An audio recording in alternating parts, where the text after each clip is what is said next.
I believe in you, that's what it'll say. Nice and kind, bleeding cobalt ice. He's a blue, cute, and deadly little guy. Seeing through the fog, old gods he's slayed. Go 7, go 7, go 7, go 7. Go 7, go 7, go 7. Go 7. Go7, king of the game. I believe in you, that's what it'll say.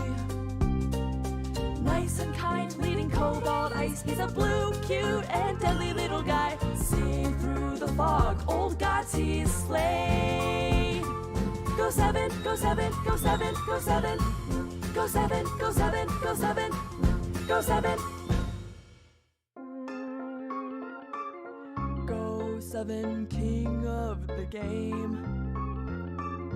I believe in you, that's what it'll say. Nice and kind, bleeding cobalt ice. He's a blue, cute, and deadly little guy. Seeing through the fog, old gods he's slayed. Go 7, go 7, go 7, go 7. Go 7, go 7, go 7. Go 7. Go7, king of the game. I believe in you, that's what it'll say. Nice and kind, bleeding cobalt ice. He's a blue, cute, and deadly little guy. Seeing through the fog, old gods he's slayed. Go 7, go 7, go 7, go 7. Go 7, go 7, go 7. Go 7. Go7, king of the game. I believe in you, that's what it'll say. Nice and kind, bleeding cobalt ice. He's a blue, cute, and deadly little guy. Seeing through the fog, old gods he's slayed. Go 7, go 7, go 7, go 7. Go 7, go 7, go 7. Go 7. Go7, king of the game. I believe in you, that's what it'll say. Nice and kind, bleeding cobalt ice. He's a blue, cute, and deadly little guy. Seeing through the fog, old gods he's slayed. Go 7, go 7, go 7, go 7. Go 7, go 7, go 7. Go 7. Go7, king of the game. I believe in you, that's what it'll say. Nice and kind, bleeding cobalt ice. He's a blue, cute, and deadly little guy. Seeing through the fog, old gods he's slayed. Go 7, go 7, go 7, go 7. Go 7, go 7, go 7. Go 7. Go7, king of the game. I believe in you, that's what it'll say. Nice and kind, bleeding cobalt ice. He's a blue, cute, and deadly little guy. Seeing through the fog, old gods he's slayed. Go 7, go 7, go 7, go 7. Go 7, go 7, go 7. Go 7. Go7, king of the game. I believe in you, that's what it'll say. Nice and kind, bleeding cobalt ice. He's a blue, cute, and deadly little guy. Seeing through the fog, old gods he's slayed. Go 7, go 7, go 7, go 7. Go 7, go 7, go 7. Go 7.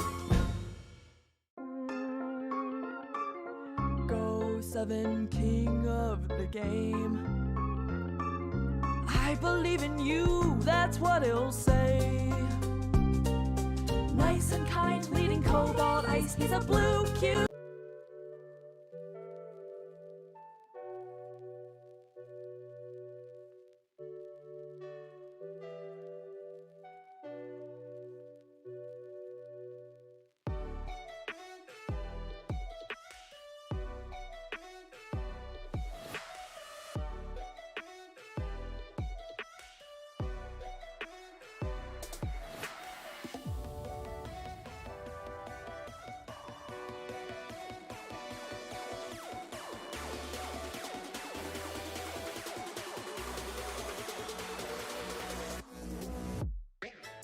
There we go. There we go.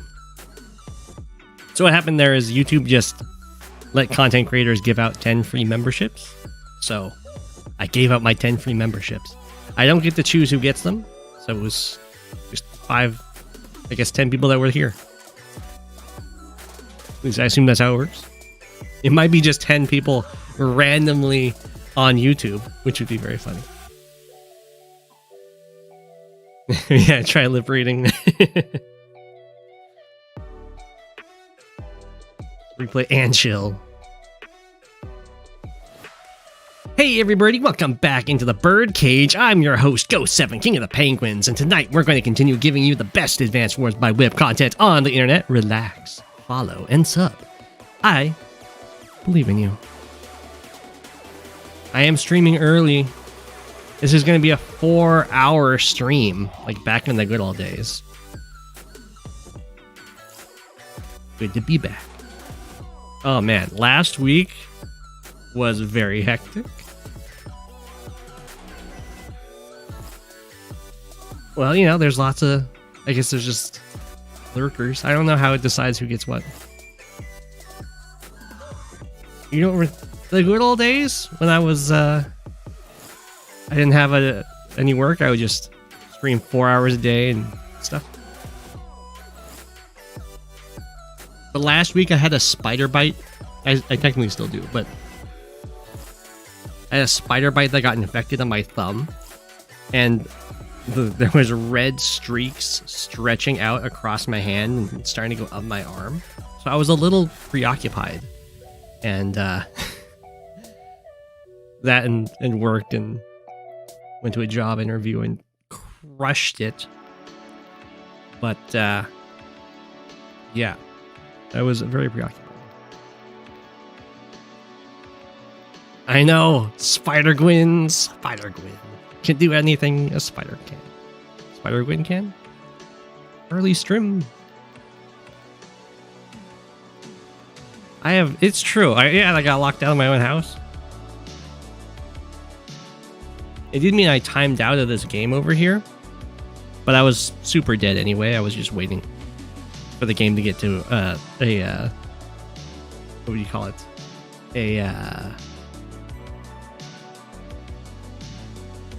Evident enough loss so that I can show it on stream. Because I don't like showing a game where I like concede too early. And people would be like, why'd you concede? Blah blah blah blah blah. So it's easier to make it look very convincing. Hey, any day you get to hang out with me is the good old days.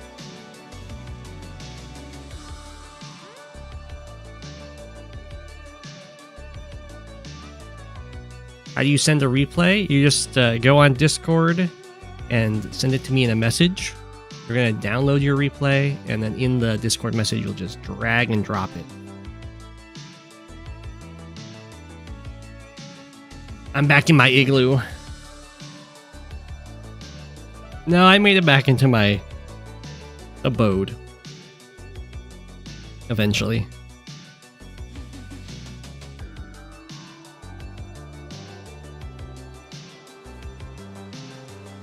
I still have a lot of games I need to add into the queue, but that's okay. Busy penguins be busy. I think I saw Talos talking at the beginning, but I guess Talos ditched before I even started, which is so rude. Look at that. Talos was first. Wow. It's been a while since showed their nose. He's here, his nose here, and then ditched. My goodness. Hey, Himeta. Is that like a brick of ice? No, what happened is I had my keys in a different place. I didn't.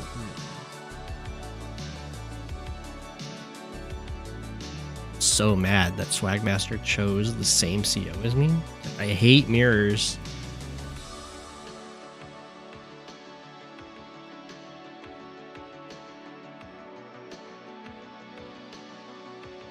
Probably bedtime for Talos. I guess that's fair.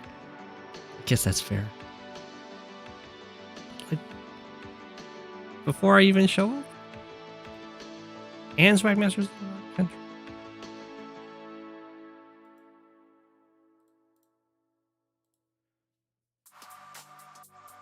This is the good old days. This is a Go7 game.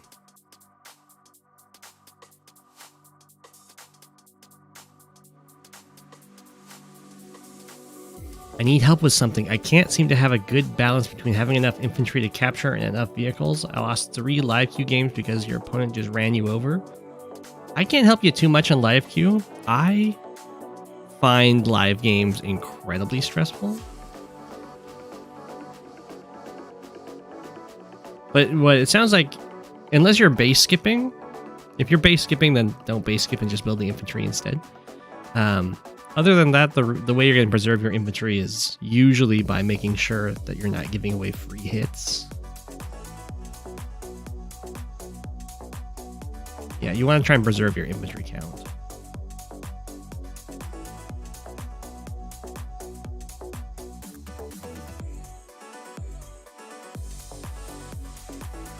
It's a license to eat.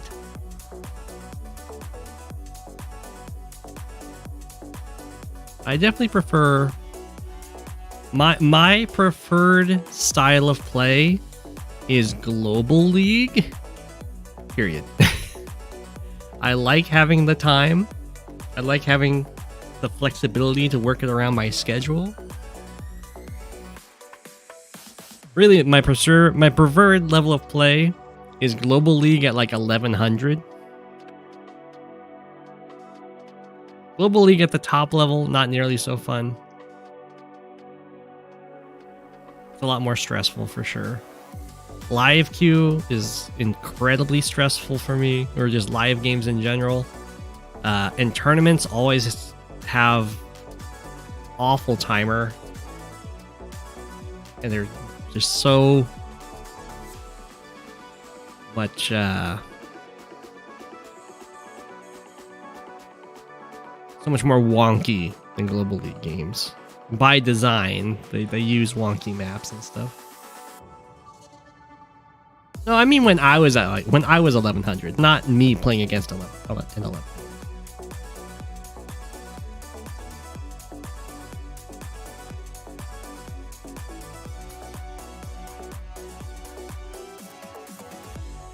I'm thinking back to the good old days. Yeah, nowadays, if I'm playing against 1100, it's not quite so fun.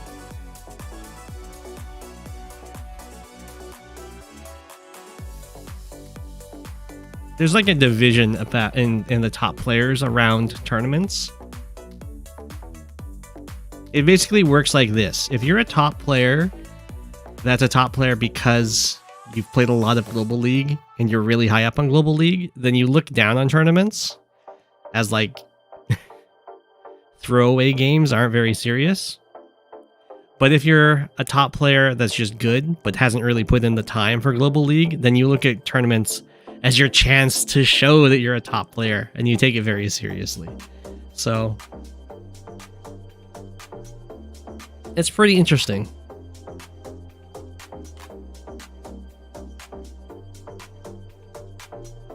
Personally, I don't find them very competitive. Well, I mean, they're competitive, but they're not as competitive as Global League.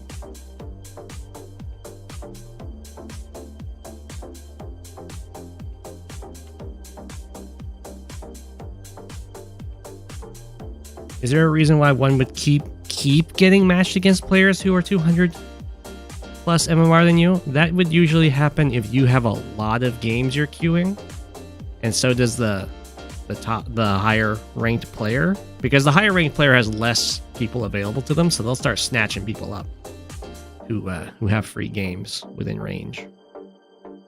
Because like if Starflash just sits there at 25 games in queue, you're just not going to be able to escape if you're in his range, because there's not enough people.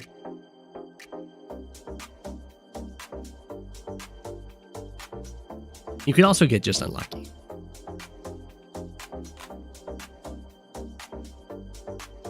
Right now, you must remind me you're a fog enjoyer. Standard high funds are a game of whom want to break the stare down first.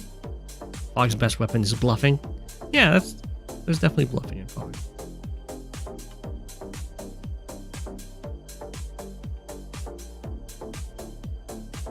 Test Test games are pretty chill. I agree. I would recommend more people joining in the testing team. The queue is more massive, Rip. I just haven't updated it all the way.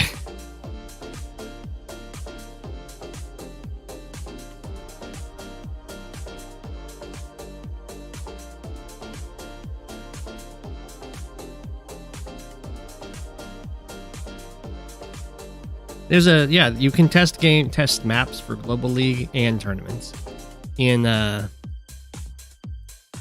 Advanced Wars by Web Discord. You gotta ask a mod, and they can tag you or give you the role of being a tester, and then you'll get access to a hidden channel for map testing. And every now and again, someone from the map committee will unload a bunch of maps that need to be tested. Or JJ will unload a bunch of maps that he wants tested before he throws them into the tournament.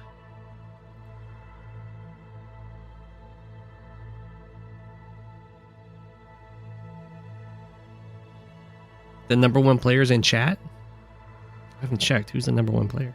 Is it Elgatua?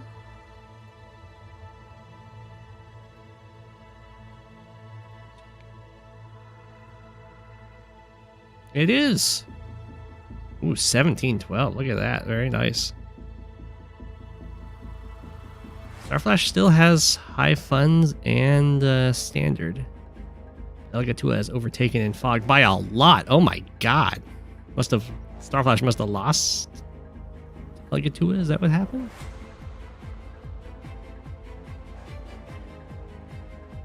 Yep. That'll happen. That'll do it.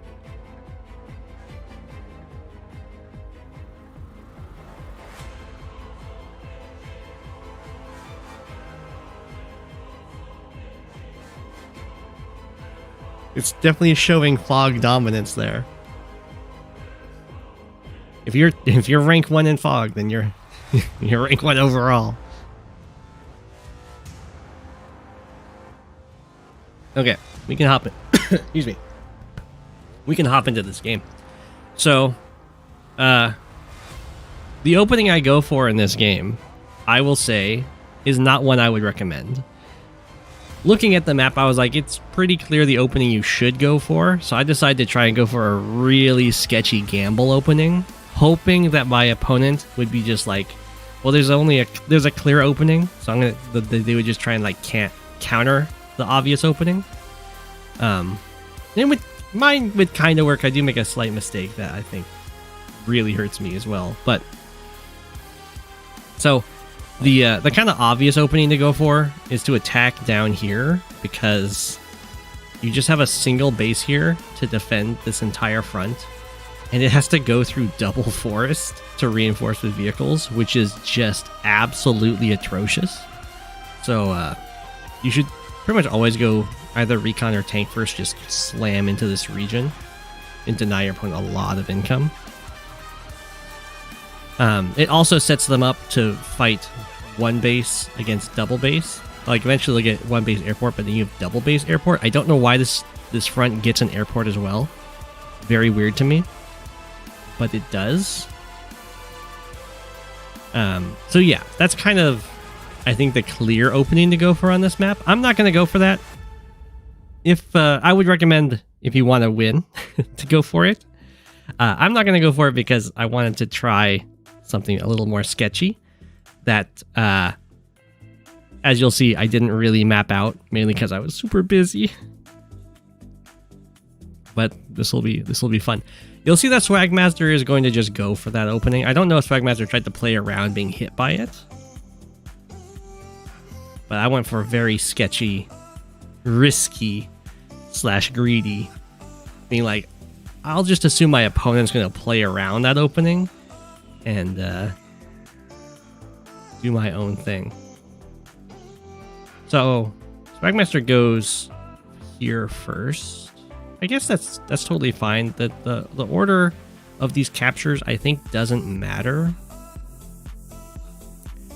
I'm going to go see if I can move this map down. There we go. My ping is up. See why I have it all the way up. That's okay. Okay, the reason I went here is because I was like, I can move out from here and maybe go for this airport or over to the captures. I think I end up going for these captures. I definitely should have just gone straight for the airport with my current plan. The opening I'm going to go for is to break this pipe seam and capture this airport really quickly. This is really low tempo, and I don't time it out perfectly. I'd like to do it in a way that doesn't reveal that I'm breaking the pipe seam with too soon, because if that happens, then it's very obvious I have no defenses elsewhere on the map. But that would take a little more work than I put in there. So yeah, Swagmaster just goes straight for the recon opener, which is good. It's kind of the one you want to do.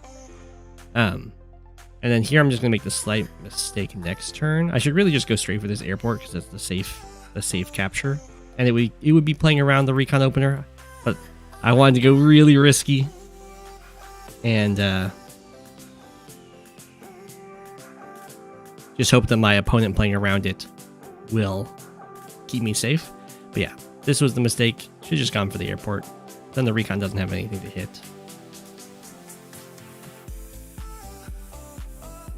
But yeah, there you can see it. It's waiting to strike. Here comes the tank. But yeah, the tank's too slow here. There's 1, 2, 3, 4, 5. Very awkward amount of movement. The forest stops you, and then 1, 2, 3, 4, 5, 6. So the tank doesn't actually save the infantry from being hit by the recon attack in this setup that Swagmaster's got going on.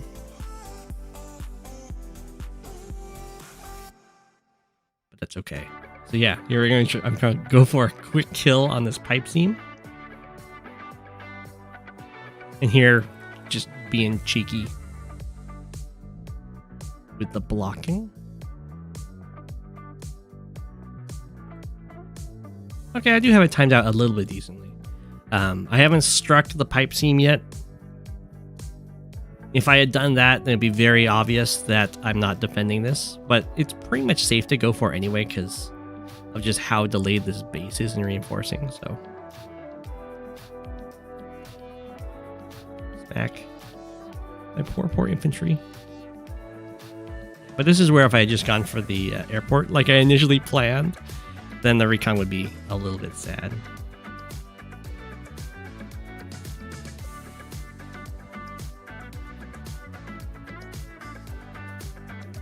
Okay.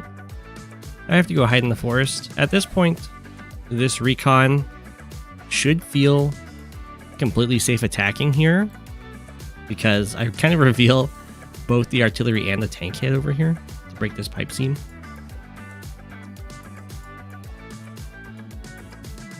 Instead, it's just going to chase this poor infantry, which is fine. Just missing out on a tiny bit of value. But as you can see, because of the recon disruption over here, I'm going to miss out on a ton of income that my opponent is not going to.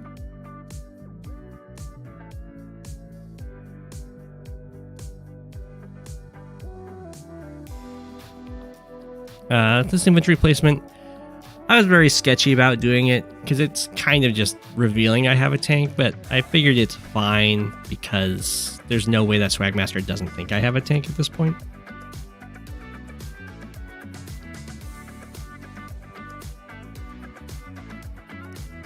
What's the point of the black boats? I'm not sure what the point of these black boats are, other than it's I don't understand why these black boats can move, I guess. What it stops is this base from reinforcing on the one base side very easily. When the black boat's there. Good night, Christian.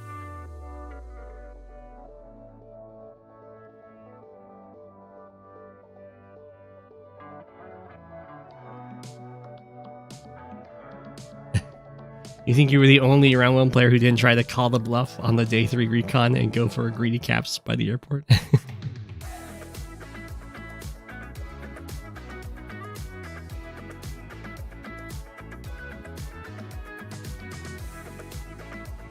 Okay. So at this point, I just get to be really sad being delayed in my econ on this front. Recon definitely did its job. And So at this point, I'm kind of in damage control mode. Or not damage, I'm in desperate measure mode. So my plan is to just flood a ton of light vehicles and then strike on my weak side as I transfer a bunch of stuff over here once this airport gets online. That's the plan. Because I'm really far behind. And I'm hoping that Swagmaster is going to build some vehicles to defend against my early airport. I don't really plan to attack with it. I also want to, I want to get this comm tower and then shove everything over here.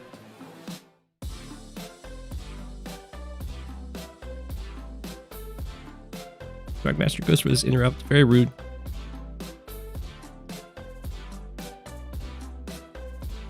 Okay. Double anti-air here. Swagmaster goes for this mech, which is pretty cute.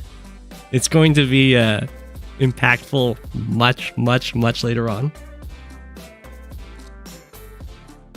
But I do think that this mech is a tank. Strikes here.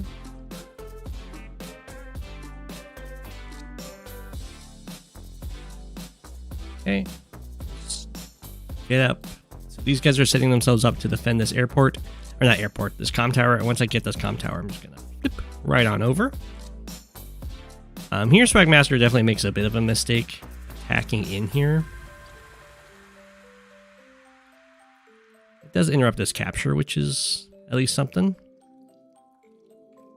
But that's, at this point, definitely a bit of an overextension, especially while attacking this pipe seam to unlock this airport, because that occupies a vehicle. But it's kind of okay because Swagmaster is really far ahead in econ due to delaying over here.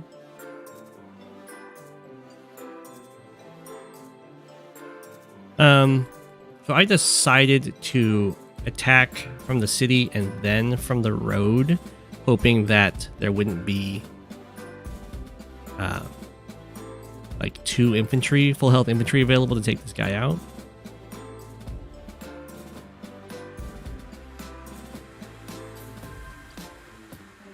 It's kind of a, you know, it's like, it's just because I'm trying to preserve the infantry count. But it's probably better to just strike from the guy on the road because they're in a more dangerous position and just keep the full health infantry on the city because that's something they have to deal with and it's harder to kill. I thought about it for a long time. I decided to go for this one though. And then over here, this is also part of why Swagmaster really shouldn't have attacked in here. I have the copter available to just cover everything. I'm going to strike at this tank from the road. I get slight, 7-6. It's kind of slightly positive in my favor.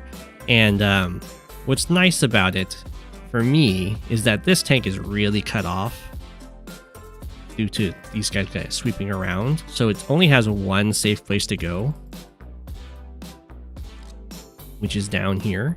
And if it's been hit here, then I can, in theory, just finish it off with my other tank. I'm not going to do that though, because I think that this mech is a tank, and that it will be able to come into range to defend that tank.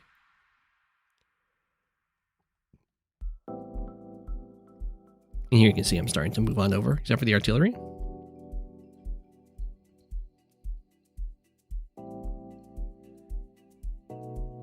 Swagmaster gets the city. Pop, pop. There goes the infantry. Very sad. I guess the Neo Tank also defends this, so it's fine. Neo Tank definitely a good purchase for Swagmaster. Oh, we also missed it, but I had to do a base skip earlier on to get this tank, I think. Like the first tank on this front.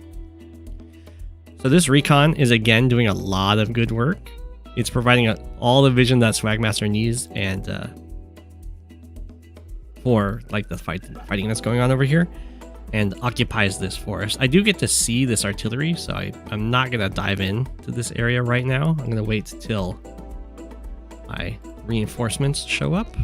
Other than this, I'll be outside of the artillery range there.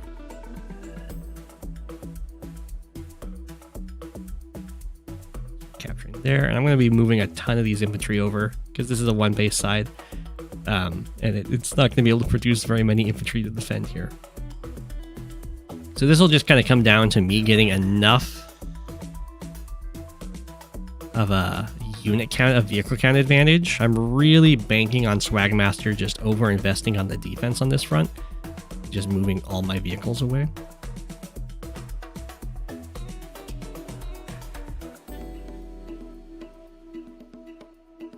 Okay, Swagmaster goes for another Neo Tank. The Neo Tanks are definitely going to be really difficult for me to take out here.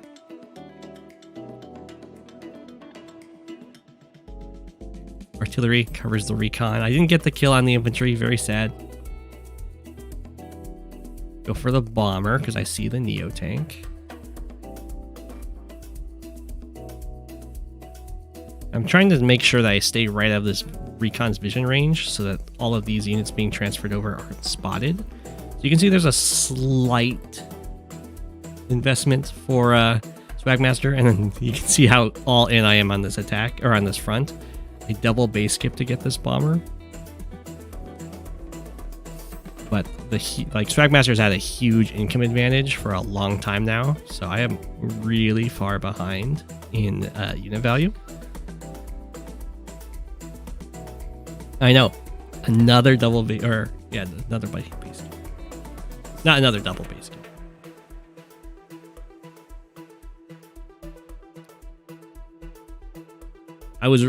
Yeah. So I thought that I'm going to bank on Swagmaster not building the fighter this turn, but next turn. I'm in kind of a desperation mode. Oh, this is so sad for me. My 1 health infantry fails the kill. We are going to attack in here. I have to use a tank to get that now.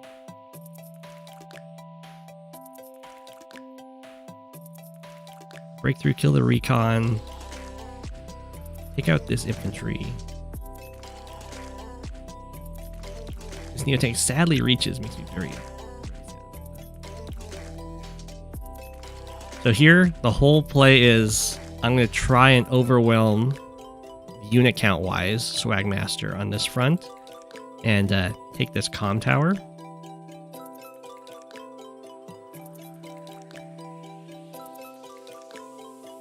I'm also, you'll notice like I didn't attack these artillery and stuff. That's because it's dangerous to go for, but I'm trying to make it so Swagmaster can't get the super.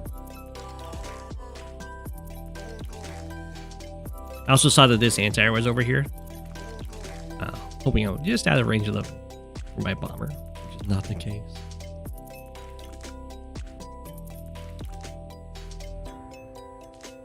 The Swagmaster gets the kill there, gets the kill there. My battlecopter. Swagmaster is trying to get the super for this anti-air on bomber hit. The Andy Mirror has an absolutely atrocious roll. Where an anti-air with one comm tower and Andy super has like a 50-ish% chance of just killing a bomber. Otherwise, it leaves it at 1 health. Obviously, in the mirror, that's a huge deal. Because a 1 health bomber is actually a 6 health bomber.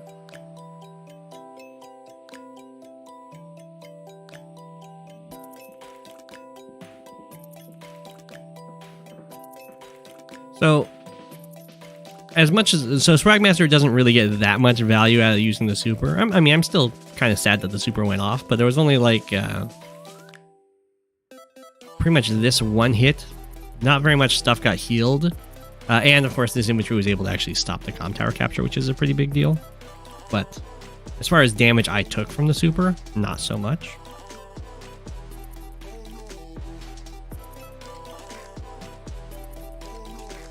Yeah, it does 97% base damage. So it's like a 60% chance to kill.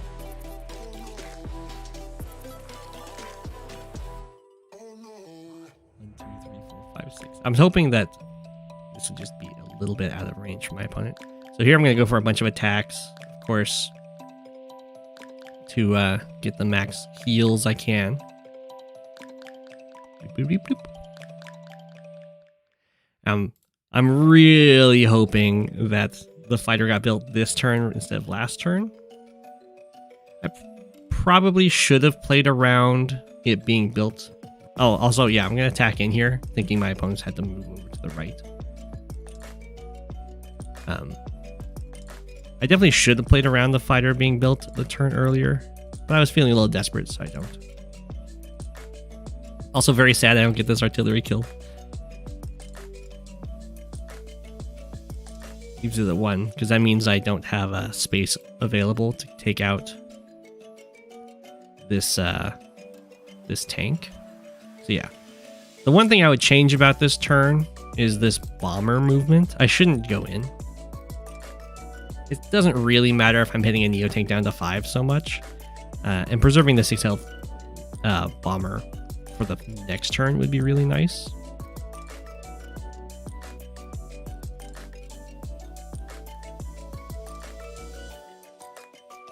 So, this front's looking pretty good, except for the bomber move. I really like the positioning I have on this anti-air, because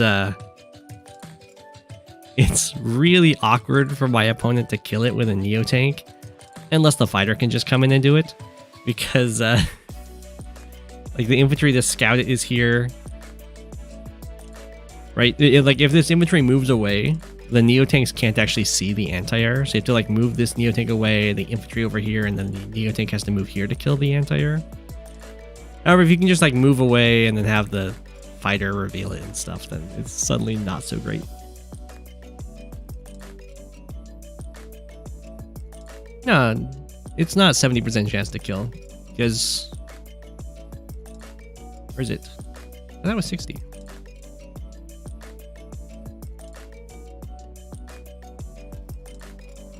Because if you get 0,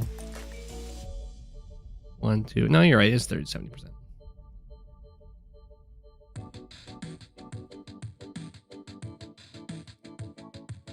Yeah, anyway, it's a cursed roll. So I think either then the bomber placement, that turns really good and starts to just kind of win me this front, just through the power of unit count. And then over here, I think I'm okay with the double dive forward. Maybe just focusing on this one would be better. But that's okay. It does reveal my opponent's units.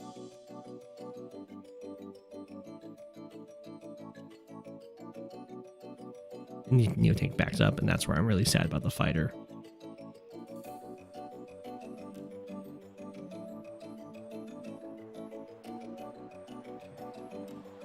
So that's really bad for me. I did have an anti-air already built because I thought this guy was going to die a long time ago. But anti-fighters are very, very good because nothing one-shots them. So I'm going to build my own fighter and an anti-air paired together to try and take out this fighter. And then just like back up, try and get these 2 cities. I think on this turn, because Swagmaster has this really nice power lead from getting the first super in the mirror, I should really just focus on taking this city. I can still have an infantry go for this capture. I just need to back up with the vehicles. I'm way too close. Because it's not difficult for Swagmaster to clear this city and then attack from it. So that's really not great. If I don't try and take the, or if I don't have these vehicles so close to this city, then I do catch up on income here and I have a nice unit count lead. But because I'm too close here, Swagmaster is able to just swoop in and get this nice attack from the city. And hit this artillery down to 3. Sad days. And this brawl, long-term fighting on this front's not very good for me because it is my 1 base against double base. And I won't be able to have that like surprise shock attack again. Here I will get to kill off this fighter, which is nice. And then, and this is where you get to see the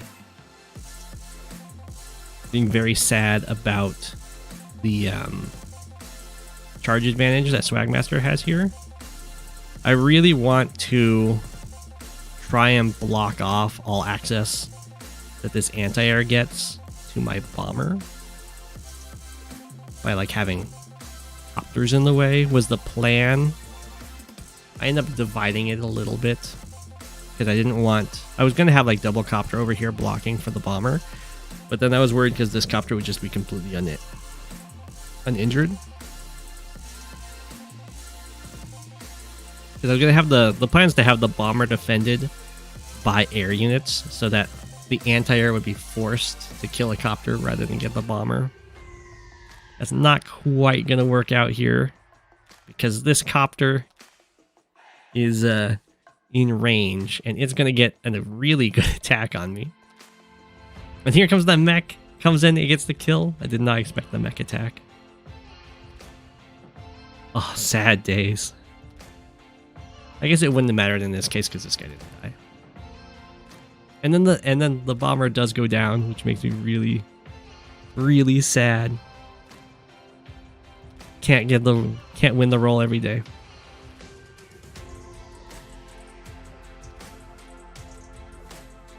The missile, that's true. That's true.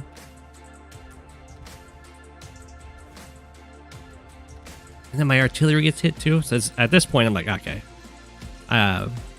Letting Swagmaster just get too much damage on me for like the forward units around this capture kind of cost me this fight because I can't win this long term.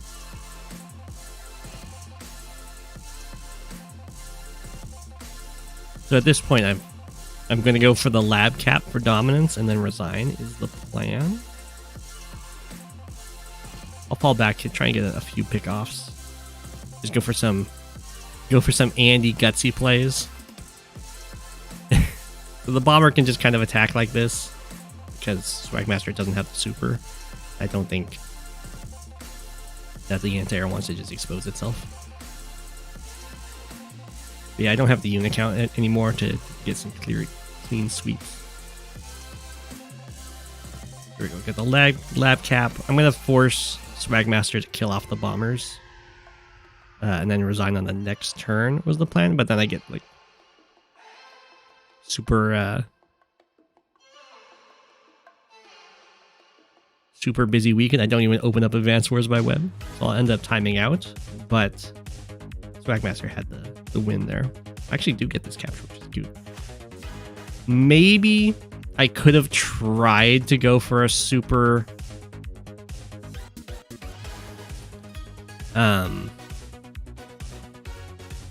that's not a draw, that's a timeout. I guess I could have tried to just get this capture and try and draw the game by surviving for 9 more turns, is it? But that's not very likely. GG.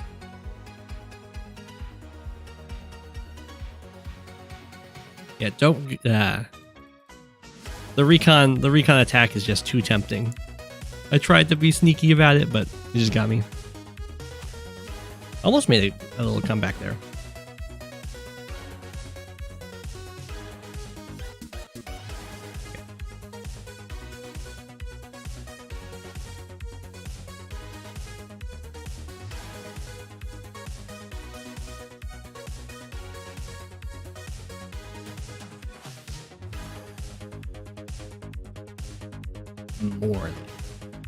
Emorelleum versus Lawrence A 1997. Oh boy, this game is a new submitter. You think there's some cool maps in rotation?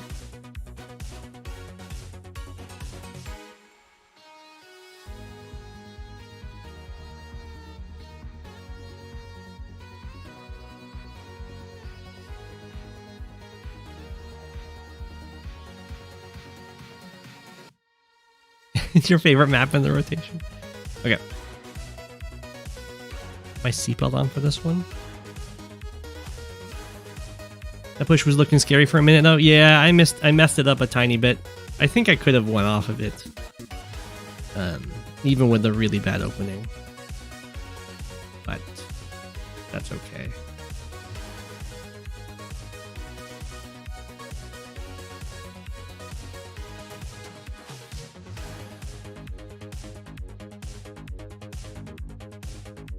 Mananek, are you in this game? This game is nuts. I don't think I know either of these players. It was submitted by someone.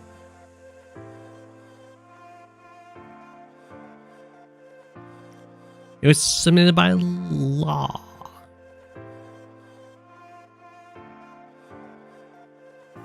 So it must be Lawrence.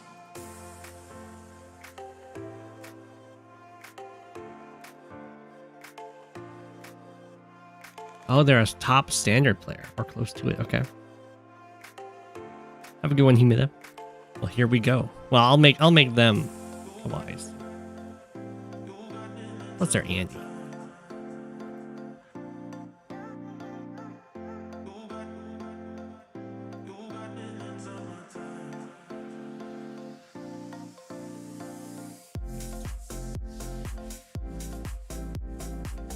Oh, this map, you never figure out how to do well on it. It's definitely a difficult map.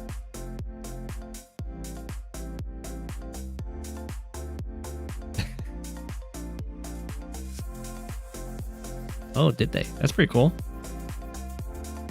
Here we go. Looks like neither player is going to rush the center, which is fine.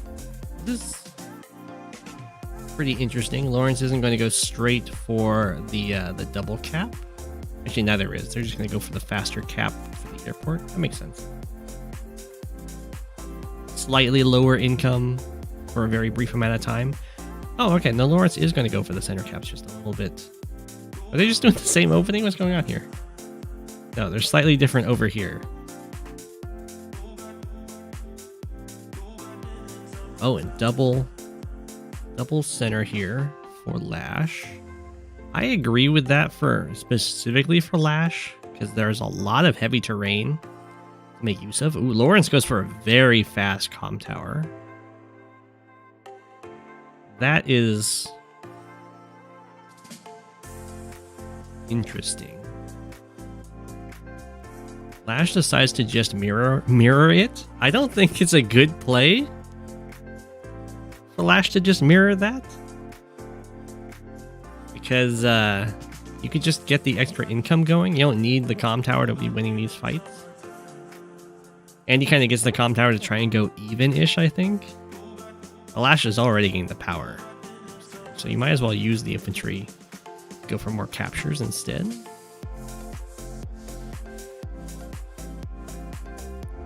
So Andy does get the kill here. Lots invested in getting this central capture. Lash just gets this one for free, which is really nicely timed out for Lash, because once this finishes the capture, it can then delay Lawrence from getting this capture with these infantry, which is really nice. Yeah, the Lash infantry can, looks like they can actually just stop this. This guy didn't capture last turn. It helped try and take out this infantry. So the trade so far looking very nice for Lash, I mean, as you would with the extra firepower that she gets.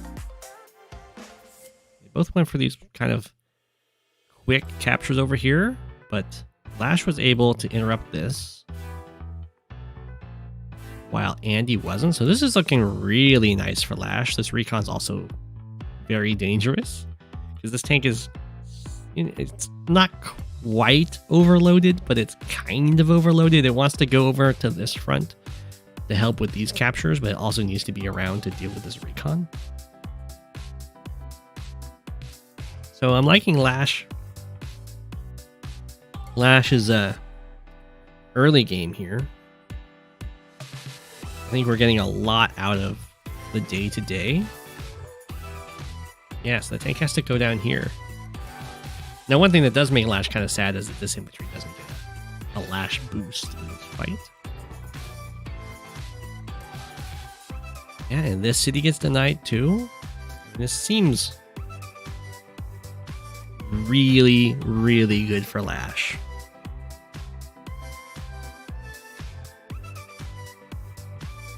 Heck, I don't know.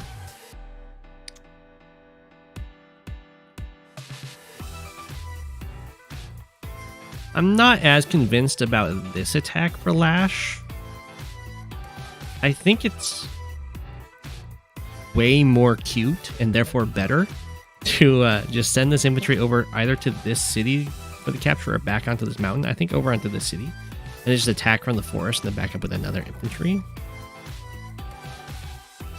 I'm looking at this trade and it kind of sucks. Where if you have that 6 health infantry still around to support and or get this capture in 4 turns, that's pretty nice.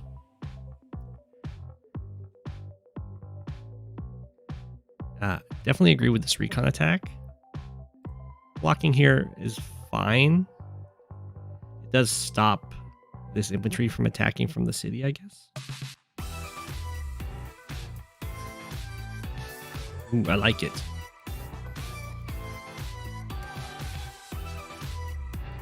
All of the bullying, very good.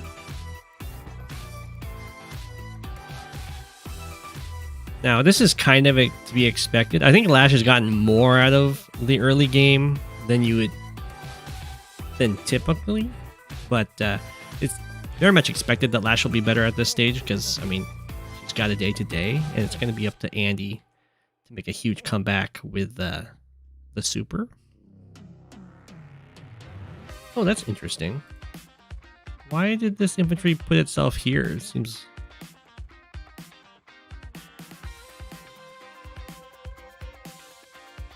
That's really weird.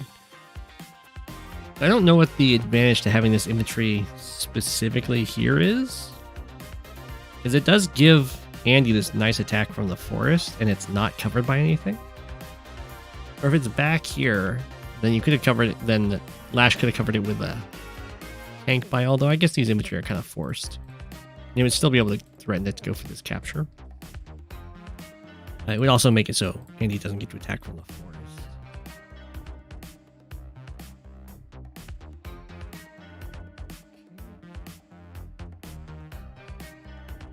Oh, interesting. Andy just goes after the 3 health infantry. Well, that makes this attack a lot better that this guy just gets to be full health and happy.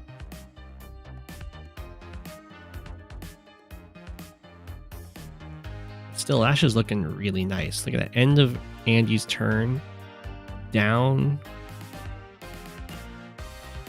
2k. Only up by a single unit. This tank does cover. Ooh, look at the aggression. Just snatching this city is really nicely done. The tank block, it like gives a free tank hit, but Andy's still a ways away from the super, and it makes it so the city can't be interrupted while already being like a hidden income.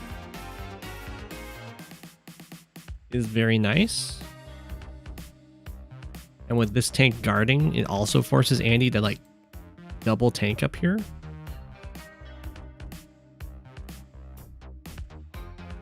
So the fighting up here and then the center here has been going really, really nicely for Lash. Kind of to be expected, but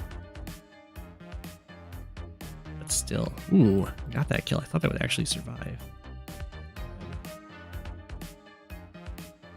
Okay, this is a very good turn, good play for Andy. You kind of really need to attack in here because Lash is kind of just incentivized to just come up here and kill this tank. Probably will just still do it. Nice interrupt. I also, okay, I like what Andy's doing here. That's very cute as well. So Andy's just like, I'll just have a lot of tanks here. So even though your tank can like attack me from the city, it doesn't super matter because I've got 3 tanks to just wipe you out, and I'll be able to use my super and heal this up. The cute thing that's happening up here is that Andy is basically saying you have to hit this.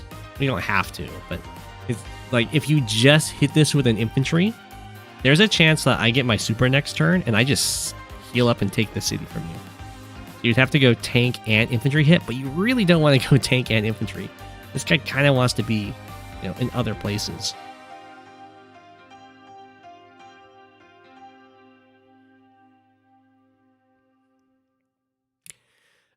Down here, for sure, I think that Lash just like sends this tank down to attack an infantry, probably this one, try and kill it off, and then have this tank up and try and get the finish off, the finish blow.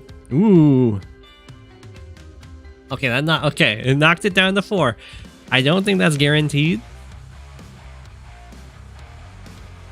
That's very gutsy.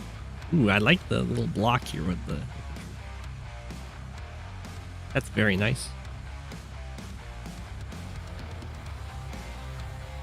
Okay, then attack from... Okay, I mean, that's okay. That's okay. I think this can kill. I could be wrong. I'm pretty sure that can kill. And I would prefer to just kill that tank off. Taking out the infantry in the area, it's not like it's bad, though. We have a cute... That was definitely a cute sacrifice.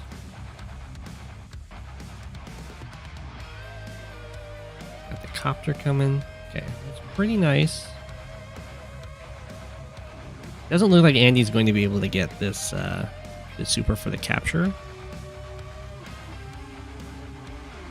But it could get join capped. In fact, I guess if Andy wants, Andy can just join cap this, put in the 1 health infantry here, and there's nothing Lash can do. Okay, this is very weird by Andy. I mean, this is a free city. Free-ish.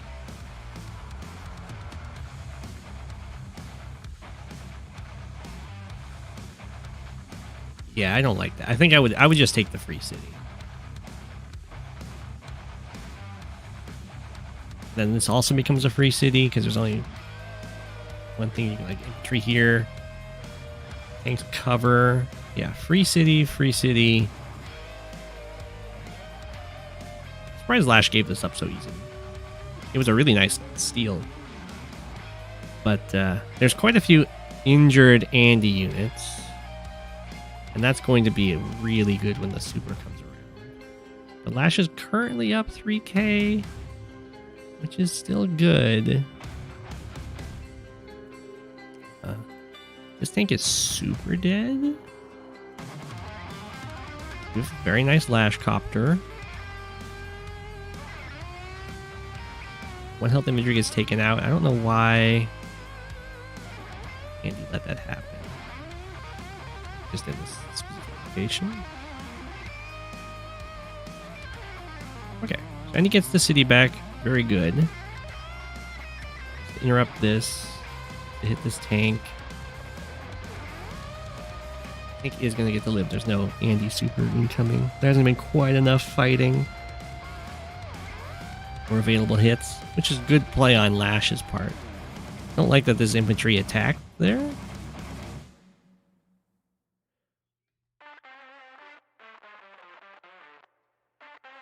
Back a bit, start going for this city. Yeah, okay, so the Andy super is about to come online, and that's going to be a really good turn, assuming Andy's setting themselves up properly for it. Very good to finish the kill for sure. Yeah, that's why I don't like going for that attack. No need to injure yourself for that. Is that just guaranteed, or is Lash just really lucky with these attacks? Knocking something down to 4 instead of 5 is huge, but that's only a 20% firepower hit. Maybe it is guaranteed. Yeah, Lash could have already locked the city. That's true.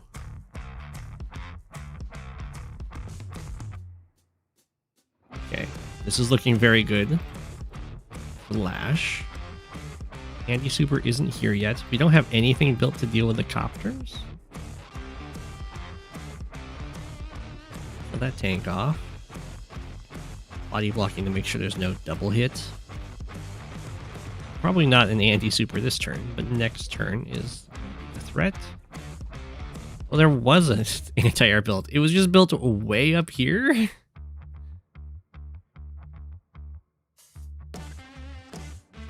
Got some infantry and pretty decent.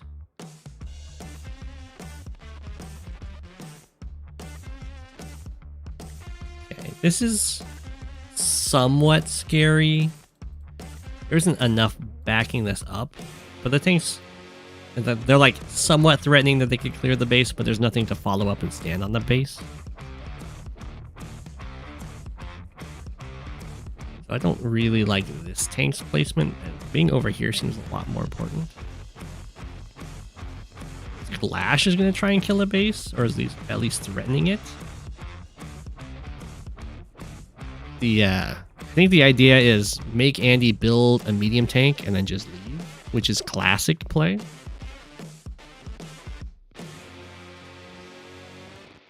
Okay, so it's 63% base damage. Nice, nice.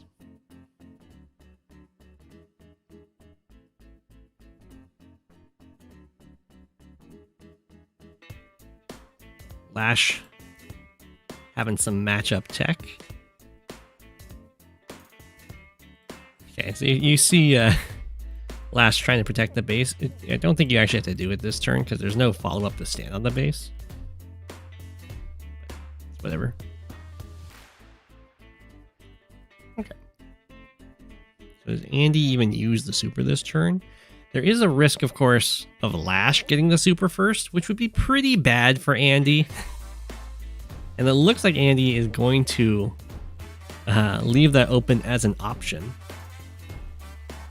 And just try and get out of death range. Yeah. So I expect Lash to just kind of leave this front now. You make them build a medium tank way off in the corner, and then you attack elsewhere. Just like this. This is nice. It sets up this wall of the tanks.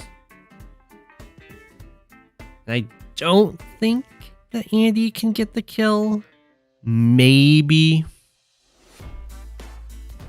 Ooh, had to be a base skip for this medium tank too.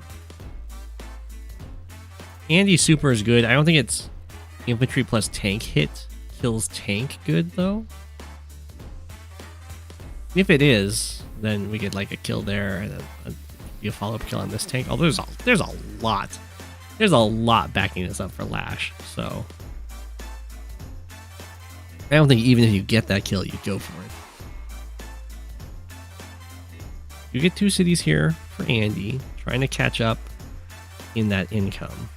Lash has managed to deny the city for the entire game. Right, medium tank. Definitely go be aggressive. We still aren't going to be seeing an Andy super. Lash. If the Lash gets the super first, then there's just going to be a bunch of Andy units that could die suddenly. Ooh, Lash is just going to get this city. We're up 3k. Quite a few copters around. I mean, if this medium tank actually gets to do something, then forcing it being built will be less impactful. But so far, it gave this city to Lash, this medium tank having to be built.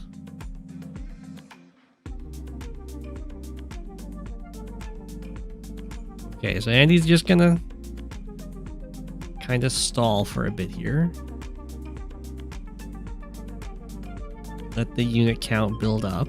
I mean, Andy's got the better super, so the unit count building up is probably beneficial. But it's not like the Lash super is that bad. Have to interrupt.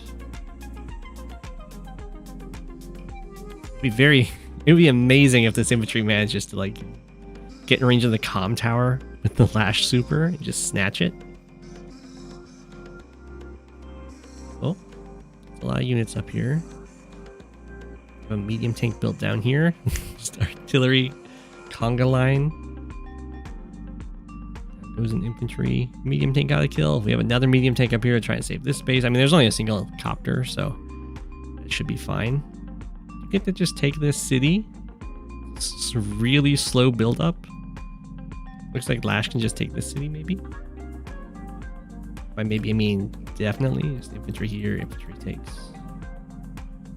Ooh, okay. We are going to attack over here. Having only a single copter is going to make this attack not good enough. The artillery is on its way, but it's not there yet. Whoa! I didn't see that, and I have a feeling that Lawrence also didn't see this. Tank, copter. No, Lawrence must have seen that. I just wasn't paying attention. There's so many things I could do it. This copter wasn't even needed, and it could have attacked. Well, that's really bad for Andy.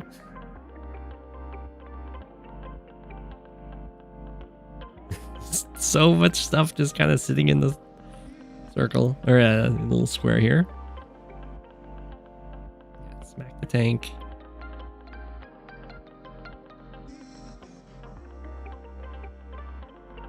Both of these cities are going to fall. This base looks super dead.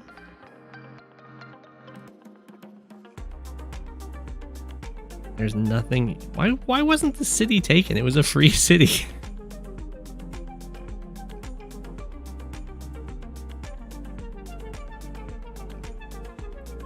Is it? I mean, Andy is not going to use the super to delay one city. Okay, we get the prime tactics. So Lash does get the first super, which is really bad news for Andy.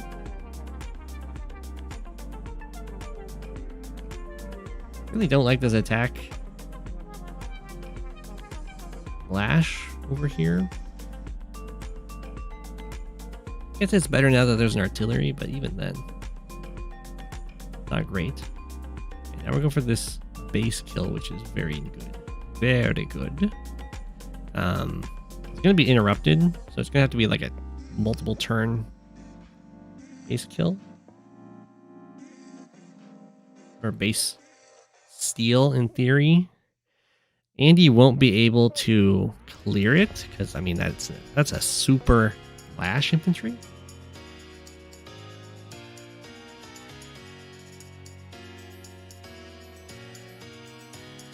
Oh, it's true. You could try and free this medium tank. Okay, it's here. Are we not going to see an Andy super here? Is that not needed to kill this? No, it's Andy super was definitely needed to kill that tank.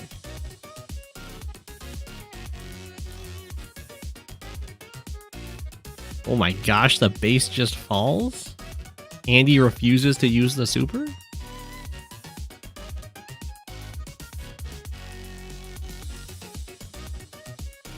I'm amazed. I thought for sure we were going to see the Andy super. It even like helps interrupt these captures for a turn. Okay, well, Andy looks very, very dead. There must be a desperation play going on here to try and take all the labs. Huge, I would say, mistake from Lash here. Just start taking this lab, because that's Andy's only. I guess they can't reach this one yet. That's Andy's like only out in this game, is to just take both labs while you're unprepared. So definitely should have started taking this one.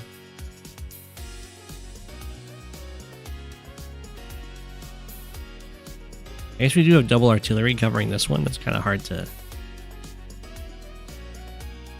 to get now.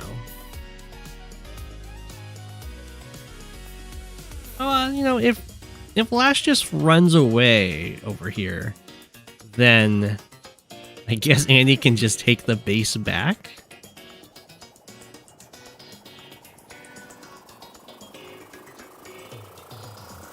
I don't know how this city never got taken.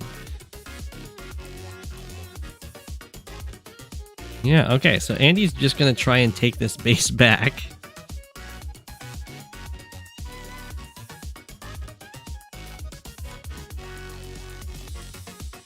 1, 2, 3, 4, 5. Yeah, a rocket cannot be built. Just kind of snipe these. That would be, if you're Grit, you could do it. Or I guess you can do it as Jake. 1, 2, 3, 4, 5, 6. That's good to know in the future.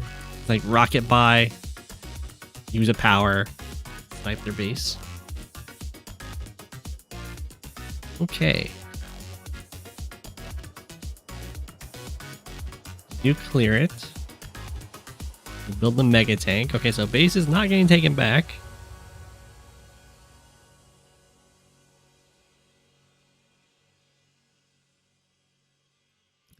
The infantry also moved away from this lab. So no lab kill incoming. I don't know how Andy doesn't just die. You go for all of these attacks over here. I agree for sure. Okay, we're gonna go for the super. I mean, if you can clear out this little army, that's nice. I mean, the mega is just gonna clear your base next turn.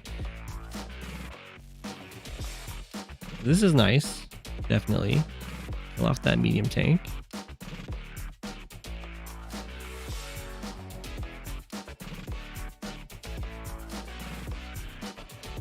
Those units were a little bit too far forward, but I mean, even so, I don't know how Lash can lose.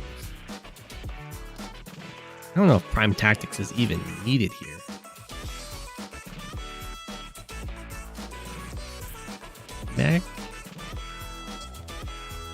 Mega. No infantry following us up yet. That base is gonzo.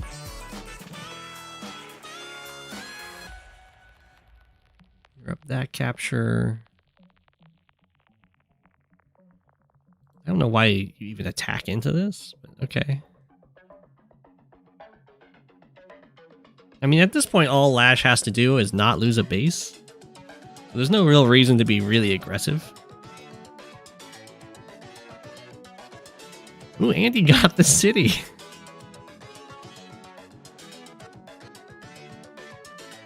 Okay. Did only have a mech built here, but it will survive. This is going to force probably a mega.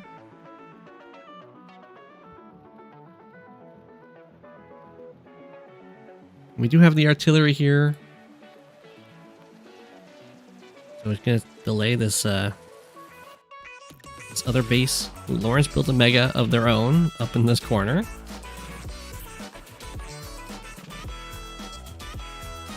Okay.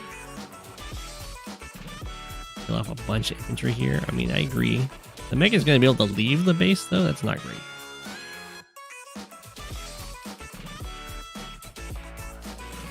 What? Okay. Mega will stand on the base. I guess that's fine.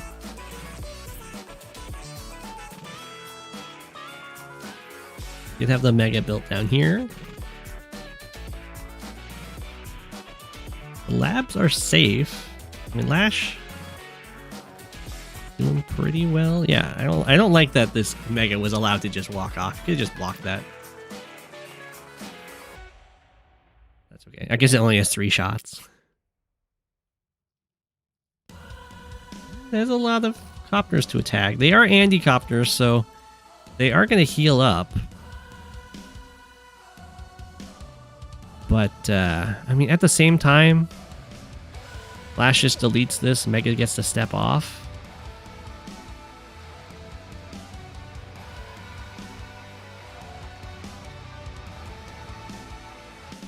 Ooh, it's very cute placement. I'm surprised that Andy's actually going to be able to stop this base from being taken. Okay, Lash joins the copters together. Off that infantry.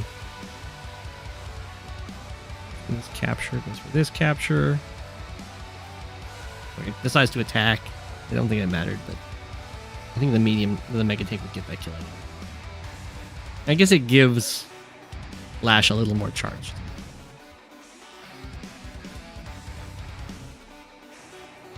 Ooh, Lash doesn't have enough for another mega?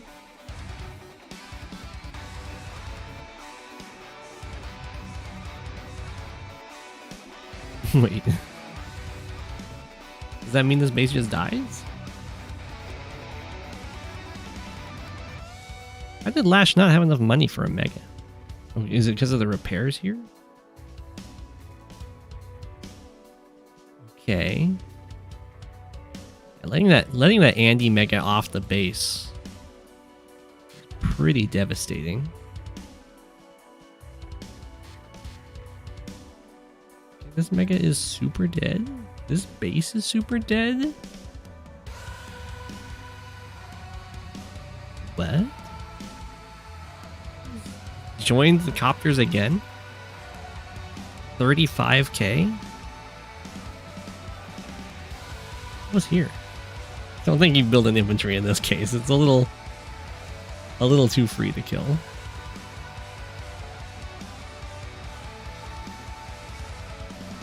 A double mega in the center.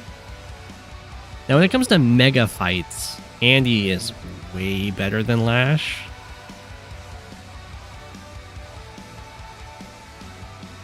+1 movement is really good for megas. Okay, that base is taken.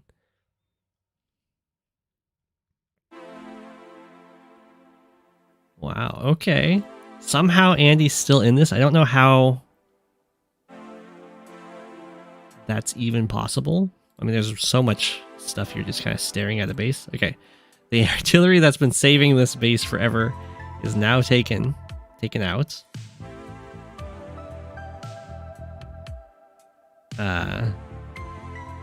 Do start going for the capture.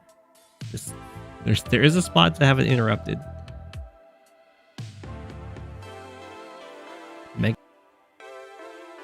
Lash is still ahead by a ton of income. We have the hyper upgrade.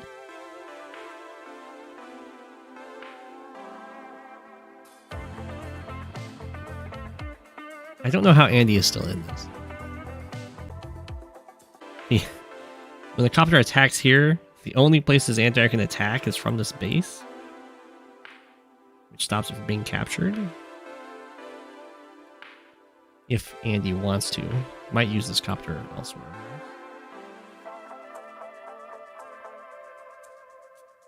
Decides to, just gonna give up on this whole base on this front. I guess you could only delay it for so long anyway. It would delay it for like 2 turns. I mean, it's pretty good. Taking out the artillery, I mean, it's good. It's fine.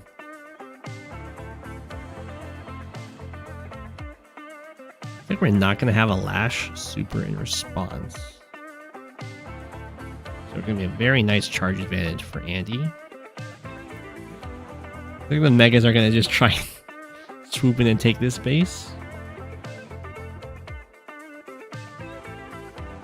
Nothing's even built here? Whoa. Whoa.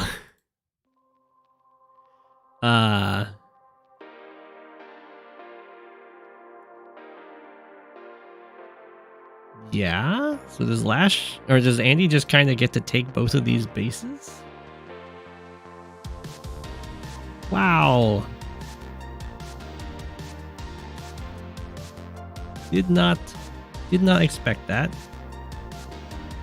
Well, that's very good news for Andy. No longer gonna be down so many bases. Actually managed to catch up in income somehow. The Megas are coming down here, but yeah, the Andy Megas are way better than Lash Megas.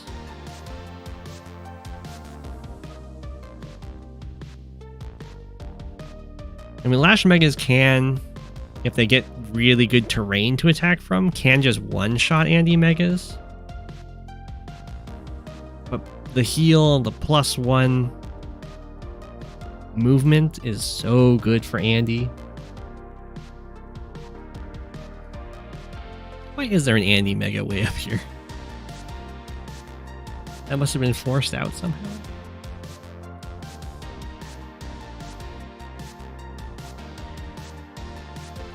Infantry on their way. Get these captures. Little copter attacks. Join copters here for cash for double mega. Yeah. Like Lash can go for a mega hit from the planes. Planes with super is not going to kill a mega on the base.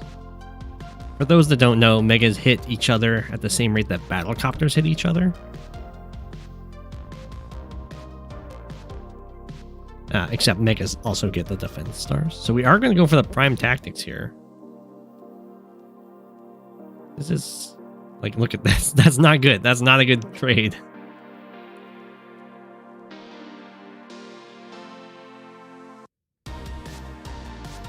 This one is on forest. This mega is super dead. This one might be dead. Probably alive. It's on forest. Yeah, it's gonna be. This will be alive. I think this one's super dead though. And then, I mean, the long-term fight here looks really good for Andy.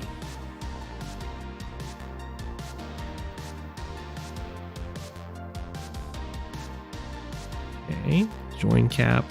Mega gets a little kickoff over here. Okay, that drains the ammo. I don't think that was even needed though, right?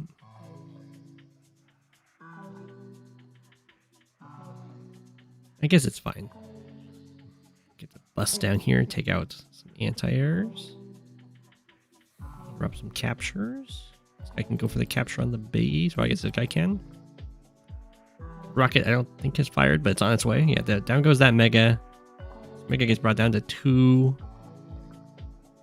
We have triple Andy mega. That's definitely not something you want to encounter in a dark alley.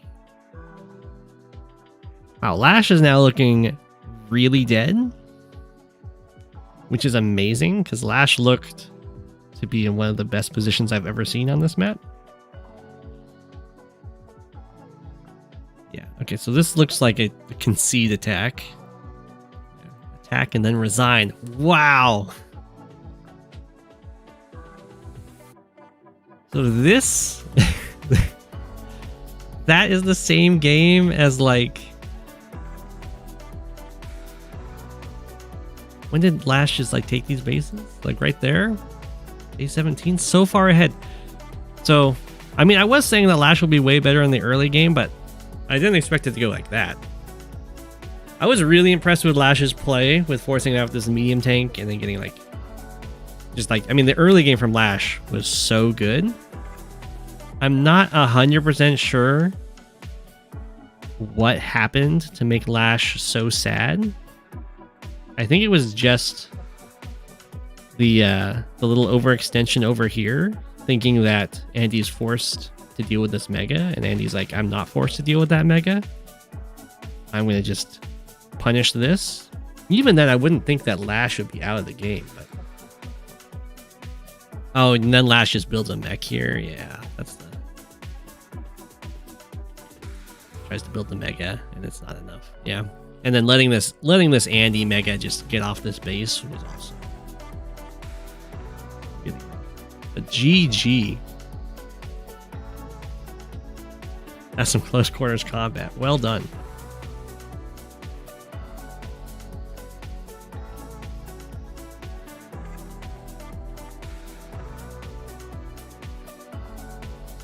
Okay, next we have...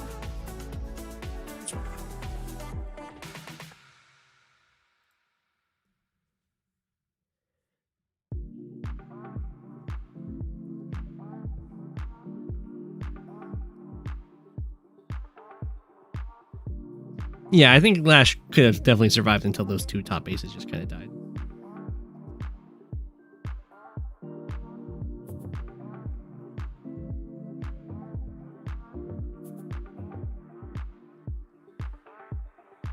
Yeah, and I mean, Andy megas are so good.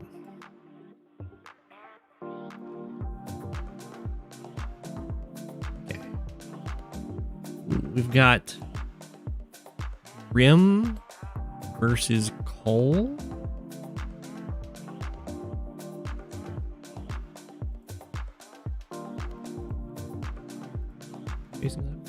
Oh, okay. I guess that's fine. Well, we'll let all these units moonwalk.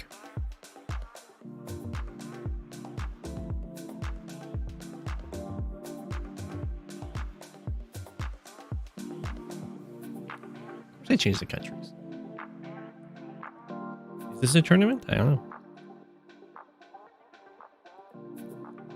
We're gonna have a bunch of moonwalking units here.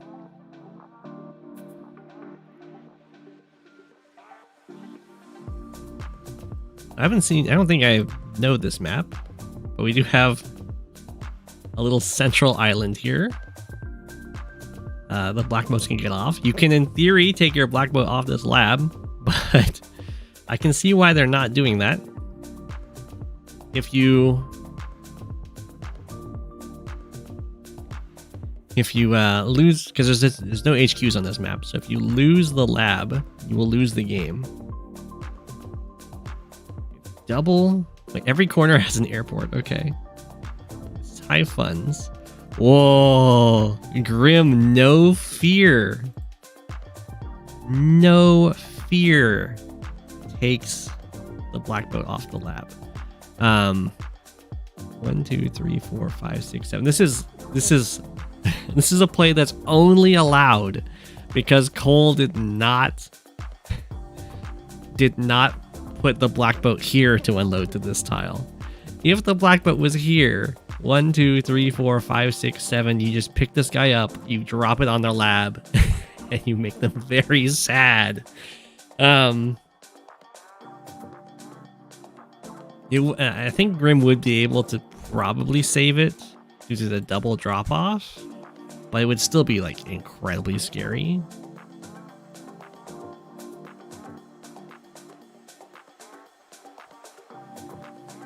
But this is huge for Koal, assuming... I mean, huge for Grimm. Because now there's 2 units available for all these transfers, which is twice as many as Koal. Looks like we're going to just focus primarily in the center fight. The only harbor is in the center.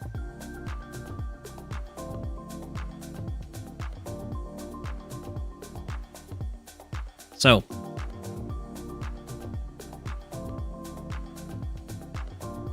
I mean, if you win the center fight here and you get your harbor and you just build a lander to bring an artillery over, you can just win the game. Or I guess you just build a battleship, right? 1, 2, 3, 4, 5, 6. You can even build a battleship and then fire. No, they have 6 rounds.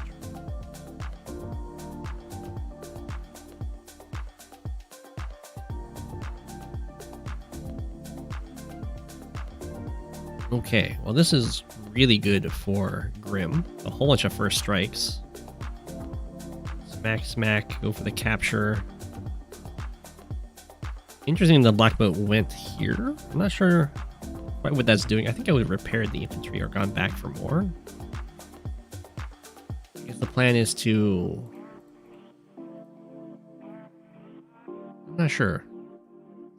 I guess it's if the black boat goes onto the harbor, you're gonna just wall it in with both.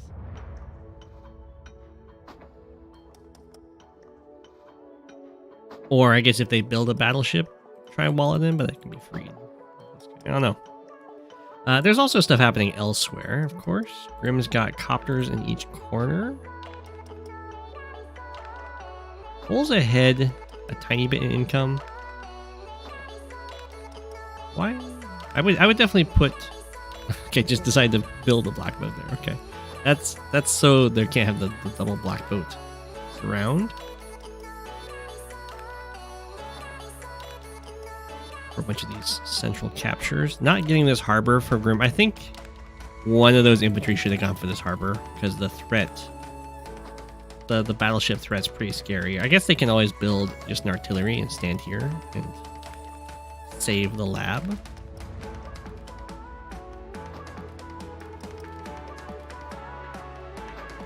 Okay, so what's going on in these other realms? We do have a tank trying to be aggressive over here for Koal.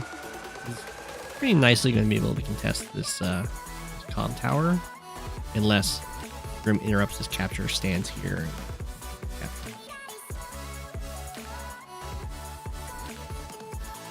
Actually, if I stand here. So, we do have the comm tower for Koal, which is nice. Anti-air was forced to deal with his copter. Do start going for harbor now. Ramping up. We are going to go for the double the double play. Get this comm tower. There's no anti-air over here, so yeah, lots of aggression for Grimm. Ooh, we got the bomber.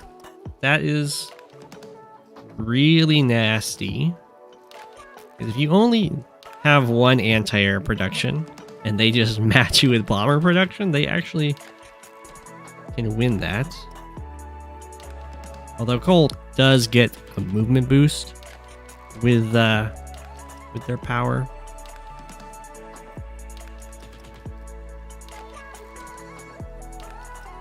So we have a fighter built way up here. That is so slow.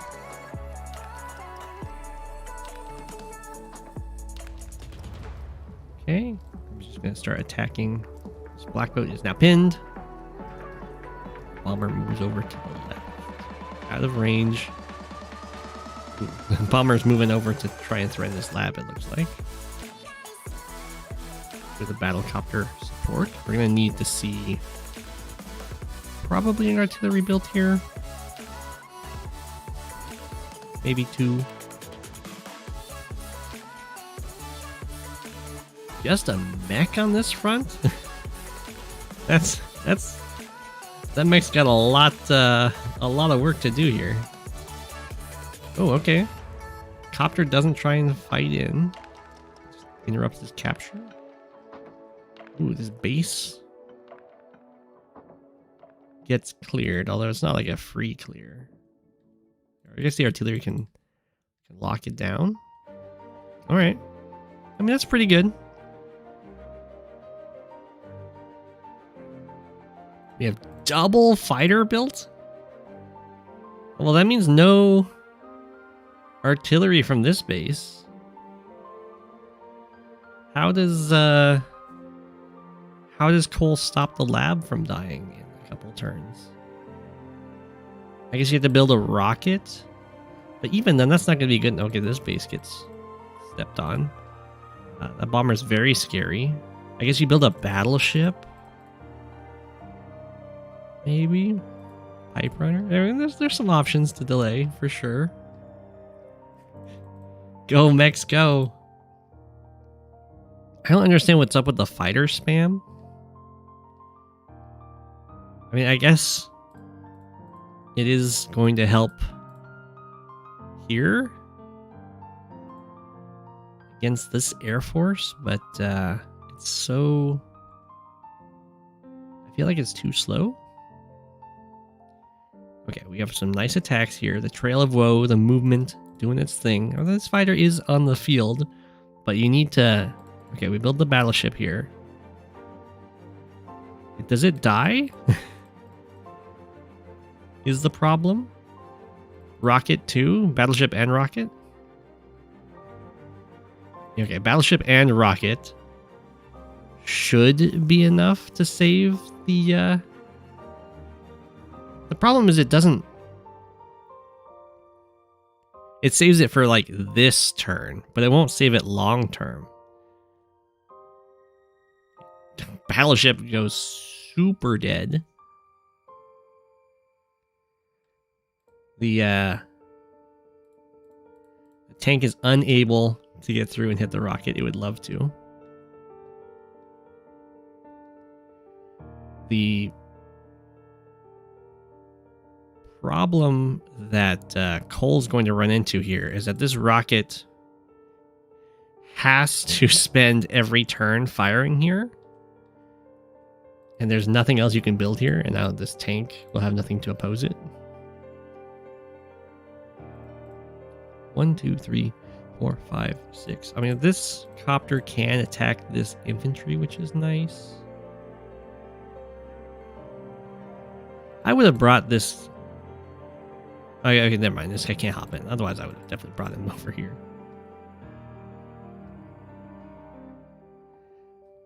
Well, this will be nasty. I would not... I don't know why that moved away.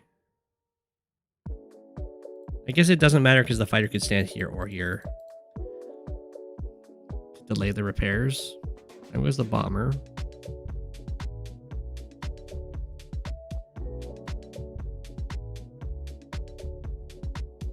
Okay. This base is getting taken out. We have more fighters coming in here. There's way too many fighters.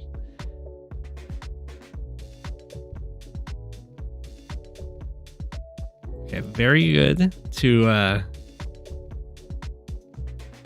block the top. Oh no, that doesn't. 1, 2, 3, 4, 5, 6. Never mind. 2, 3, 4, 5. Oh no, because in infantry, no one could stand here. The fighter could have stood there. Well, isn't that game? Or no, there's this battlecopter attack. 1, 2, 3, 4, 5, 6.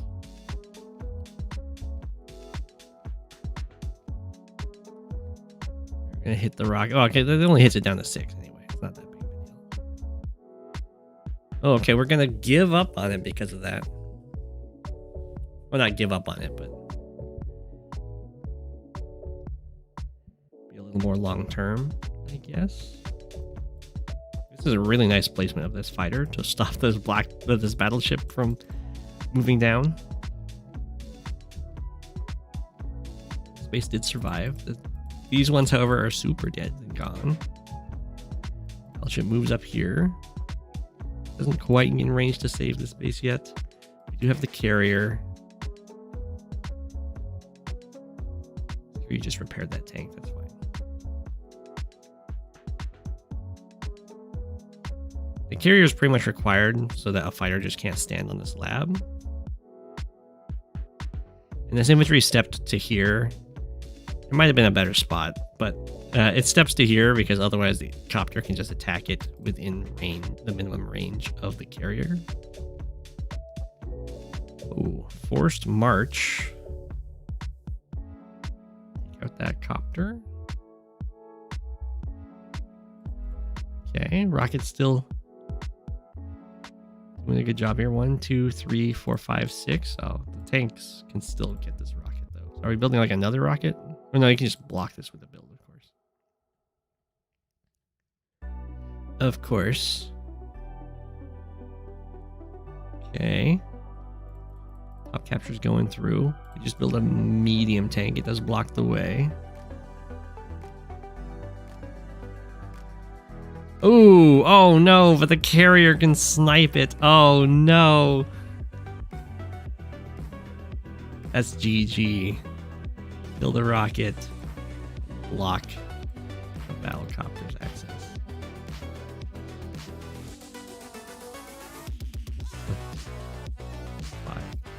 There's no need to even delete everything. There's the power doesn't give full anything.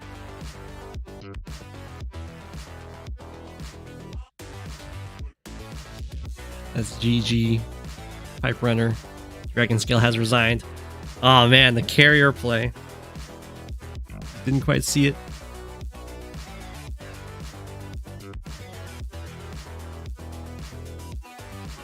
GG.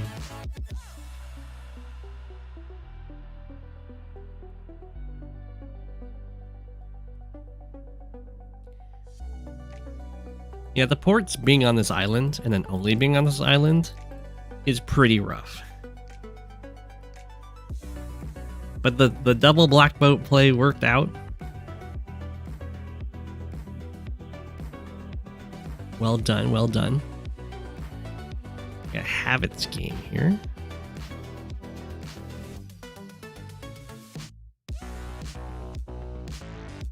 Naberius Buster.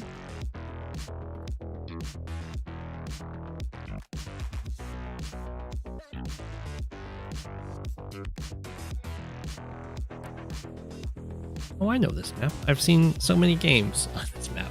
We have double Javier. Very cute.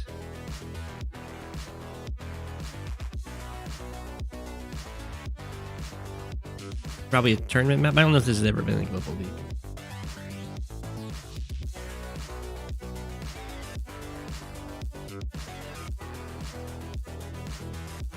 Okay, so people often choose Javier just because Javier can survive the missile attack.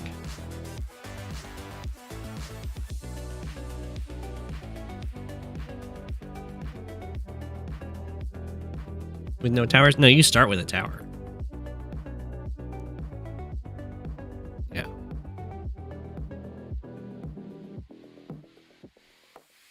So, expect shenanigans around this. Ooh, habits. Of course. I assume they're both going to just beeline this. No. Does Naberius Buster save up for a copter? No. Does Habits? Well, Naberius Buster is going to learn a really unfortunate thing.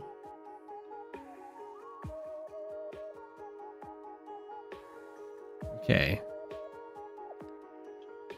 So here Habits just builds a copter. Oh, Habits doesn't have enough money. Never mind, it's fine. Well, if Habits had saved up enough money, this would just be GG. Just base skip here last turn. Or here. Or, like, walk this direction. Yeah.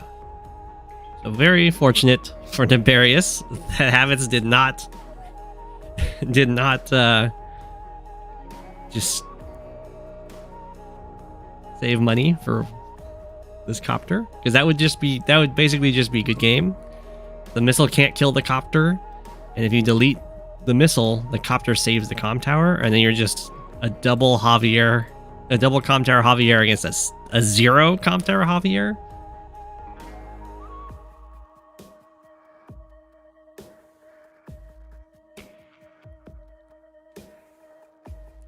Yeah, base skipping to win the game seems like it would be good for me. Like, good to me, but, you know, Habits... I think Habits just missed it. I mean, that auto building, you know, it happens to the best of us, clearly. Okay, well, this means that the game is just going to be normal. They both have a comm tower. They both have a tank. This tank is going to get to interrupt here. I don't know why Habits even went for this capture. So, if this tank wasn't here, I would say, you're just overloading this guy. Like, you can interrupt 3 different captures. So, you might as well go for all of them. But these ones are both guarded by a tank, so you just go for this one. I would just prefer to keep this guy around to have pressure on the city. Nice little boost.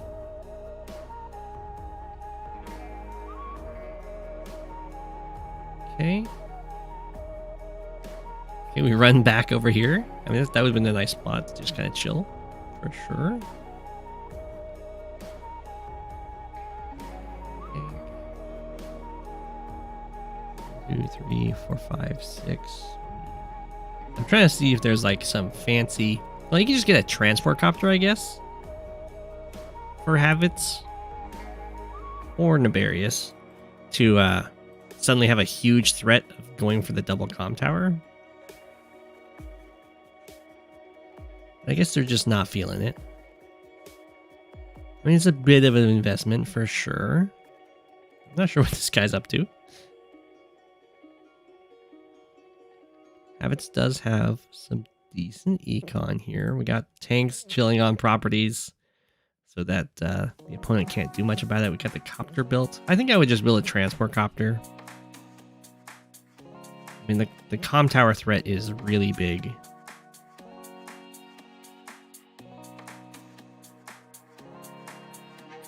And you'd have this pretty cute setup where you like boost an infantry to here, and then you can drop off, and then have this infantry walk to here and then to here, and then, or I guess to here and then to here.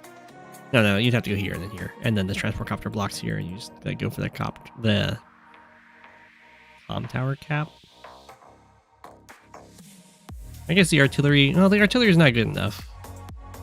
Javier can, assuming you got the power, I guess. Javier can be very finicky, tricky.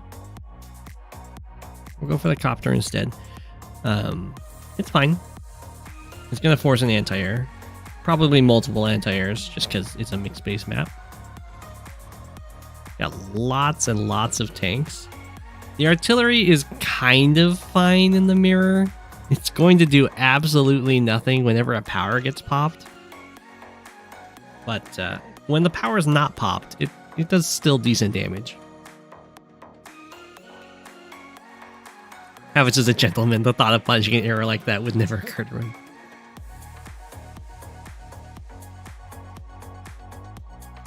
So what's the idea? Yeah, if you build a copter, it survives. It would super survive for Havitz because like double comp tower, but it survives. It gets repaired initially, so it has enough health, and then you just build another copter.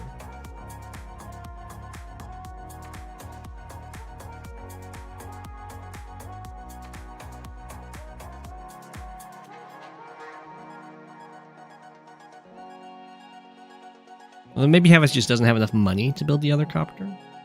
Maybe it doesn't win the race enough with the comm tower. It survives with 3 HP. I think it's fine then, because it repairs to 5. And 5 health copter with double comm tower, I assume, interrupts. It could be that it wouldn't work, and that's why Havitz didn't do it. Or wait, no, it's even better though. No, it's even better. No, it works because the missile can't fire, right? You have to delete the missile so that the infantry can capture, and then you have a full health copter to interrupt. Yeah, no, it just works.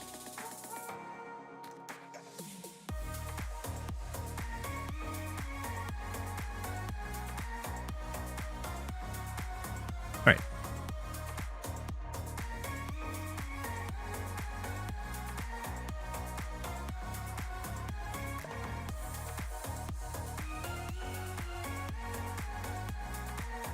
Okay, Havitz also has an artillery. You get a little artillery stare off.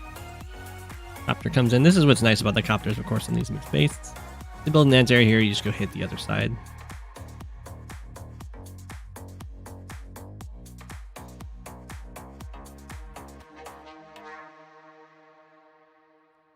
Yeah, you would just win.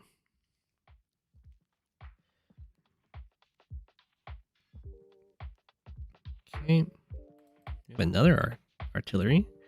Havitz was impressed with Naberius Buster's artillery.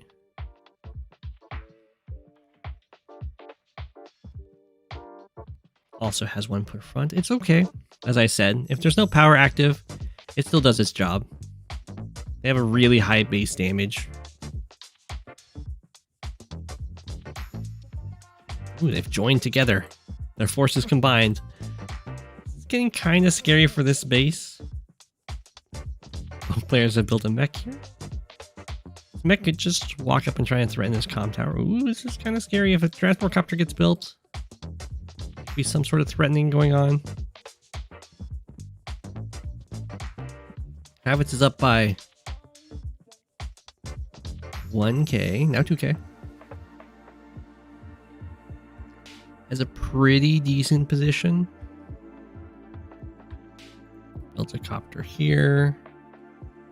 This anti-air is kind of straddling the range of this battlecopter for now. It does mean that this one wasn't able to be. I guess it probably couldn't reach this. 1, 2, 3, 4, 5. It could have been here. 1, 2, 3, 4, 5, 6. Yeah. Surprised it wasn't there. Now this copter gets to both block access to this base attack and interrupt this capture. So really good for Naberius.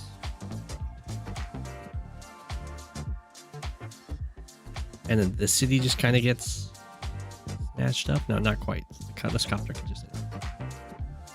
I don't know why all of these infantry are just walking into copter range. Happy day for Havitz on the left there. Tons of free hits. Well, the city does get just taken. Never mind, this doesn't actually interrupt it. Well, very good for Havitz then. Up 4k. Havitz is Yeah. Havitz almost loses the comm tower here. The copter can start the infantry can start the capture, and then the copter can stand here. But Havitz has this infantry way in the back. Basically, this infantry has to move out of the way so the anti-air can kill the copter. And this infantry could die to these two copters, but this guy in the way back here can still step onto the river to save the comm tower. So very good crisis management for Havitz there. You have this nice attack on this river, blocking the way. Does have the artillery shot though. We can go artillery shot into tank attack. There's also the backup artillery here. You know, it's pretty good for both players. Naberius Buster just kind of ditches the comm tower attack. I agree.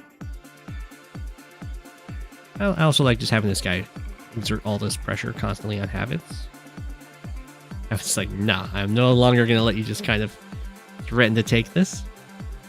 We have a rocket. The rocket buy is mighty spicy. I'm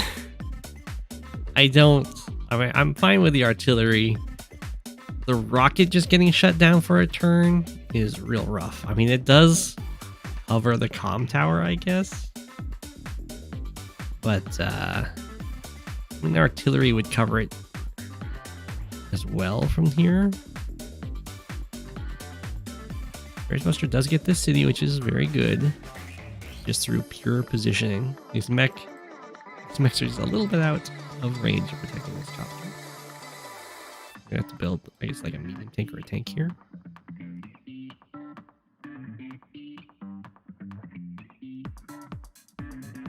Or we'll just zoom everything on over. Okay, just a tank. Copter. This is just mix-based shenanigans. Lots of front shifting back and forth to try and get some positional advantage. As you can see, the positional advantages can be a big deal. Like Naberius Buster just got this city purely through switching back and forth. Ooh, we have the Neo tank. Havitz just goes for a bunch of attacks here. We do have the artillery to cover all of these copters. A few tanks as well. It's a pretty scary attacking force. We'll see if the anti-air goes for a copter swing. I mean, you can do so from the forest, which isn't the worst thing, but man, there's a lot of supporting units. Ooh. Naberius Buster gets to kill maybe on this medium tank. Gonna go for the tower shield to pretty much guarantee it there. That's very cute. We have a nice little wall here.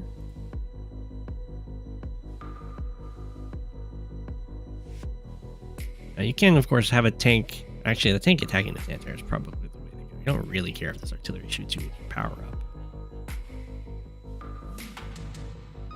This mech is very threatening, of course. Hit the anti-air. Down to 5. It goes to 7. This guy can still snipe some copters. Havitz also goes for the tower shield. Usually you'll see that Javiers go for the normal power over the super. Yeah, Havitz. They go for the normal power over the super because the super only gives you 10% more to your attack and defense in comparison. Well, that is a double base skip bomber. Well, that's going to tell Havitz that Naberius is trying to go for a base trade. Pretty much the only reason you would build this bomber.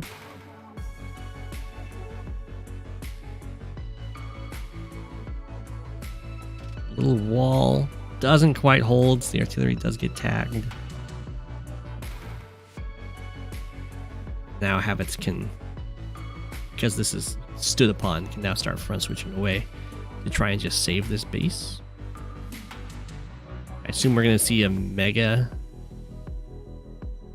There it is.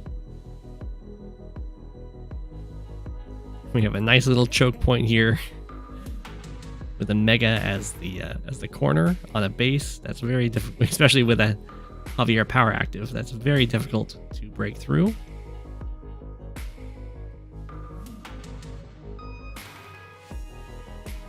Okay, here comes the bomber. Bombers are okay against megas. Like, megas can't shoot back up at them, but they don't. It's not like they one-shot megas.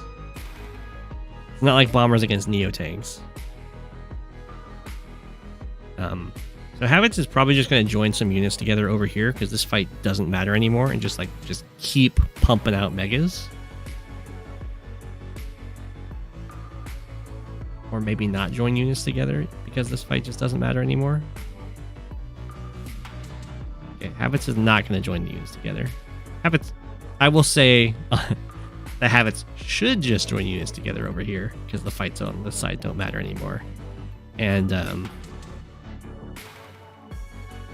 just continually pump out megas from this base.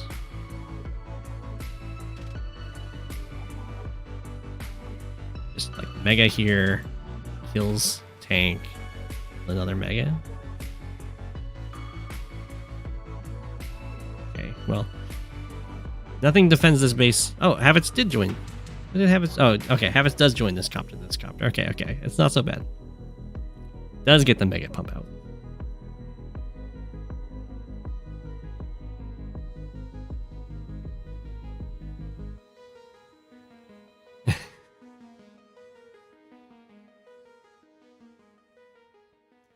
Okay, this is going to drain the ammo and give a lot of charge.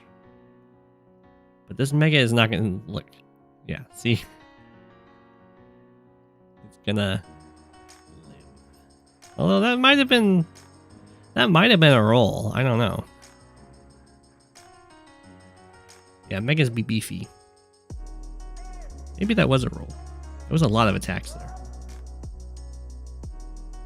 Naberius Buster just resigns. Yeah. GG. So even though Habits gave up the free win, it was a 90% chance. Oh wow. Well, I think you were doing pretty well even if they started standing on that base. But even though Habits just gave up the free win at the very start, pulls out the victory. Oh yeah.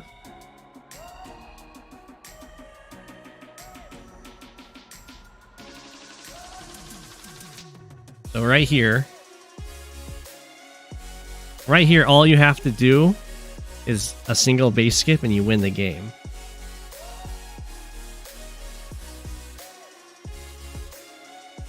So just don't build this infantry.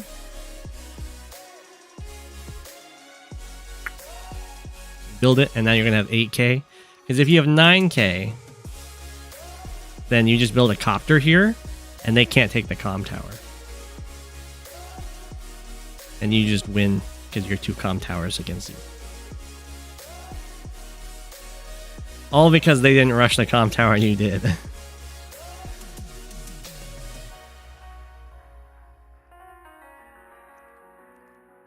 Yeah. I thought that's what you were going for because you rushed the comm tower. You saw the full HP missile to 2 HP. Yeah, but then they can't delete their missile because they fire with it.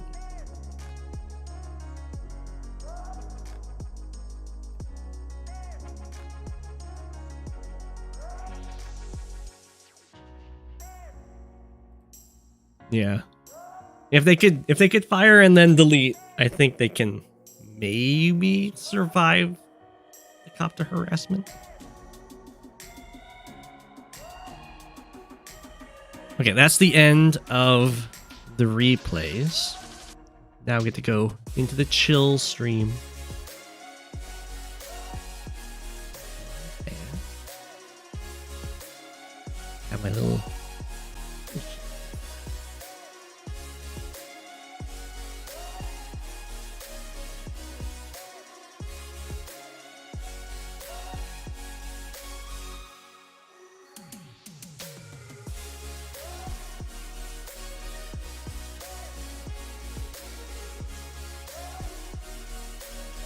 Yeah, that was 2 hours.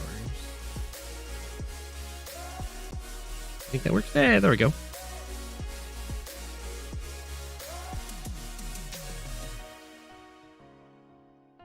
Have a good one, Kurt. On a scale of 1 to 10, how chill? 10. Oh.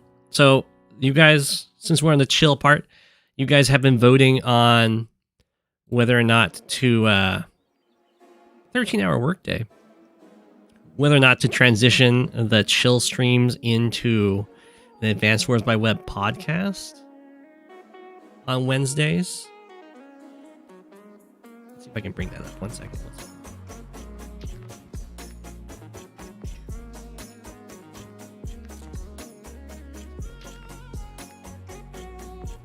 That info without giving. It's weirdly difficult for me to access my own polls.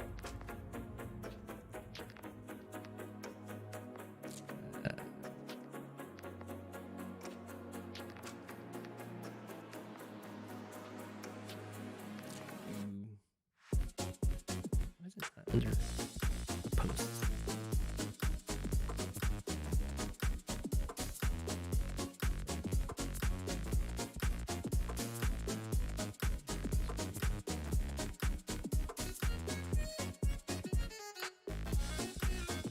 Okay. You can see it. There you can see it. So there's been 101 votes. You guys can't quite see that. 83% have said we should convert it into a podcast stream. 17% have said no. So I think we will do that. I'll probably not make every Wednesday, maybe every other. The chill that Go7 will become a couple penguin. We'll see. I'll need to see who I want to bring on. But the general idea would be to have guests come on, either like top players or devs. If we could get Walker on to talk about Advanced Wars by Web history, I think that would be very cool for a podcast stream. And then also just talk about the ongoing drama and or events of Advanced Wars by Web, different topics in general. We can definitely bring the map committee on. People really like to talk about the maps. If I could get a permanent member from the map committee to be on the podcast, I think that would be very cool. I could have some times where I play, but I wouldn't play every time. That will just completely burn me out. So we can definitely have different segments. Yeah, I think a map segment would have to be for sure. We could talk about up and coming maps, talk about map design, have people like cover the classics. I think that would be very fun. I think a segment, a brief one talking about like the games to follow. DJs Go7 podcast stream at some point. I could see if DJs wants to get on it. So like games to follow, up and coming maps, any LVJD game, true. Up and coming players. If I could get a tactics specialist, that would be cool. It'd be like tactics with a blank. That's what I was thinking for segments so far. Could do a community tournament. Tournaments are really taxing. I could do it though. And there's so many tournaments ongoing already for the website. Move Planner with Operation Move Planner. You mean Mechstorm? You could definitely do something like that. I think it'd be pretty fun. But the plan would be, I don't think every week, maybe every week, but I don't think every week would be too good. Maybe every other week, or maybe one big podcast every month. You think it might be fun watching me play Door Kickers 2? I could play other games. I wouldn't do that on the podcast, though. But it does seem very convincingly that people want the podcast. 101 votes is really good. If you want to vote, you still can. It's in the community post. You think every once in a while is best? Yeah, okay. So maybe I'll have another post. Maybe next week's post will be if you guys want it every other week or once a month or something like that.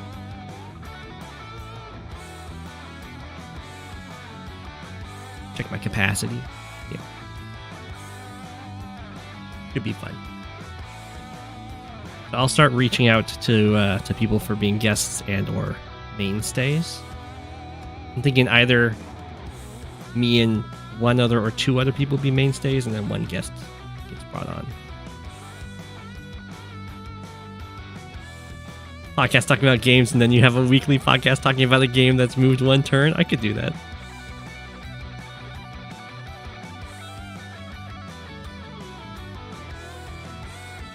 Yeah, could definitely do an alternating thing like that. The chill streams, I think, really help with just talking with the chat, because I do have a hard time with the keeping on top of the chat while going over the replays. Yeah, people do play very slowly, it's true.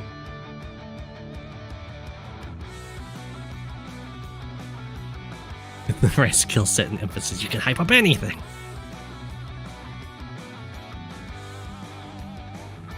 I could have two members of the chat to fight each other and then my guest comment on the match. I could do that. I don't want to just be a DJ's stream, though. I think DJ's does that. That's like his whole thing. And I think we should just do something so people have options for content.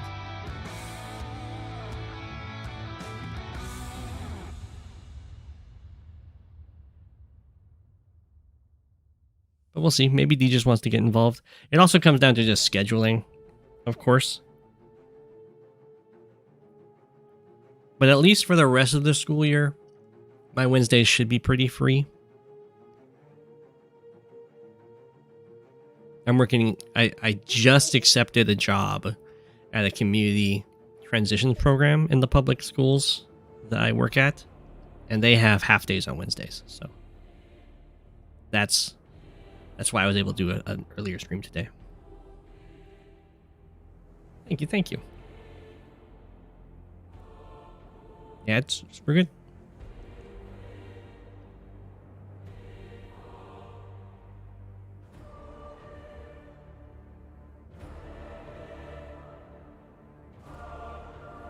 Five more days to your favorite holiday. My holiday for the winter is happening tomorrow. The winter solstice. Gonna go watch the sunrise on top of a mountain. Oh, whoa, there's options now for live queue. Limit to plus or minus 200 MMR. Use overall ELO as MMR. Limit to A+ maps. Oh, look at that. So you have a whole bunch of ways to get less matches. Active games. Got a true boss. I thought a true boss was doing Grimm only. A true boss is now fighting Grimm as Olaf. Oh, how the tables have turned. Oh, how the turns table. You'll be working 60 hours this week again?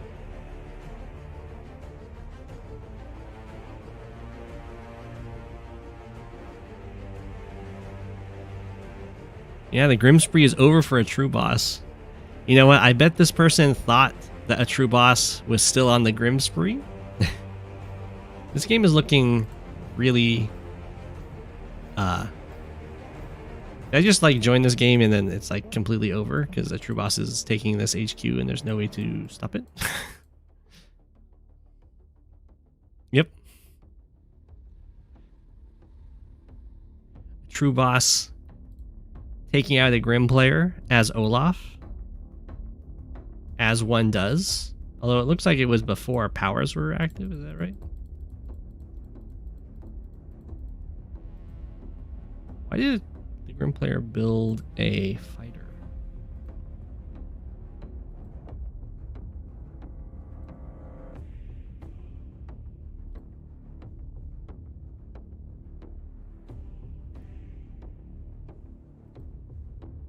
Whoa.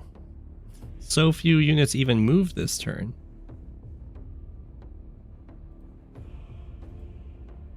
I guess just these infantry didn't move. They're trying to like stay in range, but there's no one to like step over. I think his infantry can just go here, and it's okay. That's tough to do in a live game. So GG, a true boss.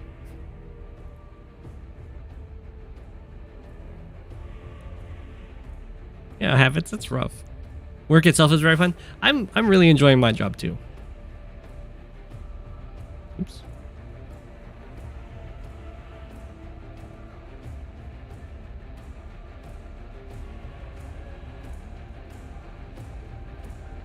Got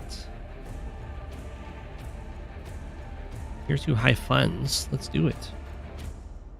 It's a Sturm mirror, my favorite mirror.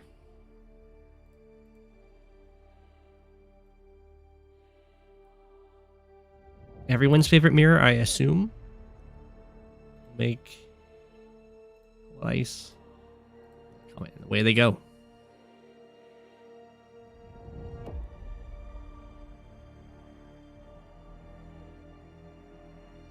Doing a Cecipia is picking Sonya and then complaining you get bad RNG. Yeah, yeah.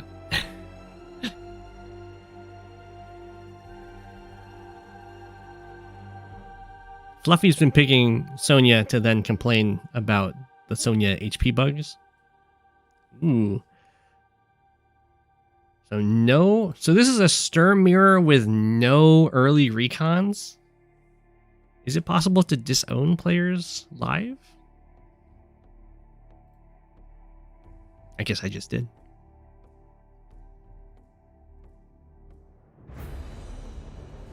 The copter. I guess the copter is fine. It forces an anti-air. Just gonna like transition down to here. But the recons are so much better. You're hopefully sending your game against Croffy as soon as it ends. Nice. You think following the game is the opposite of disowning them? I'm supposed to follow the game so people know I'm watching. Put the pressure on them. Your favorite mirror is Convoy mirrors? I don't like that. Any mirror that is heavily invested in getting the super first, I think is an awful experience, personally. Sturm mirrors don't really care if you get the super first. So, it's just fun. It's just super fun. Just, you know, tactics. Zooming around the map.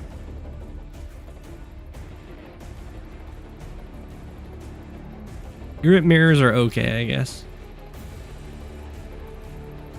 Yeah, I don't really like Andy mirrors.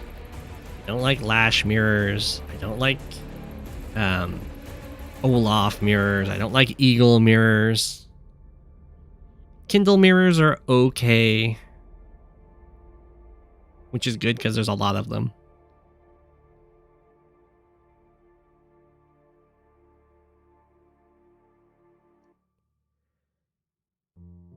Fluffy doesn't like Kindle mirrors. There's a lot of people that don't like Kindle mirrors.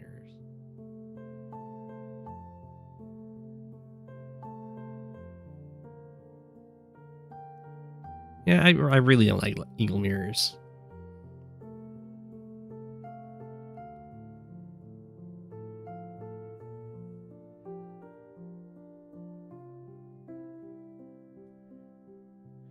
The interesting thing about grip mirrors is that even though your direct units are awful, because your opponent's direct units are also awful, you can use them again.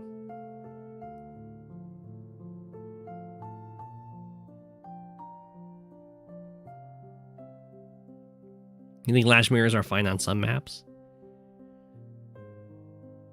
It's not so much what the COs do, it's just how reliant are they on supers, and Lash is like really reliant on supers. The normal power be Garbo. It's the forbidden technique for a reason.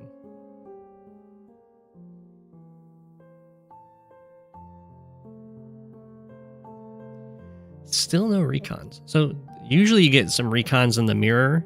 You get pretty much Sturm always gets recons, but in the mirror you just harass them, and you don't care if the tanks hit your recons. They have to use multiple tanks to kill a recon. Sometimes like 3.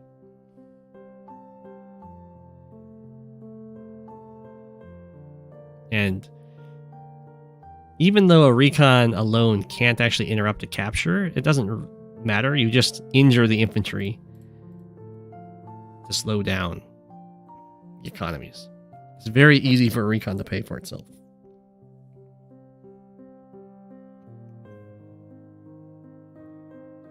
Outer mirrors can be okay.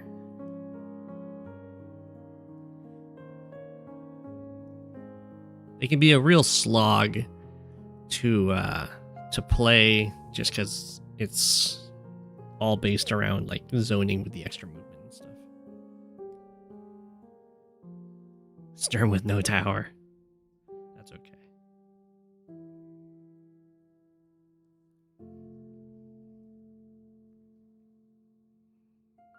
So yeah, you when playing as Sturm, especially in the mirror, you don't really like camp on heavy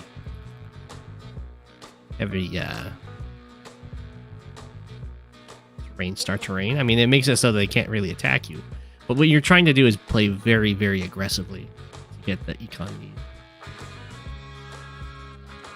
You know, Sturm mirror, no tower, straight vertical front. Yeah. Is it probably going to stall out? Is the lake in the middle? Well, Sturm can front switch. Much better than the other COs can, for sure.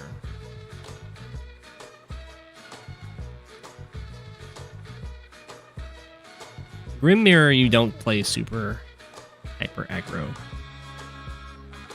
But a Sturm one you do. You gotta leverage the fact that your stuff doesn't die easily to get the harassment.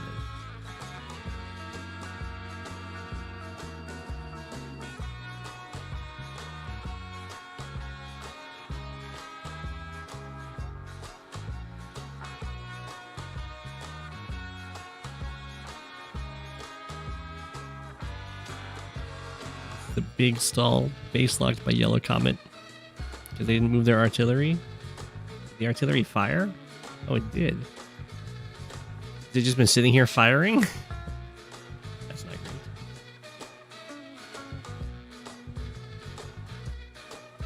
Is there any CO that scales better with unit count than Grimm?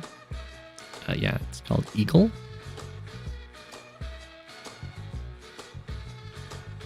I don't think any CO scales better with unit count than Eagle.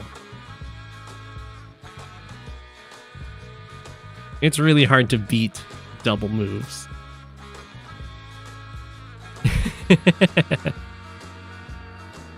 Grimm does scale very nicely with unit count, though. It's true.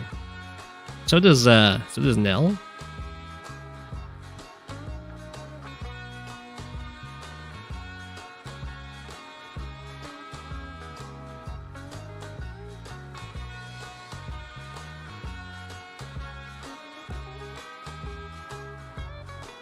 Your argument is because there's so many units and so few tiles?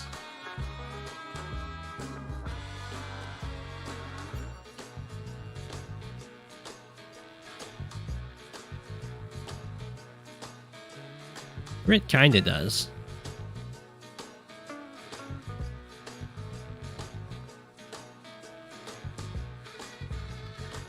Hit back.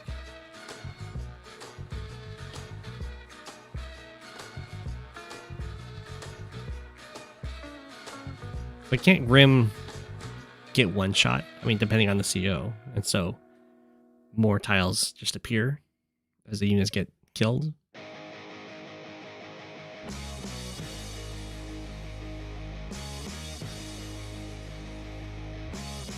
Generally, Grimm doesn't get one shot by many COs. Now, if it's a Grimm mirror, then lots of it. Or if it's like Max or Jess. Even Jake, if it's a bunch of planes. I mean, a lot of maps have a lot of planes.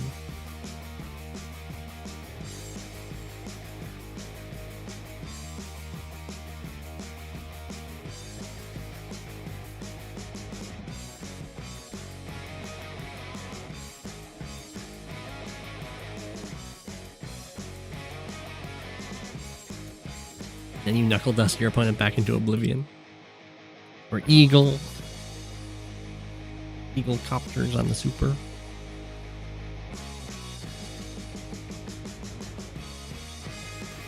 Jess versus Grimm. I'm giving you PTSD from your first live queue match ever. Aww. Yeah, Jess versus Grimm is pretty rough for Grimm.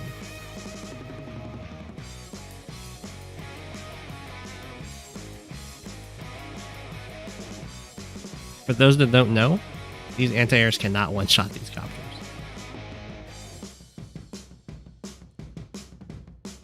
No tower, Sturm Mirror, let's go.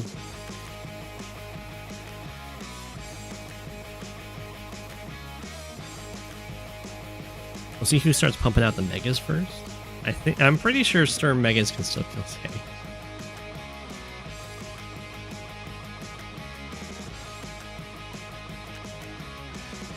Yeah. It exactly kills on planes.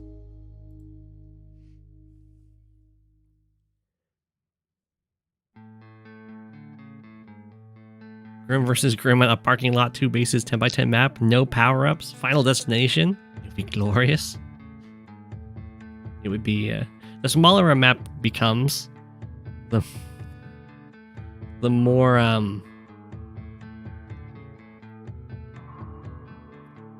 what was I gonna say? The more the turn advantage comes into play.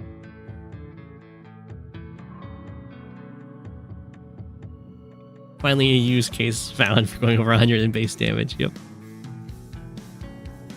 No, no, no, no. We need to have an infantry here to go for this airport capture. There's been so much effort breaking this pipe city.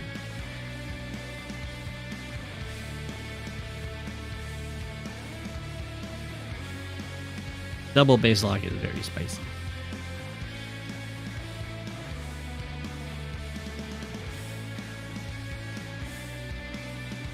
We'll see if either player ends up getting on lead this game.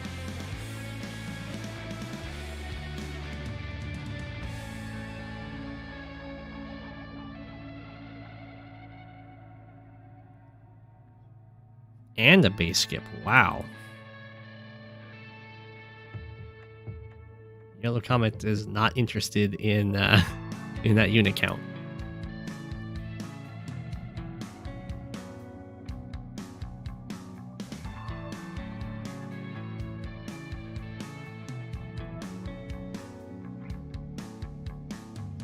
That's very good news for Sami Waifu.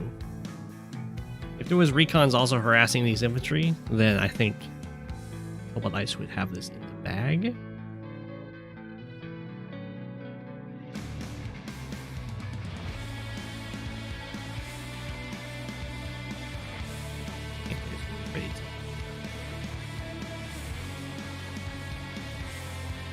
Your money's on Sturm here.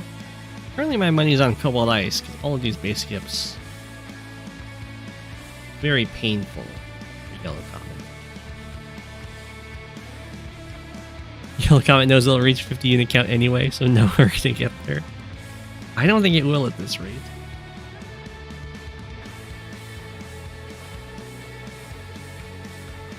But I see what you're saying. It's a joke. Peter. Is that a triple airport map? Oh my gosh. Sami Waifu did not build an infantry here. Even though this is going to be broken next year. I don't know what's going on with that.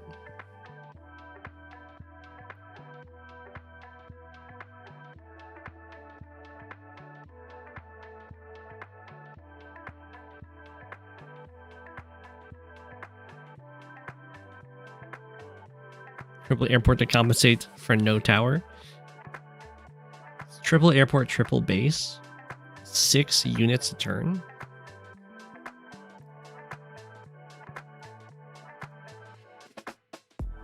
Is a unit limit of 50. You can reach it pretty quickly.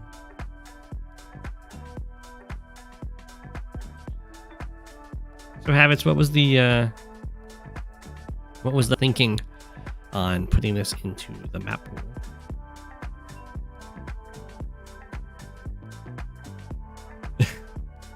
The year it was made and what map rank? It is can't see anything but. It is B rank 2021 from Hearing Voices from the Past.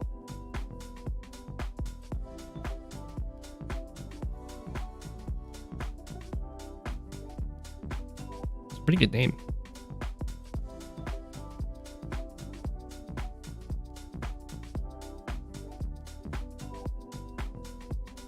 Copter be swinging. I like them. I like the little medium tank block. This is nice. Copter will. I don't think it even dies from this fighter hit, but it will get bopped. Maybe.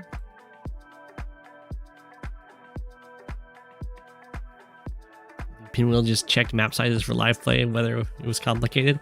I see. Is that why there's such a large map pool? It's just like, we'll throw in everything.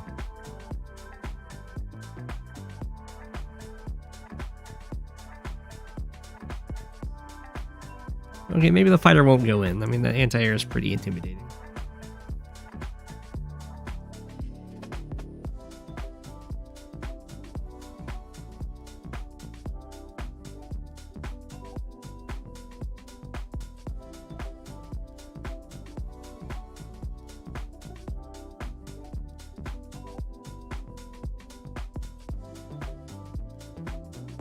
Tower in the middle would have made this map B tier.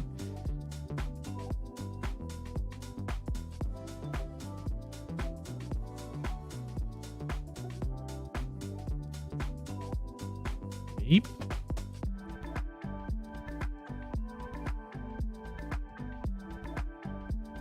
I mean, it might not stall. We'll see. Or at least for this game.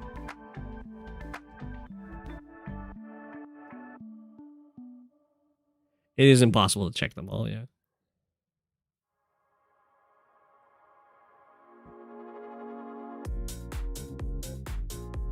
So it's better to give them their shot in the live queue. I understand.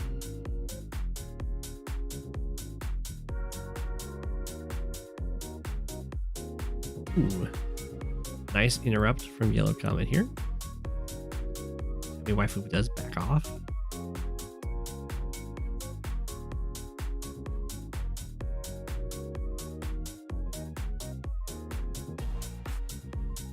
It's sad with a Neo can't when infantry on planes. Yeah. It's not sad, it's great.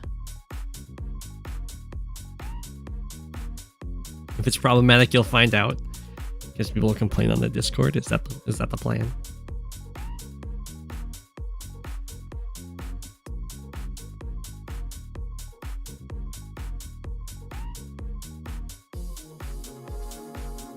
They had a little AI.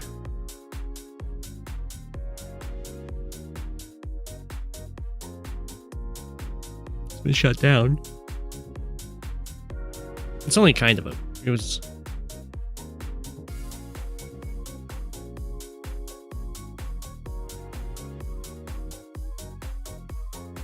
It was okay.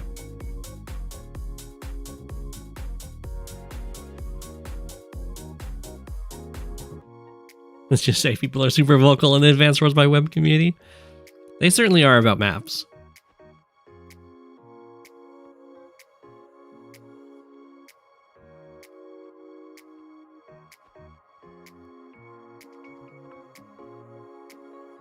I think it can definitely lead to some burnout from map creators. I think understandably.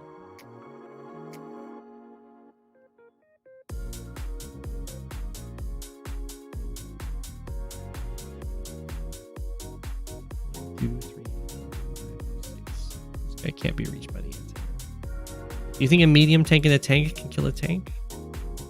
Actually, I guess you could go copter tank. I think that will kill a tank. And then the medium tank could hit this anti-air on the road. It won't kill it, but it will do a good number. Yeah.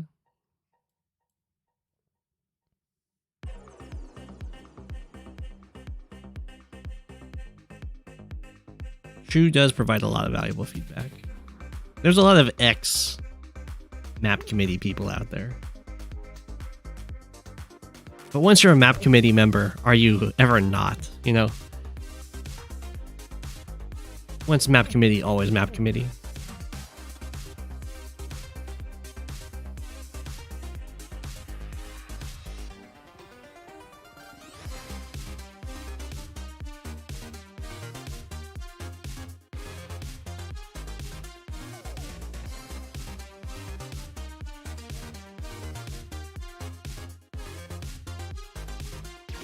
Yeah, it will never happen because of Nintendo. I'm not sure if Nintendo will crack down if there's AI, but maybe. There's AI in the other Advanced Wars by Web projects. Or not Advanced Wars, but Web Advanced Wars projects. Fan projects. They haven't been shut down. But I don't know how that all works out anymore.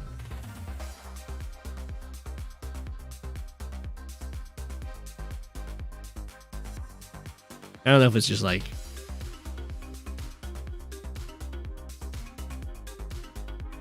whenever Nintendo decides to randomly do something about it.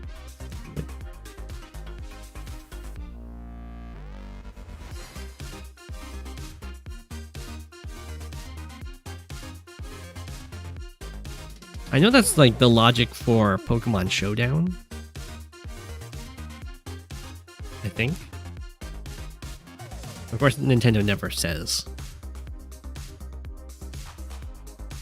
But the not earning money part's definitely a big part.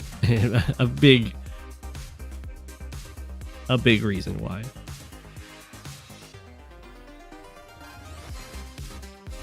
Okay. Well, Yellow Comet definitely had some very questionable plays with all the base skipping and stuff. They're getting a lot done. They've got the income lead. Got a lot of pressure on the map.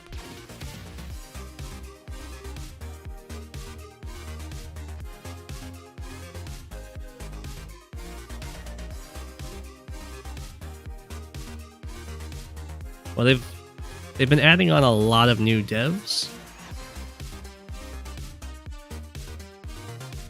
I would expect, mostly I would expect live queue to get more and more fleshed out.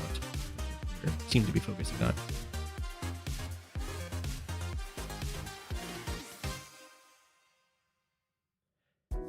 I still cheer for Koal Ice. They got this.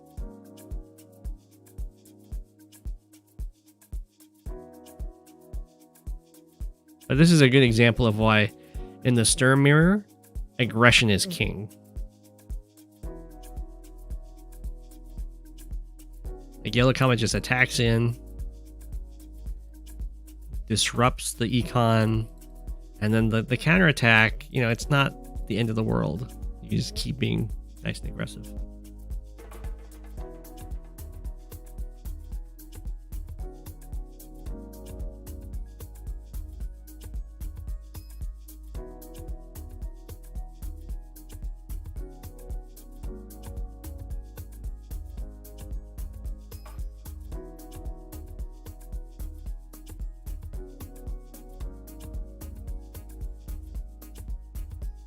A lot of people like live queue.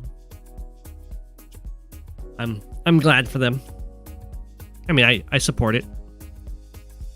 I'm not a huge fan of playing it, but I support it. People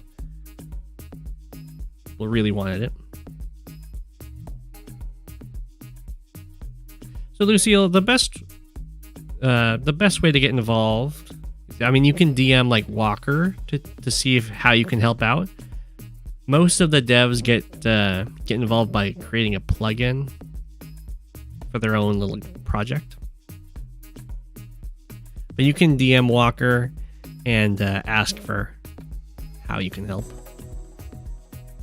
And once you've built enough credibility in the community, you can get brought on by it as a dev.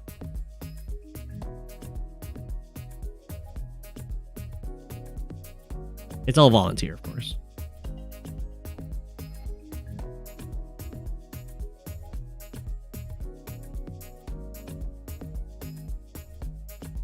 Kind of want to share your LVJD tourney match? To be fair, he sandbagged. Chose Sonya in the high funds tournament. You think you got him? Even though it was seed like 270th. Nice, nice. You can definitely submit it. Wait, why hasn't Cold Ice captured this? There was even an infantry build, it looks like, last turn.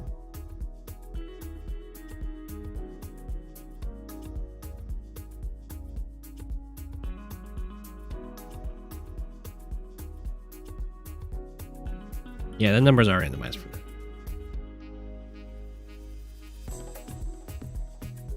I mean, LVJD is very good, though.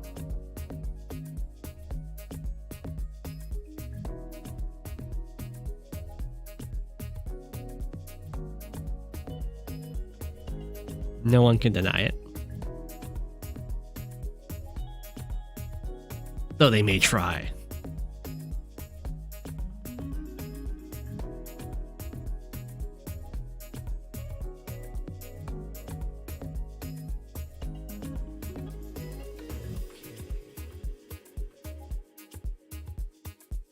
We'll see how Yellow Comet wants to go about this. The attack on the HQ is looking pretty nice because there's so few infantry left for Cobalt Ice.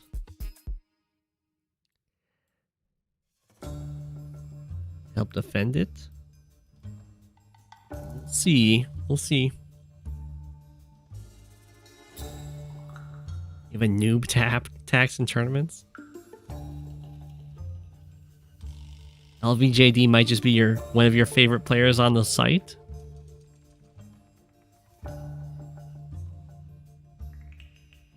He always plays in so many unorthodox ways. Beats his opponents that way. Definitely has some very creative plays. Well, unorthodox plays. I don't know if always it beats the opponents though. I like LVJD.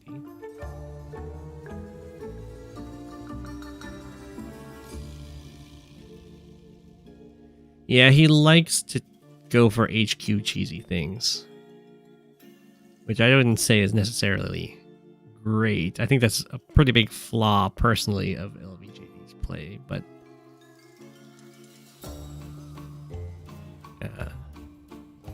other than that, very good.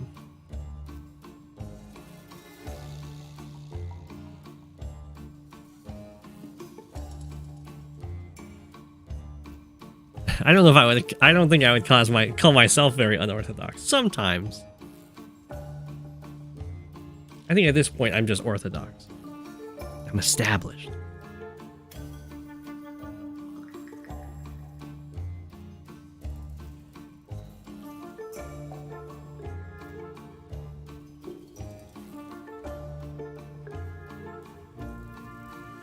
It's called inventive. If LVJD did less cheesy HQ rush stuff, I would be a much bigger fan.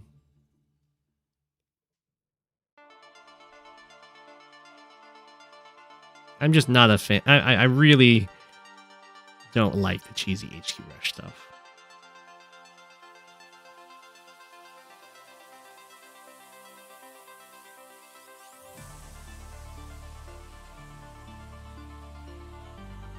I think everyone goes through a phase where they're like, oh my gosh.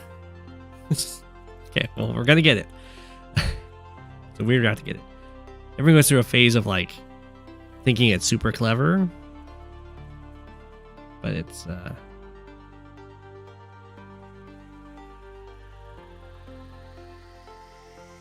really not. I'm able to enter my home once again, it's true.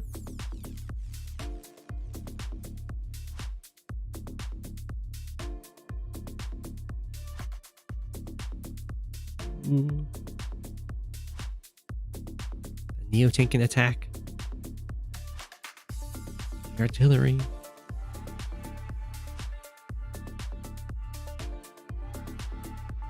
Isn't the LVJD play game moving at a glacial speed?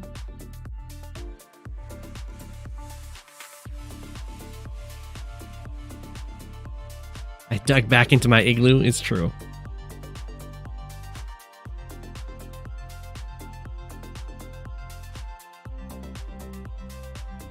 He just says to watch my games to learn how to use mechs. See, very orthodox.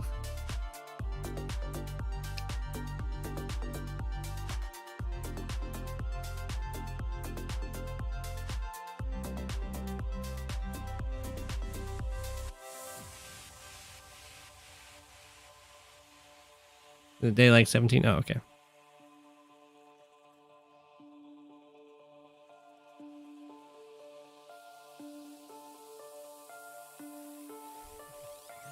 The power of the forest for defense.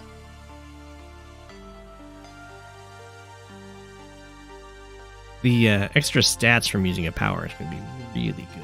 No comp tower.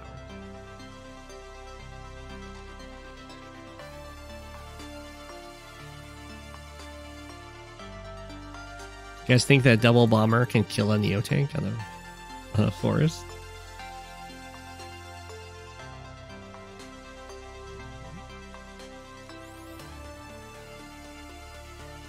If it high rolls. 48, yeah. If it high rolls, it can get it.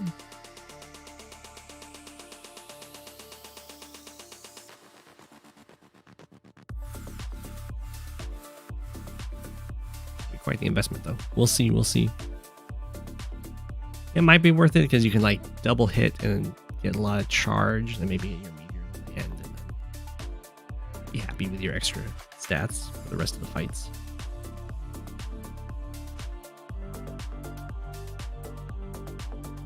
Oh no!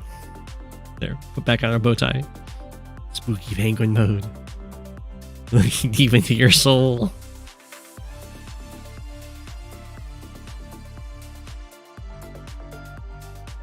Whoa, we got a missile.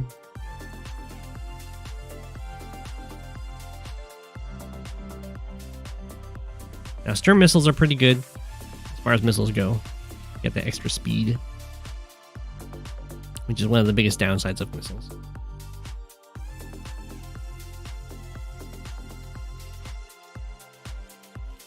Well, I am pretty sure if a meteor drops, it's going to drop right there.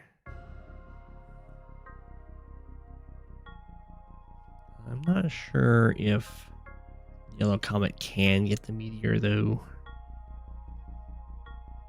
It's not quite enough, like, high value swings.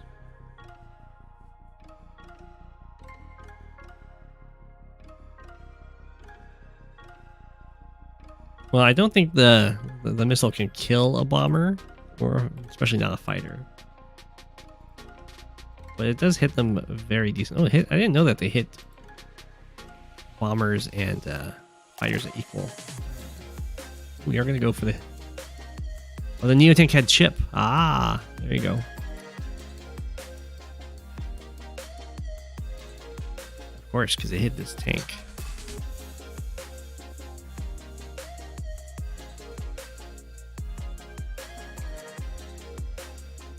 I don't like that all those infantry just walked forward. Left them vulnerable to a bunch of infantry attacks.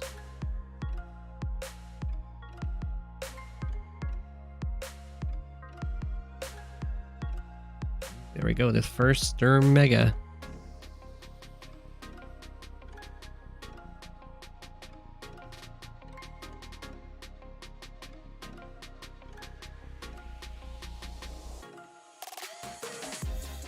One day we'll be able to see chip damage. No, we'll never be able to see a chip damage. That would change the game.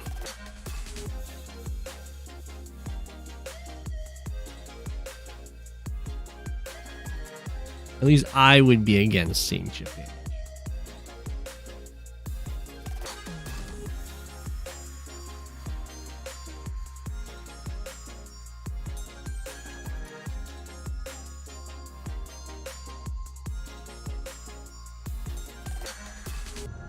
It's possible that other people would eventually be able to convince the devs. I don't think so, though.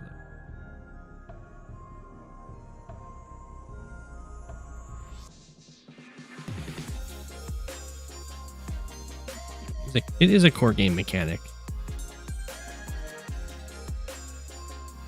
It plays into whole risk management stuff.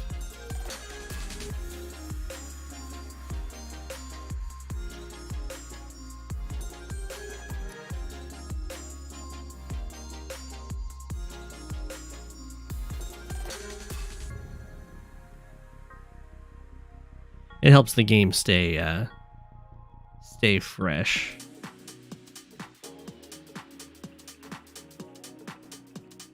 When there's too much certainty, the game gets a lot more uninteresting.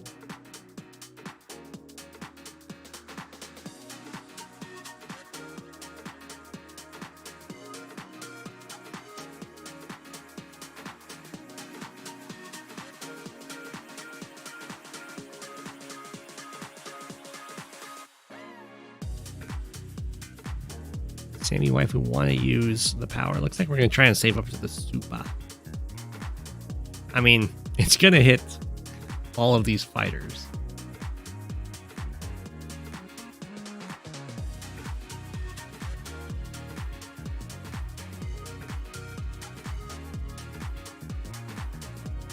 So you probably don't even use it. Oh, it's not going to hit the fighters now. Maybe it'll hit up here. Fire it does calculate. Lexio's get a buff with chip damage revealed. Can't have that happen.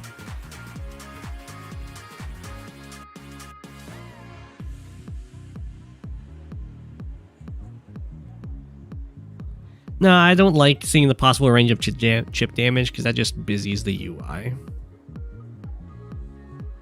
It's not super difficult to calculate out if you need to see it.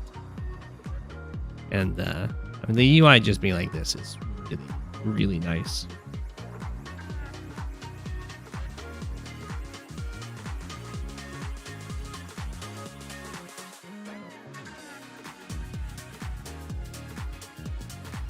I would be okay with that being a CO's day-to-day, is that they get to see the exact HPs.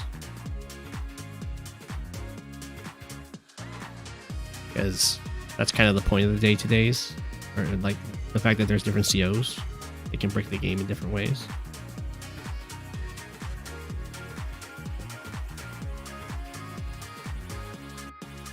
We need to have a mod where we replace the Sturm Meteor with Majora's Mask Moon. That would be good. That would be good.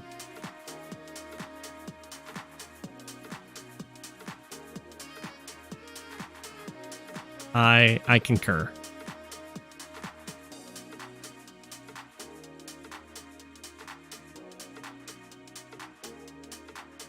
Ooh, bam.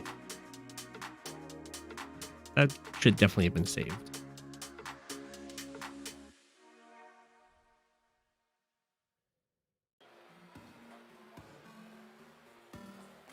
I mean, or either saved or just use the normal power. Like, it doesn't really matter. They hit the fighters.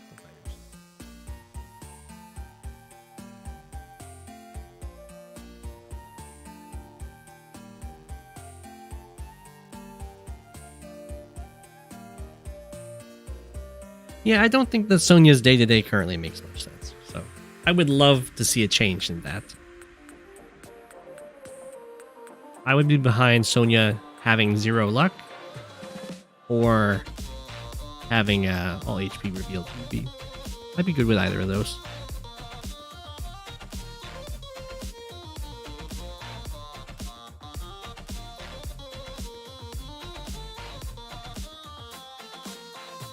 What about both? No. They both essentially give you all HP revealed, but no. Both is good?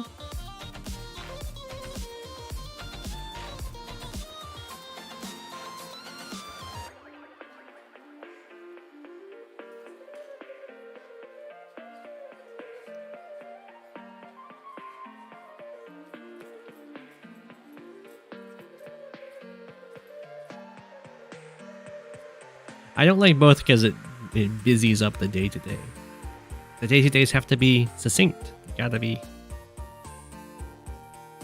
Or at least they should be succinct.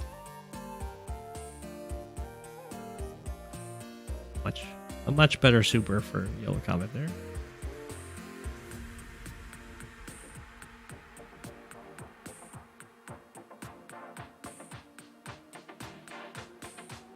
Man, is this HQ looking very dead for Yellow Comet.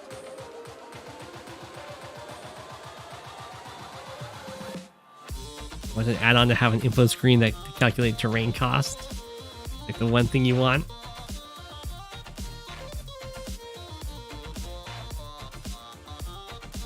There is well, there isn't an add-on. There's of course a page that you can look at all that stuff, but I think you're wanting to be able to just like mouse over it and have it say in the bottom left corner. It's again gonna busy up the UI a lot.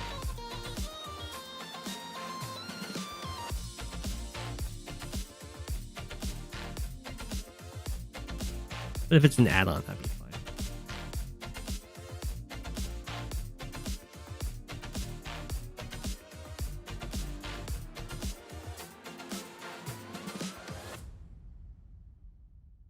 It is something you eventually memorize by playing, but of course, if you're newer to the game, then it's just a knowledge block.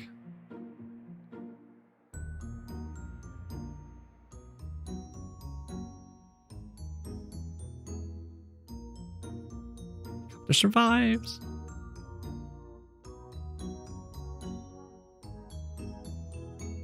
Mega gets a kill.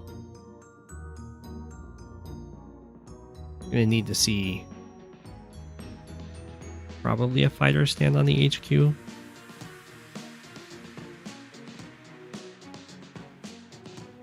mind.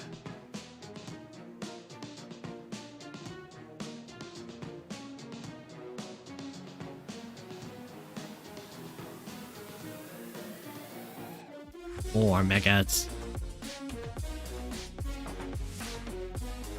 The Mega does reach the HQ in one turn, but there's a lot of blockers coming in here.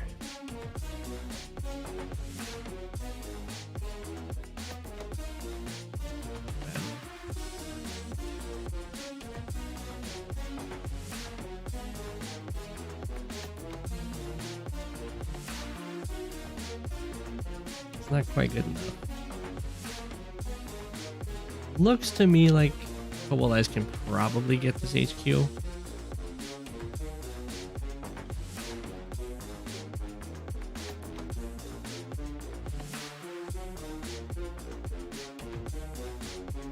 Yellow Comet really should have just left a tank on here, so that the tank could just stand on it.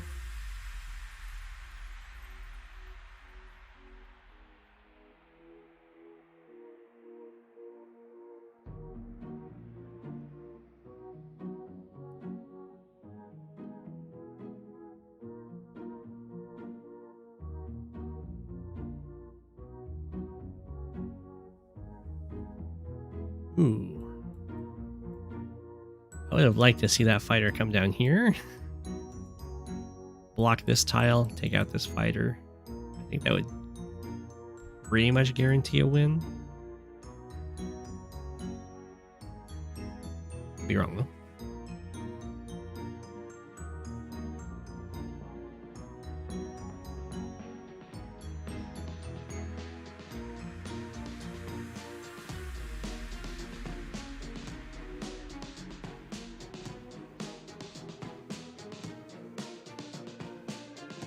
Oh, we're gonna get this airport. Finally.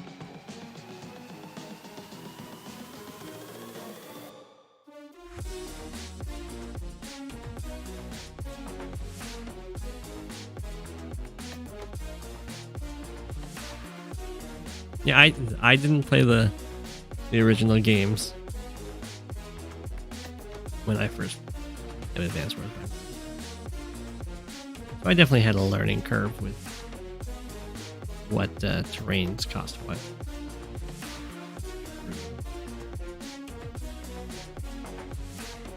The thing.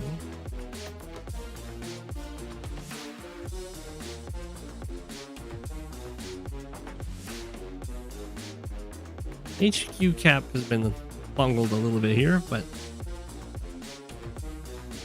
Might still just go through. Now the Mega can stand on the HQ, so probably not happening.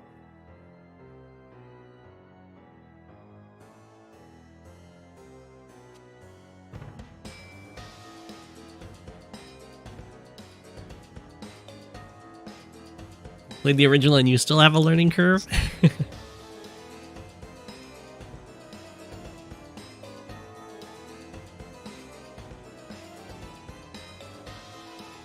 No worries.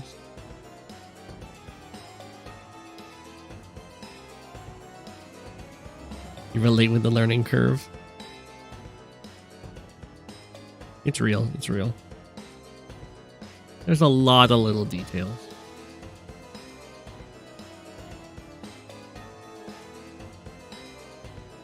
Yeah, your first game ever. Definitely the demonstration of how much there is to learn. Especially in comparison to your latest games. We got the airport.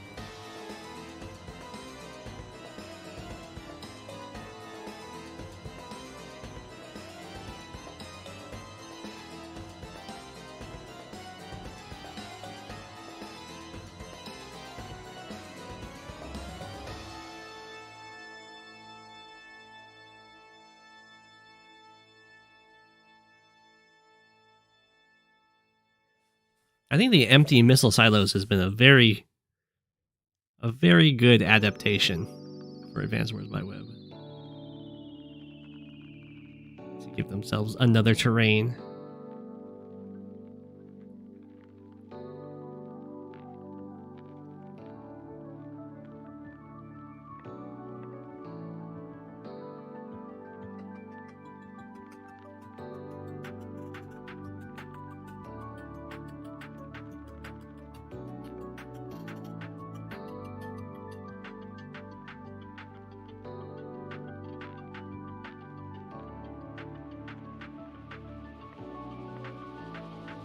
I don't know how desperately we have to beg the dev team to just add more terrains. But I'm hopeful because they did officially add the teleport tile, which is technically another terrain type.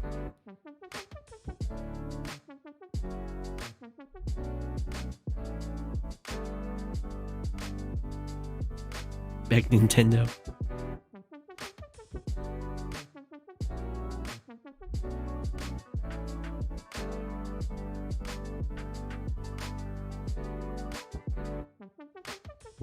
If we're adding new terrain, let's just get rid of shoals.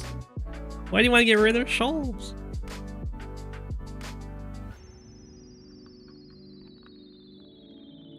Museum's not on the site. Yeah, teleport tile, it was originally a glitched tile that you'd have to glitch into maps.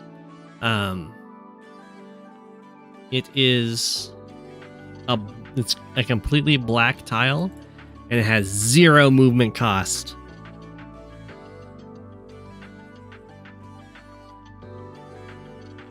So if you have a whole bunch of them in a line, you can just teleport to any part, point on them.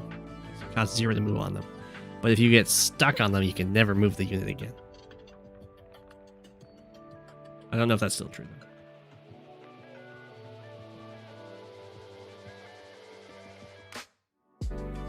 Shoals, you mistake them for rivers.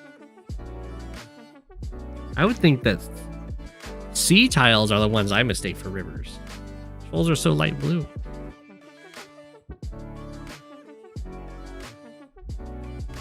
There's still bugs with teleport tiles. Oh, sea tiles. Or, oh yeah. You can definitely mistake shoals and sea tiles.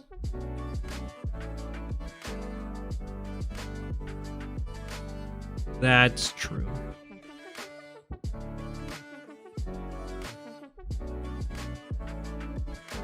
if you want, you can always change the shoals to look like this, and that will make them harder to mistake.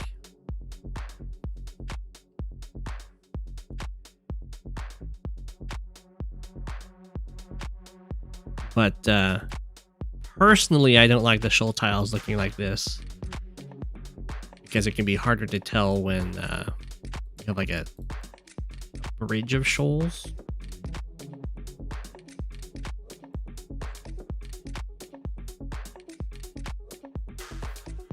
So I much prefer these ones.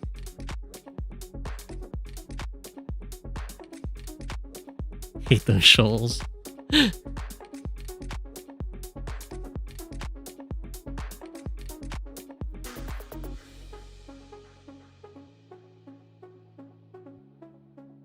The real answer is don't play so fast. That's true.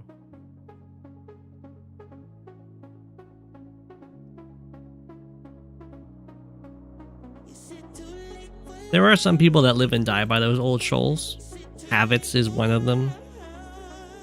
Voice of Akasha is another. Most of the old people live and die by the old ones.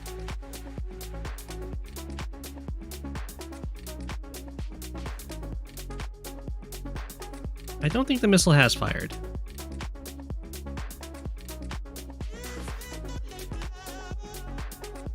Boomer shoals. Classic. There's other things you can do in the view, by the way. You can turn the grid lines on. I don't play with the grid lines just because I don't know. I guess I can track the tiles pretty easily just by sight at this point. But if you want to have an easier time counting tiles, then you can play with the grid lines on. I personally think it looks worse. It looks more busy. Not a huge fan of that, but as you can see, it makes judging distances very easy. But I don't like how busy it makes the map, so I never play with them. A lot of the older players also turn off the map animations. They'll change. This is the one you'll see a lot. Is the Advanced Wars 1 cities, and all the animations turned off, so no one's bopping. Makes the penguins look really sad. They're not going back and forth, and you don't have like the smoke coming off of bases and everything. But this is something you'll see very commonly.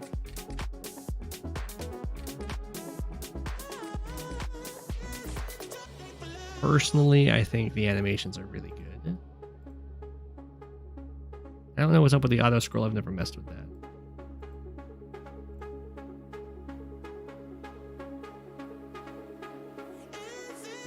But some people find that the all of the units bopping around is very distracting.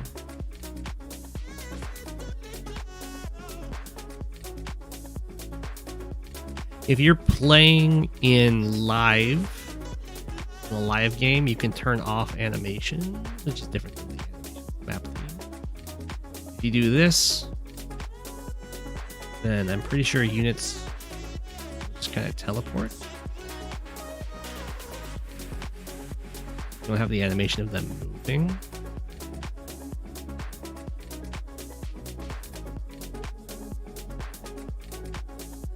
I'm not seeing anything. Oh no, you just have the animation of them moving.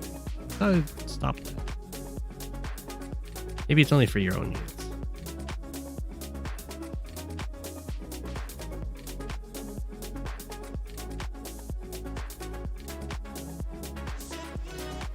It's only your own units. Then bopping is the charm. I agree. But you've got some customization.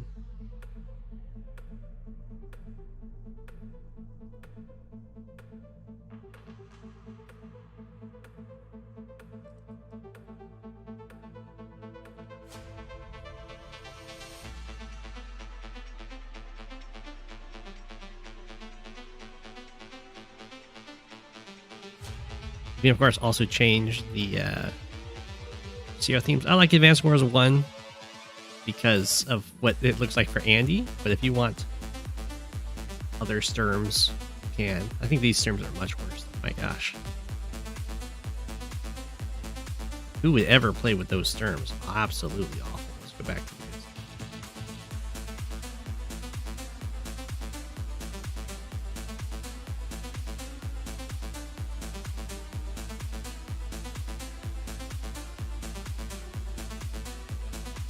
Got the rockets moving out. Well, this rocket didn't move.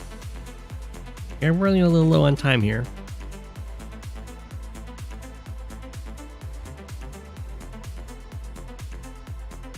Advance Wars 2 has your favorite styles? It does have some good ones.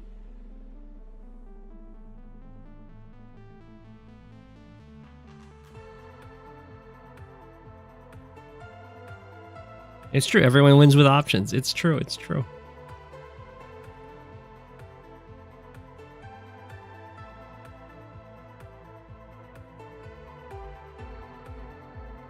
And technically now Advanced Wars by Web is a little cart inaccurate with this being Yellow Comet. As we saw, it's been errated to be Gold Comet.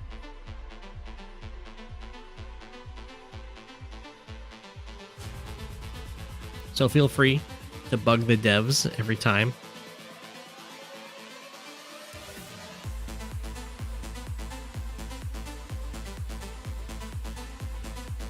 About their cart inaccuracies. Squall. True, true. The Drake powers have been renamed too.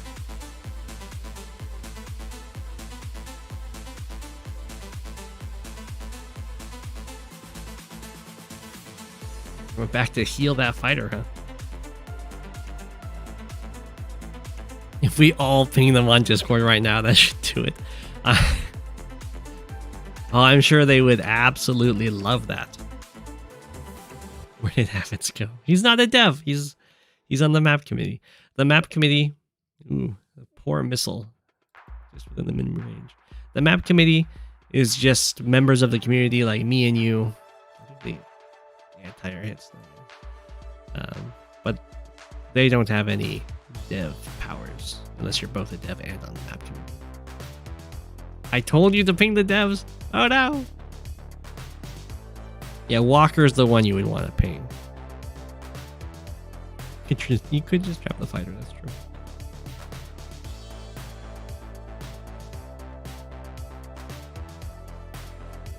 I think Voice of Akasha is the only dev plus map committee. I mean, Walker's basically dev plus map committee. Plus admin. He's the everything guy.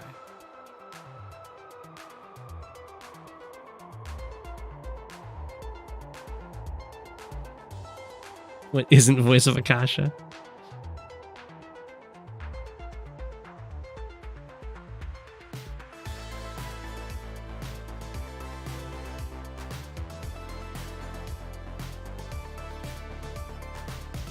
Gold Comet here has definitely realized that mega tanks be good. Walker doesn't have the map committee tag. That is true.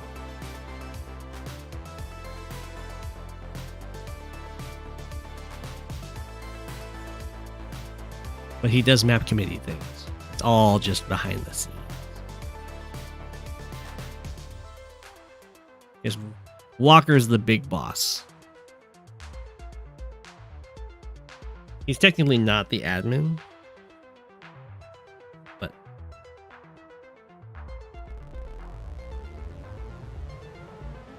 I think he does most of it. The admin.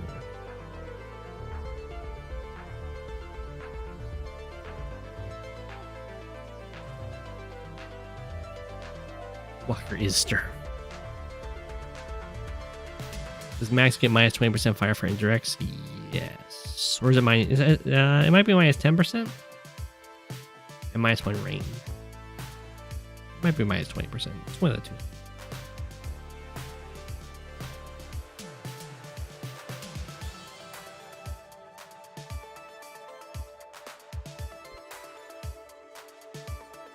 Might surround the fighter and then have the missile finish it off. Missile, we get to do something. Now, Max is -1 range. That's really bad. And not perfect movement. Sturm has, like, some of the best indirects in the game. It's not the minus in firepower that makes. Yeah, firepower-wise. But that's like saying that Max has better recons than Sturm.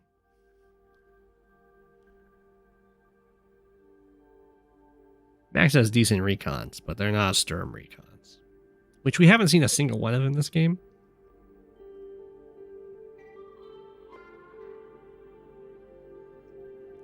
Ooh. Cold Ice has now taken the lead in income.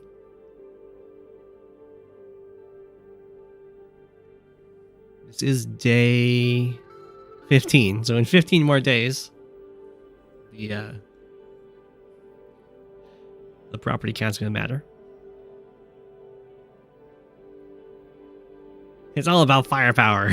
Choosing Grimm as a kid. Grimm is pretty good in the campaign. The AI really bungles things up against him. Wow, that's gutsy. It's right there.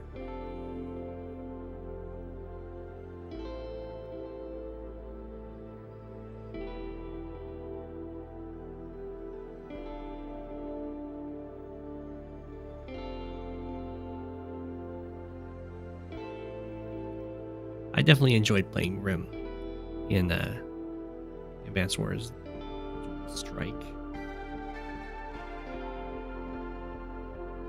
That and Rachel. I was just cosplaying as Sturm.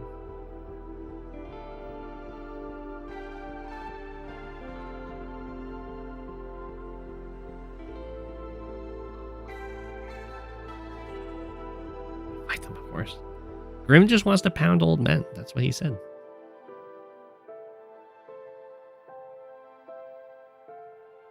It's a direct quote.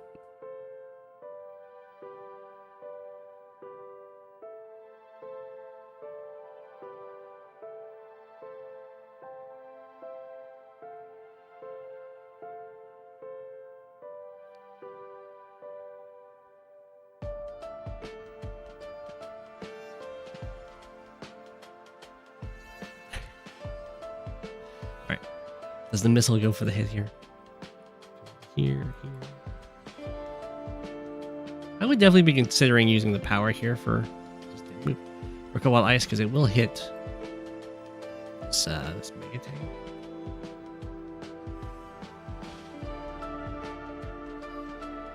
I think Grimm's got the cooler shades than Wayland. Wayland's, he's got decent shades, but he's no Grimm.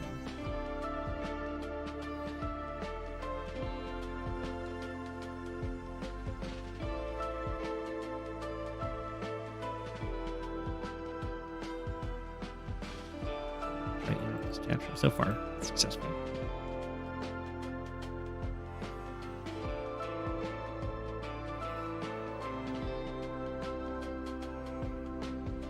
How many people here favored the dual strike?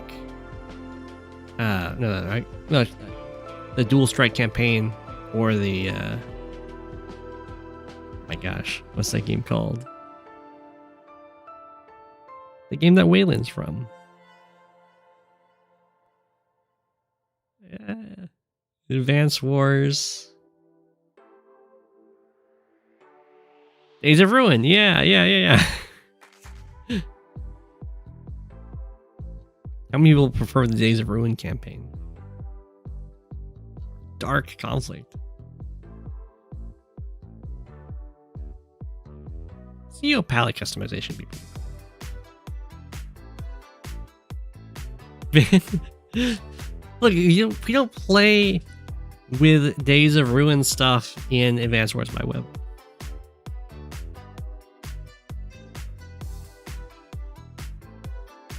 Dual Strike campaign is more fun. Ooh, but Advance Wars 2 is best. Oh, Tiny Wars? It's true, it has its own game. Fan game. The room is very good. Definitely had more of a story going on.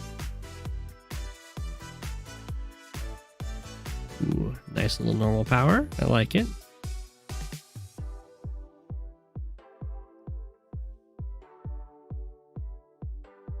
The reverse war room challenge in Dual Strike. It was pretty fun. Did somebody say Days of Ruin / Tiny Wars? We're talking about how bad the Days of Ruin campaign is. When will I play Tiny Wars? I really don't like the Days of Ruin fog.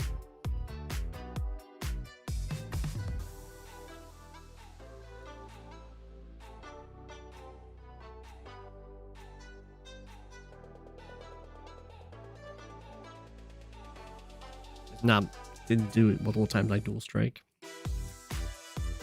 I think that Days of Ruin campaign definitely had some higher highs and less lower lows. Only a few of its maps really dragged down.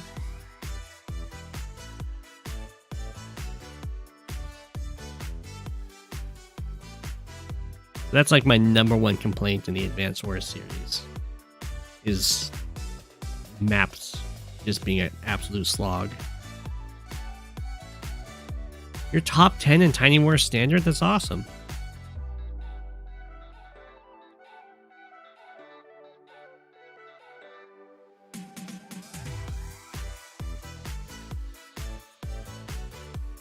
It's true. I agree that the Days of Ruin takes way too long for the CO zone mechanic to come up. I also don't like the CO zone mechanic.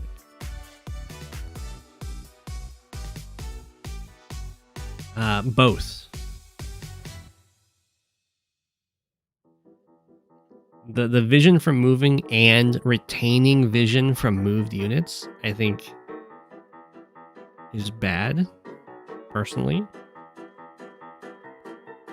All of the cities being fogged, I think, isn't great, but it's not the part that I don't like.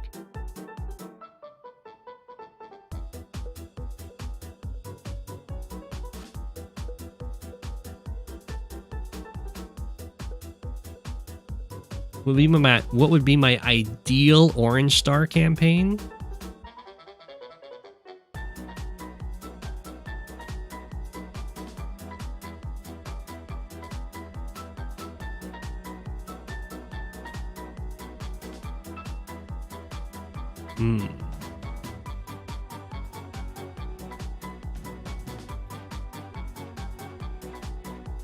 I'm not sure. I would... One thing for sure is I would like to have Sami with some special ops missions.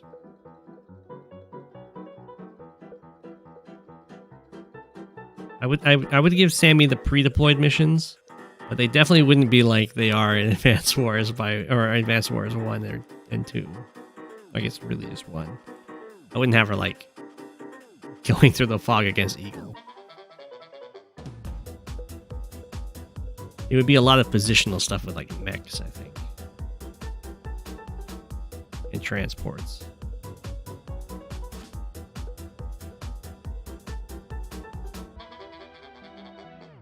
I'd be fine with Andy being the main guy.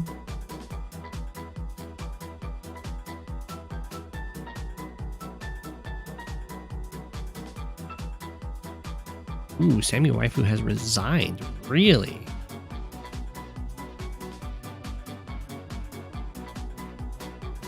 Why? Seems fine. There's a lot of megas coming in, but Sami Waifu was ahead in income. Like maybe just low. No, they're both low on time. I'm surprised.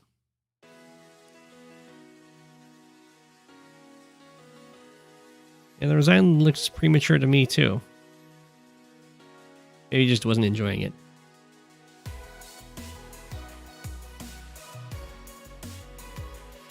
Hey, Lemon Boy. Big fan. Hey. It's fun. You guys didn't build any recons. Did you? Live game made me had to go. It's true. It's true. Yeah, I would like Sami to have the special ops missions. I don't know what else I would do in the campaign.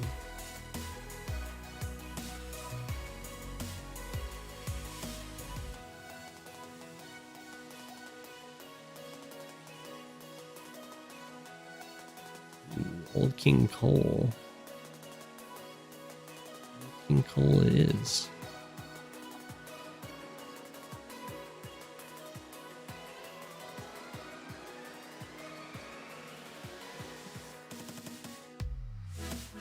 Koal versus Hawke. Koal's looking really good. Like, really good?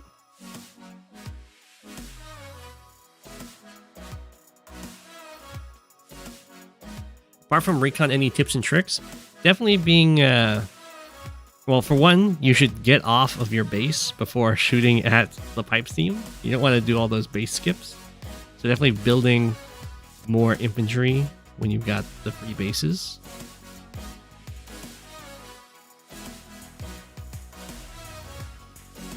It's like the #1 thing to work on. In the Sturm mirror, being very aggressive is good, and you were definitely doing that. But I think you missed out on like 8 units or something.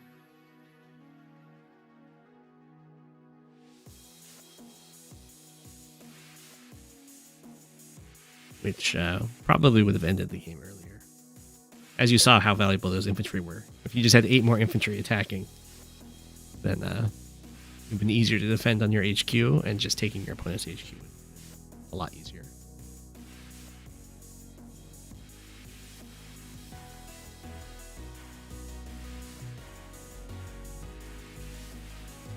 That's definitely the #1 thing. Yeah, units are taking damage again. I mean, Hawke's definitely got the better super.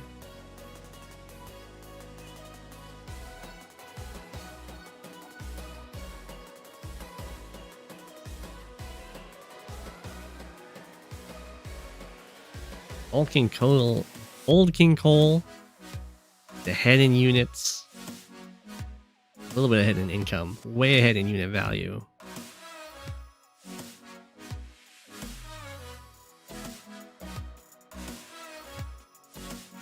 Spider doesn't have much to do though.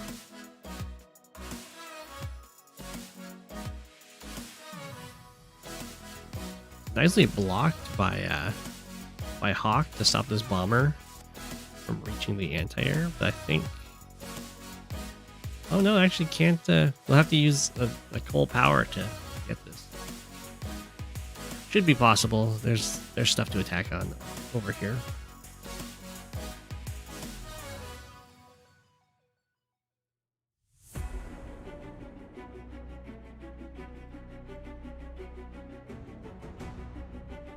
Yeah, for the Sturm play, I think he did overall pretty well. Going into the mega tanks was good.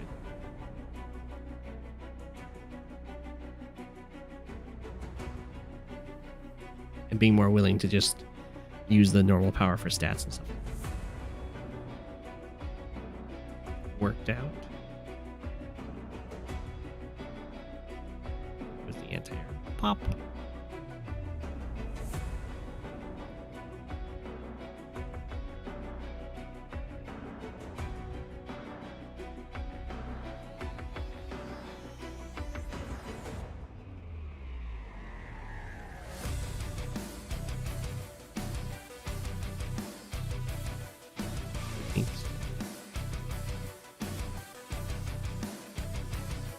This playlist called Songs for Penguins to Bop to.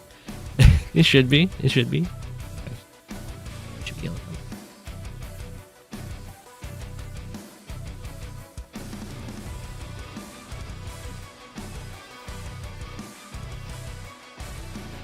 I should add more songs. It's been a while since I've updated the playlist. And by playlist, I mean a folder full of music.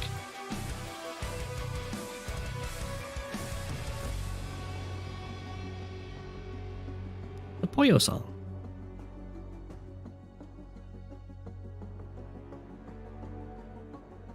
Sunbreaker has resigned. Yeah, it's... That Koal power was really good. Taking out this anti-air kind of just ruins this whole thing. Maybe like some stuff that Hawke can do on this front, but I think that old King Koal definitely had that game in the bag.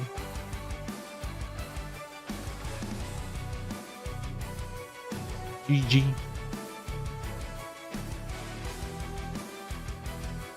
We have one choice.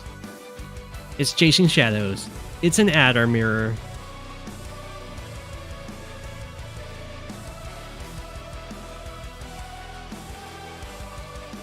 It's live.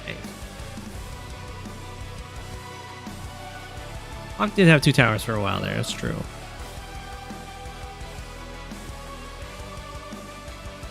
Well, this is a Chasing Shadows knockoff from the tournament, but it doesn't have the skin. No special texture.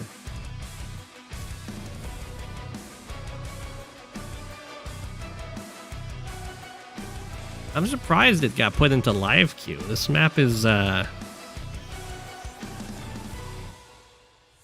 don't think it's that great. Shadows chase you for a while. Chasing shadows of yourself.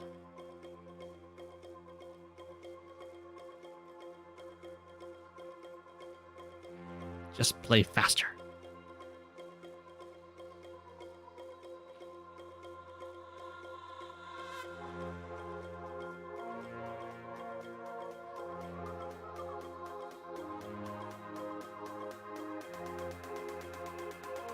You could go for a copter first strike. It's very dicey, though.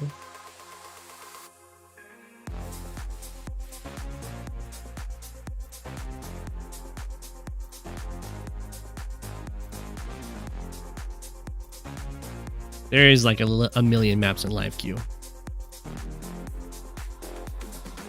See if I can quickly check.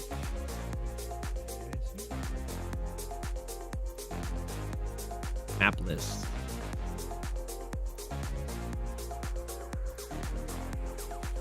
"13 pages.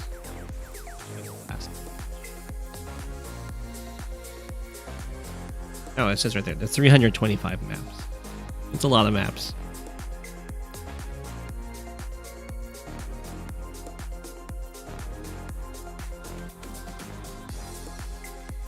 Okay, looks like we decided not to go for the copter first strike. Just go for the little guaranteed harassment.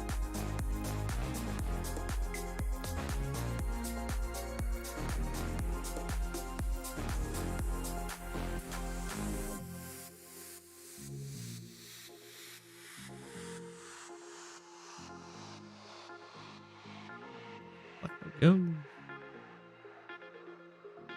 Looks like both players kind of let the harbor go for free. It's okay.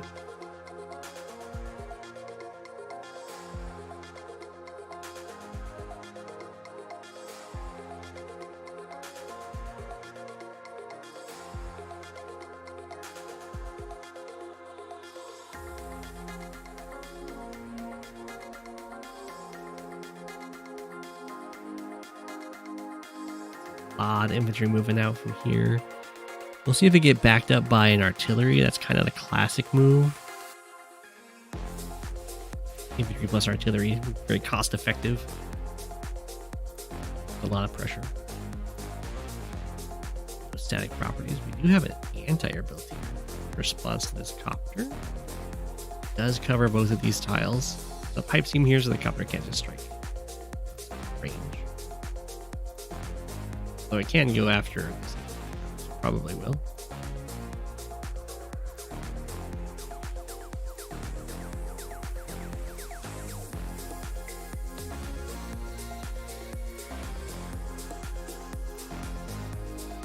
I assume we're going to see infantry goes here, recon blocks in the forest, so that the tank can't stop this comm tower capture. No one else is recon.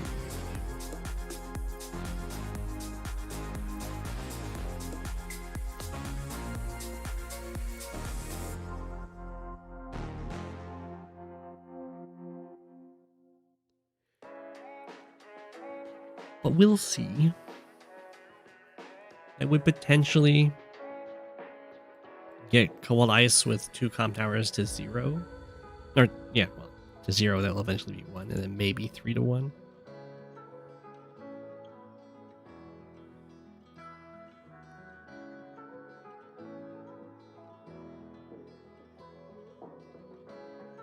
They kind of do that. There's a separate map tester group than the map committee. The map committee doesn't test maps. They send it to the map testers. Well, I mean, they do because they join the map testers too.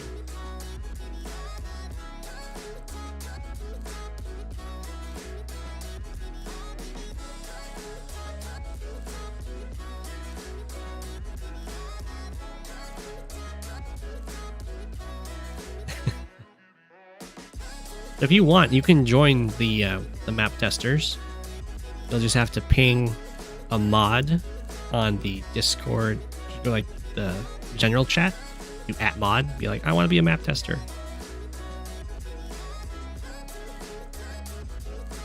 I think they used to have some rule where you had to have like 1,000 ELO or something. I don't think that's still true. But that will give you access to the secret map tester channel. And you'll get pings every now and again to play maps.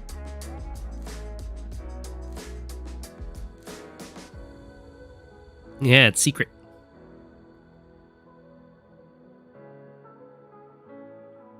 And every once in a blue moon, I'll make a bunch of public games for people to test maps with me.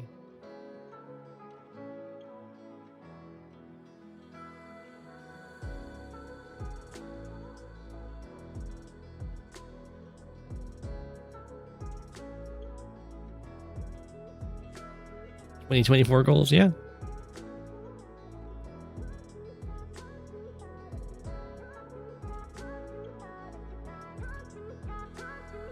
I don't think they're so strict on it now. There's a lot of maps to be tested. And even lower rated players can be very helpful.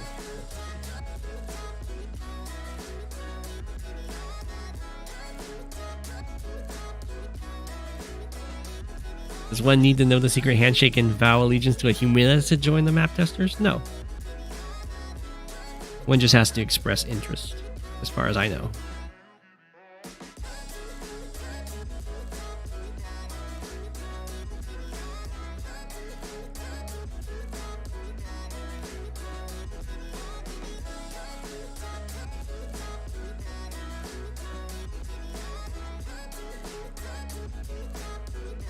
Lower levels can prevent Shoalgate.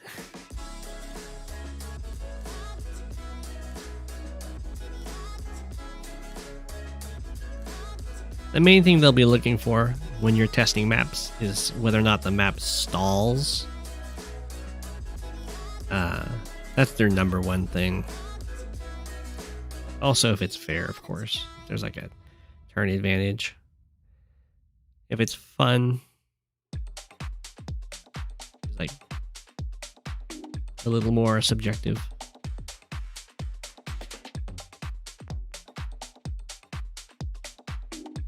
Now, fluhfie, I understand that you like stall. It's not saying whether or not you can stall. It's whether or not the map leads to stall most of the time. Because there's a big difference on if a map stalls and if you like to stall.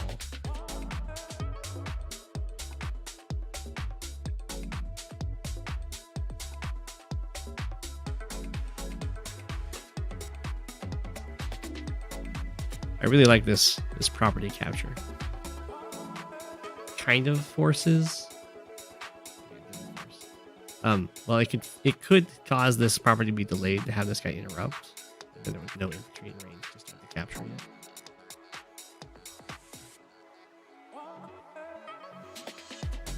This is a pretty spicy capture to go for because Koal Ice is about to have double comm towers. So this will be okay.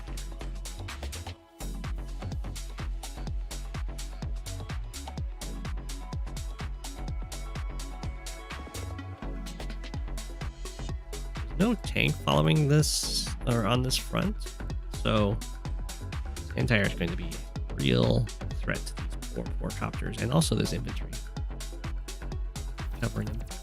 Because the other anti-air can try and chip in.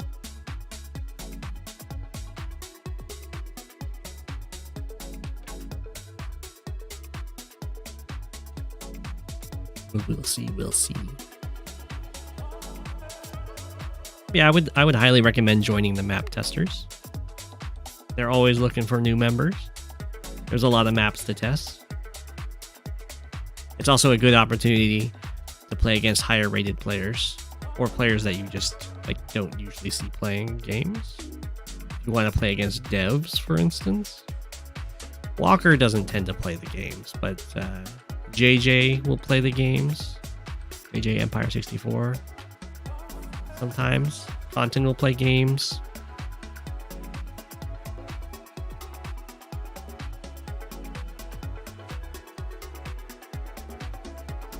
Sometimes I'll play games. Habits will play games. You can play against some big names.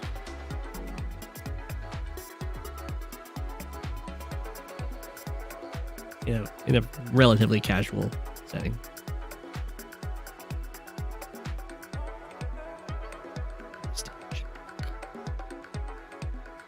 Artillery, okay.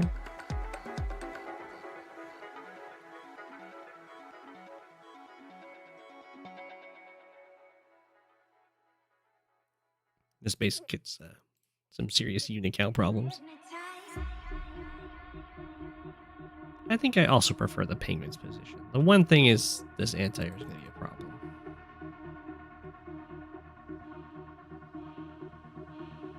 Having these double comm towers against Zero currently is nice.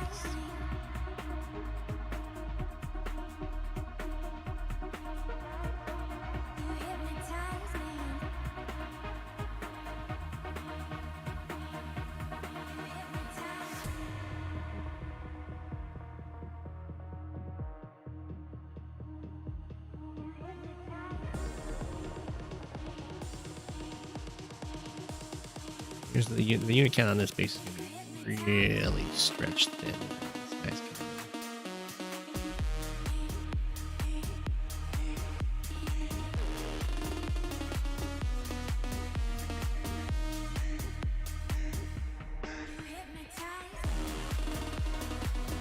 the anti-air can just kind of run over and bop an infantry. Does so.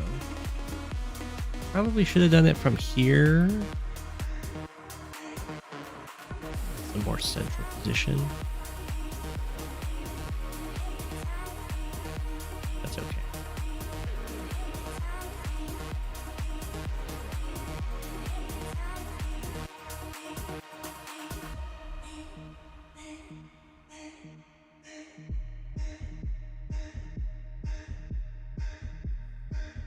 I think it tank's kind of forced.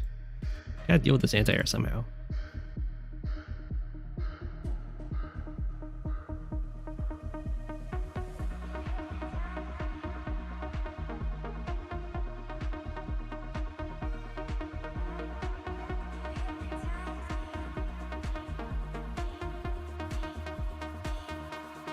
The recon moving up here seems good.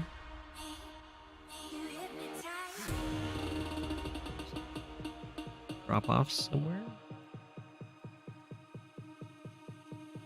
It is kind of cheeky to like move in this direction and threaten to drop off and like. Actually, I like the dropping off right here. You're up the comm tower. That's pretty. That would be pretty good. Decides to go over there. That's okay.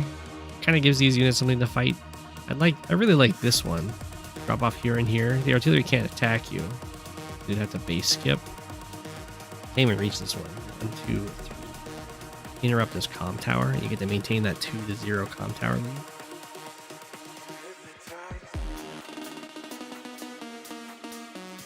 lead. Would have been pretty nice.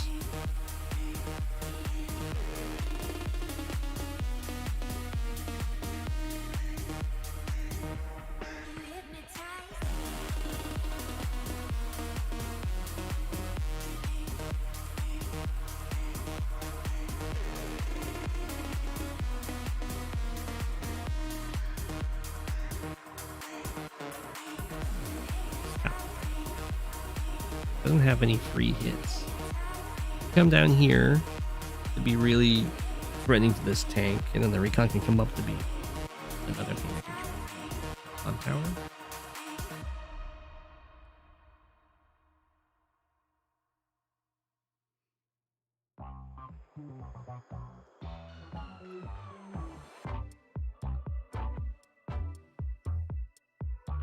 I guess you'd really just drop off here and here. Here and here. Artillery probably shoots. Well, it wouldn't here, though. Not with a copter threatening it. Maybe with a copter fire, maybe. But if you drop off here and here, the artillery can only shoot the black boat, which wouldn't matter. Set up to attack down here.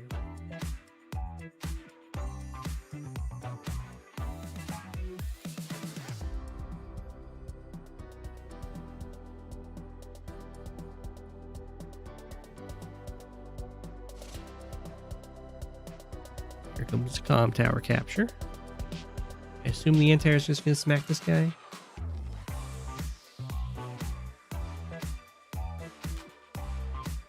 Then to how well can we block?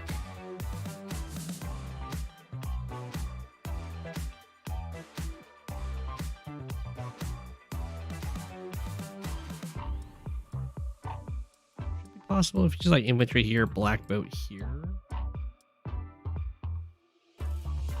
You'd have to have an infantry here too. Copter, infantry strike.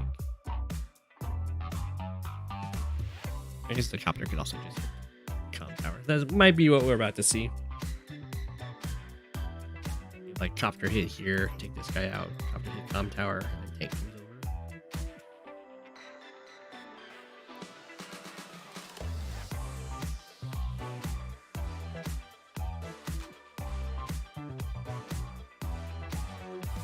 The anti-air would be able to hit one of the copters, but then it's going to get taken by the tank and the copter the following turn. Then just trade a copter for an anti-air, which is not bad, and deny the comm tower.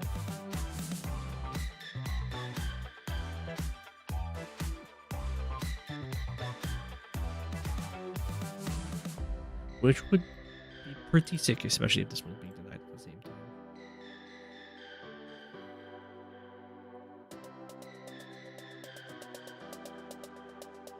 But that's not the case here. So Yellow Comet's still gonna get this one at least. Might even get this one. Depends on how willing Cobalt Ice is to lose a copter.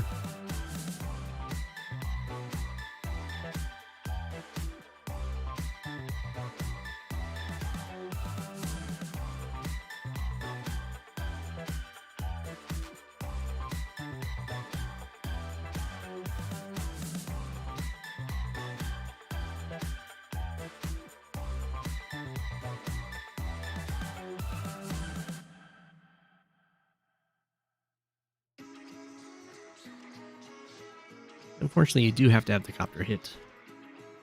Probably from here or here. So it's in range of the tank. You can't do copter from the mountain. Because that's in range of this guy. Which would be better. But you could go double infantry first strikes.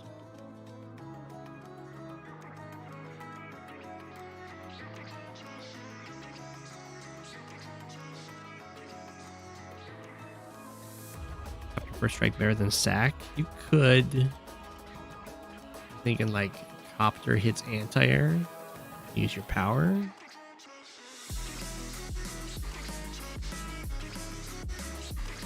I don't think that's right.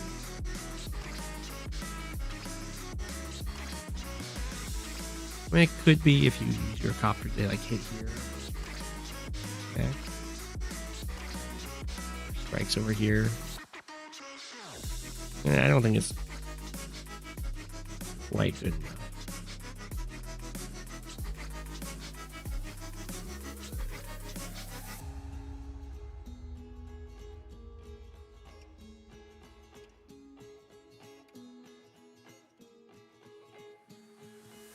Yeah, I like copter. Probably here. Copter, tank, build another copter.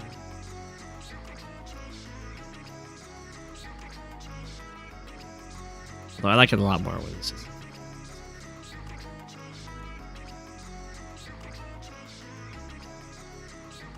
Also gives you the benefit of charge advantage.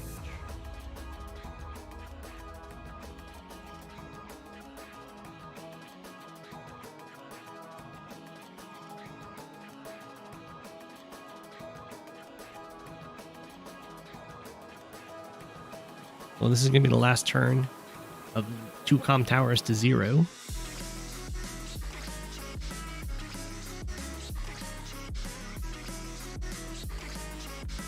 See how it goes.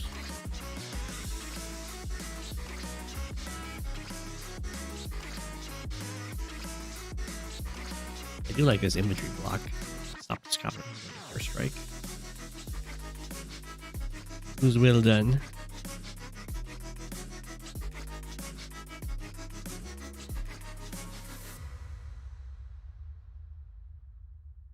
Seems like there's a lot of good attacks over here.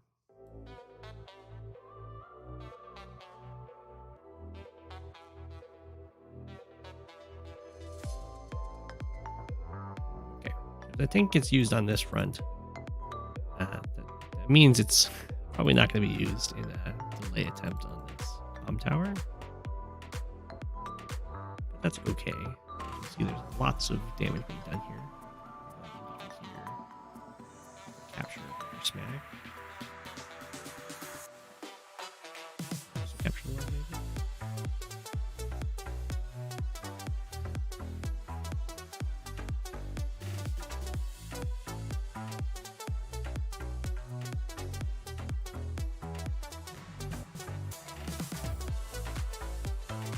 It does make this copter really sad. Now it doesn't have a good idea. So then run away.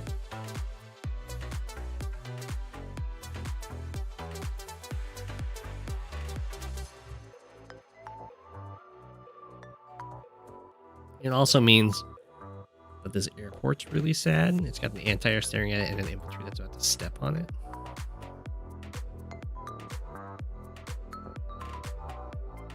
The attack down here is nice, so I can't really blame it.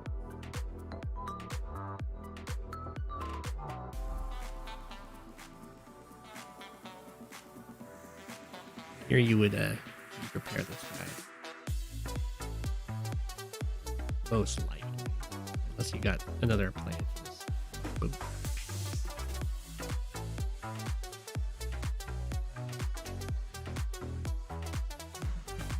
Repair will give up the chip.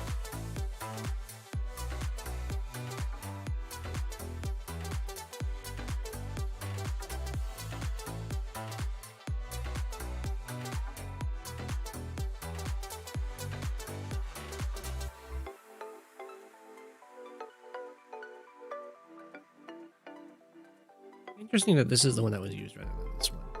Because now we're here for the lab. There's no rush to take the lab because there's 2 of them. But you might as well take it. This is an okay choice. I would have only done it if there wasn't an infantry available to go for this capture, because now it's kind of iffy. Artillery just kills you. And they keep capturing. They can join cap to guarantee it. Or they can shoot you, start capturing it. Slow you down.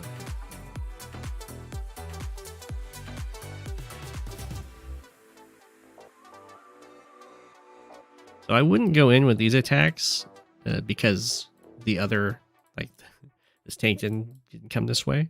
So now there's nothing really backing these guys up, and they'll just kind of get picked off. Copter has to run. If AWDS had enough money to build a bomber, then the copter wouldn't have to run. That's not the case.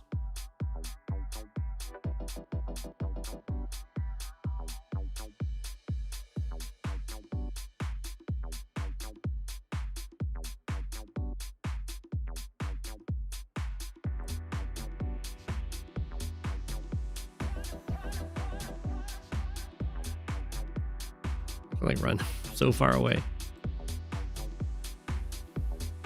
It's like run way over here.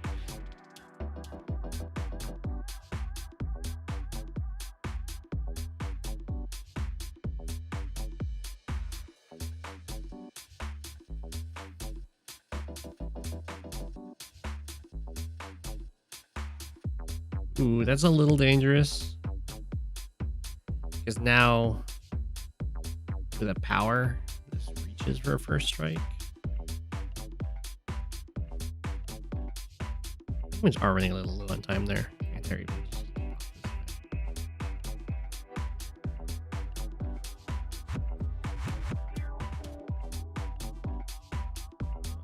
well, now this tank's in range of the copter. Anti-air gets forced to be built here. It's a little unoptimal. Or I guess you can block with an infantry. Yeah, okay. That works too.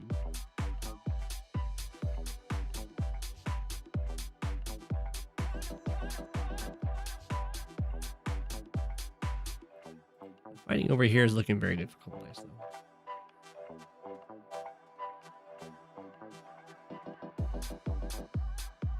Tank.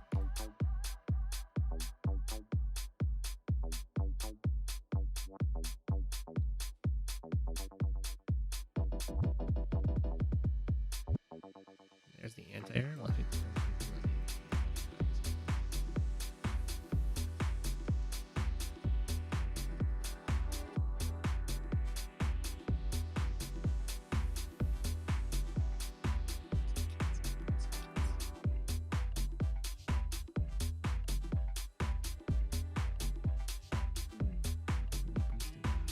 Still repair. 25 seconds.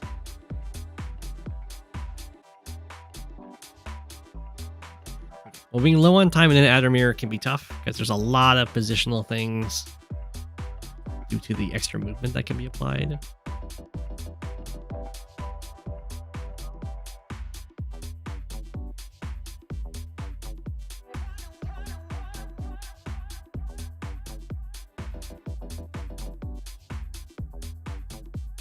Whoa.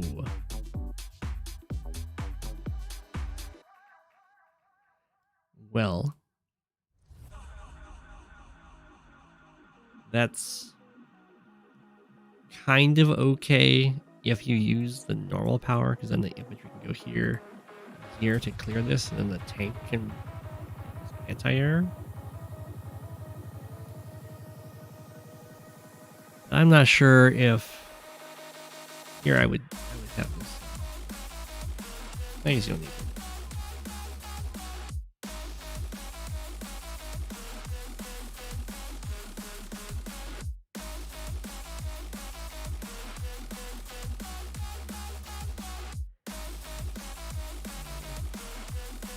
I'm not sure what's up with this copter.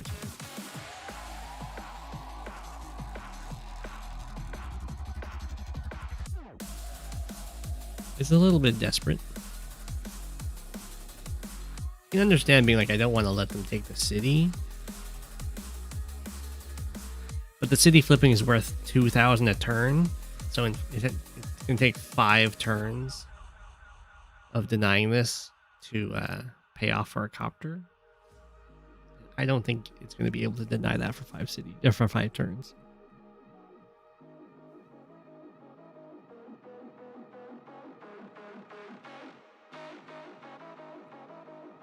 I think that will delay it for maybe 1 turn, maybe 2.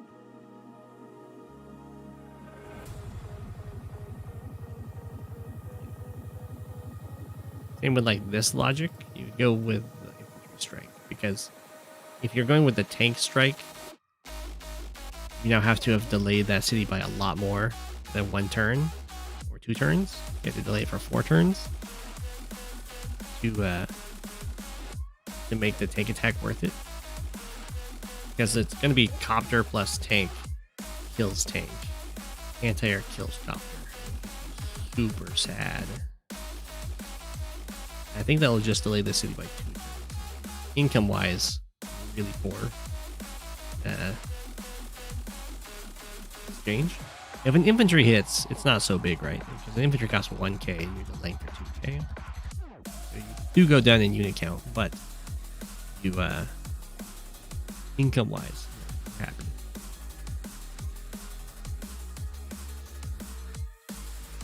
Sometimes going down that unit count is just really bad.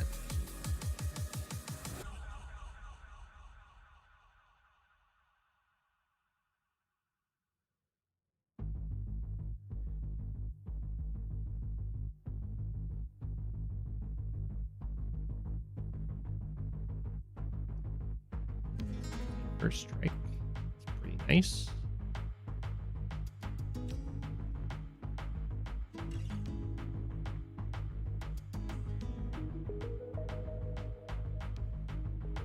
Copter should always attack first, unless you're trying to get extra charge.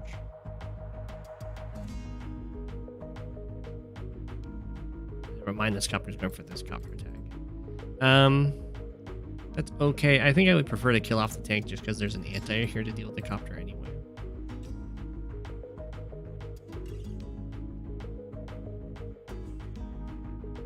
And you have this like cheeky move with the copter tank kills tank, and then black boat plus infantry walls off this copter from getting a copter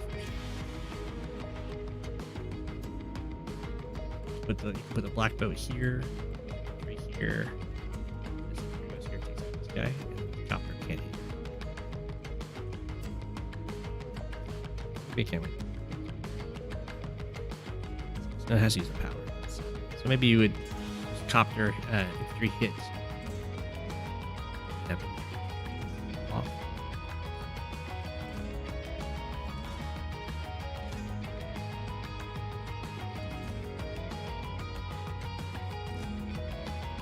Two, 5, 6, 7.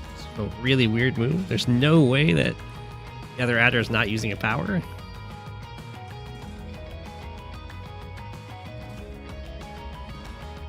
So very good turn here for Yellow Comet. They kill this copter. They have this really good attack on this copter. This is actually a this is an adder super turn. You get the copter strike and then an infantry strike, and then a full health infantry starts taking this airport, and you just like become really happy on this in this area.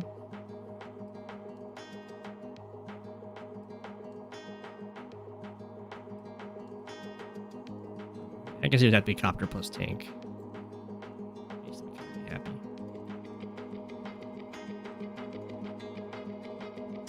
Six seconds, yeah.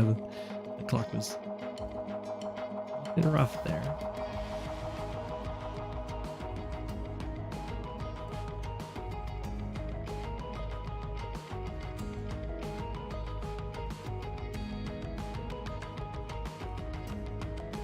Copter lives at 1.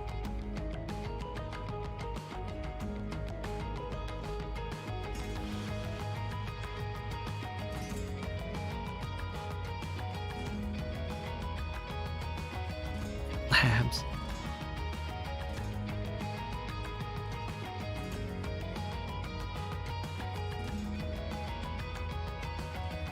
This has been a pretty valuable anti-air, but man, this front. Oh.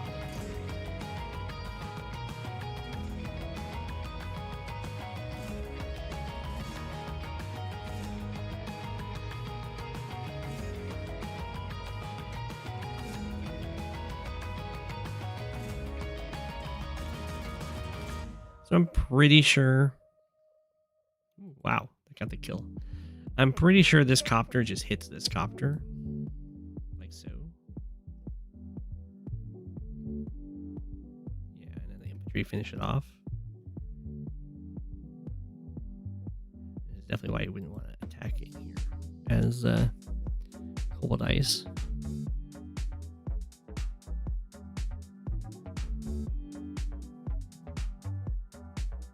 Live at 1. I have to build a tank here. It's not looking super great, but it is what it is. Elsewhere in the map's looking better. It's kind of cute to put your tank on the airport, I guess. Artillery goes here to cover the tank and the anti. Both wings chipped.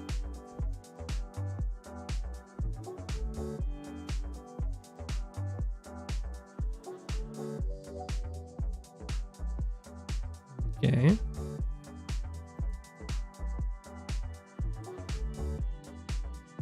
This front is super dead. Don't know why the infantry went for that attack. There's an anti-air right here? I guess it wants to do something else. The infantry could have been capturing stuff.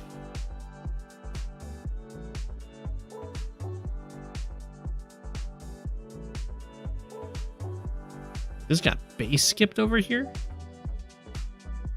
A yellow comet didn't build anything. Oh no. Ended the turn too quick. Even had the time. Time to build stuff. Maybe it's some genius cheeky play to tech up.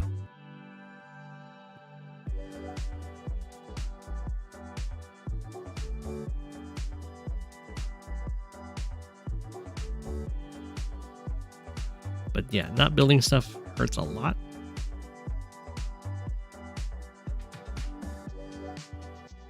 It's kind of like having your opponent just kill 3 units.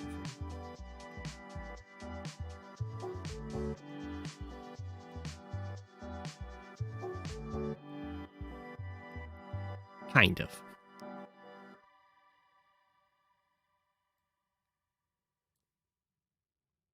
Running low on time here. Down to 20 seconds. Gotta move the anti-air. Gotta move the tank. Maybe interrupt the capture up here or something. 10 seconds, 9 seconds.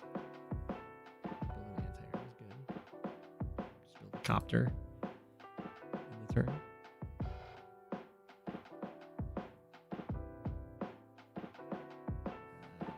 Refresh. Turn ended.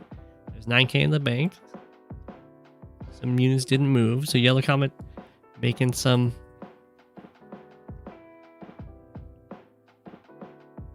progress back because of that.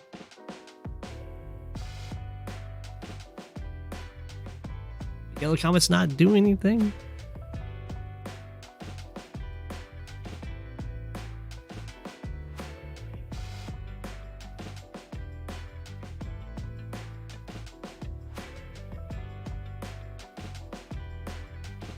Oh no, the time be ticking.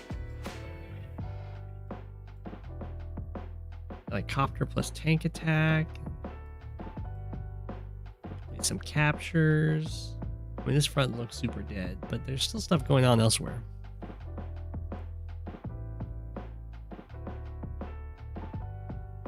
There's 36k in the bank. Can build a bomber, can build a neo tank. Even build a mega if you really want. But the time be ticking down.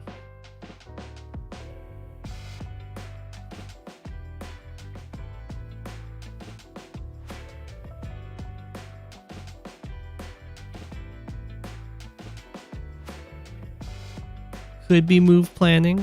Could be move planning.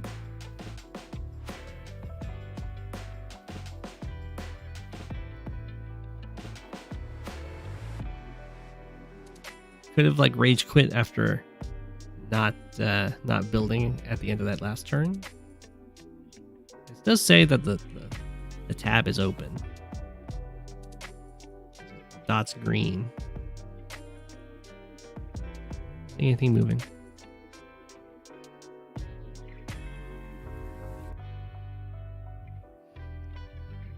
So the dot yellow means that the player's online. But that they're not looking at the screen, or at least the tab's not open. And green means that the tab is. In theory, but the dots do lie.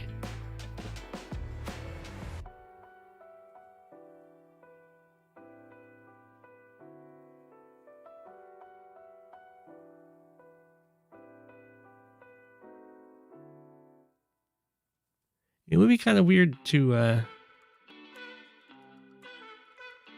rage out. It's possible that there's like internet problems.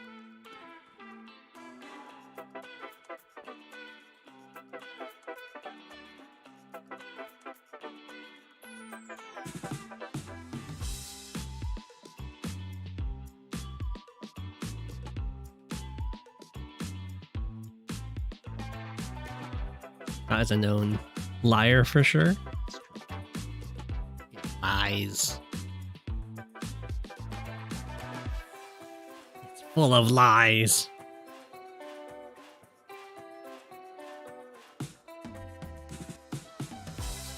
Dot would make a great politician. True.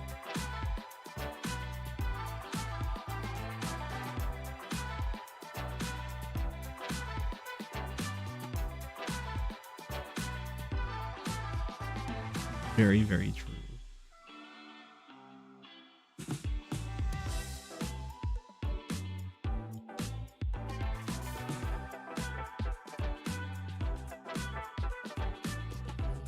Five, 24, 23.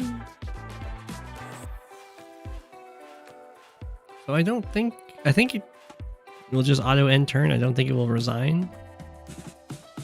This is the first time running out. I don't know if that's been changed or not. I might just resign because nothing's... Yep. GG. An unfortunate end. When it happens. That'll be the end of the extra long stream. I hope everyone enjoyed. I should be back on Friday with more replays, and I'll see about who can join me for podcast stuff on other Wednesdays. Future. So thank you for watching. Here is your apple for the day, the classic ending. This used to be the normal length. It's true. It's true. Thanks for watching, everyone. It's Go7, king of the penguins. Of all the penguins, he is king. It's Go7, king of the penguins. Being king of the penguins, that's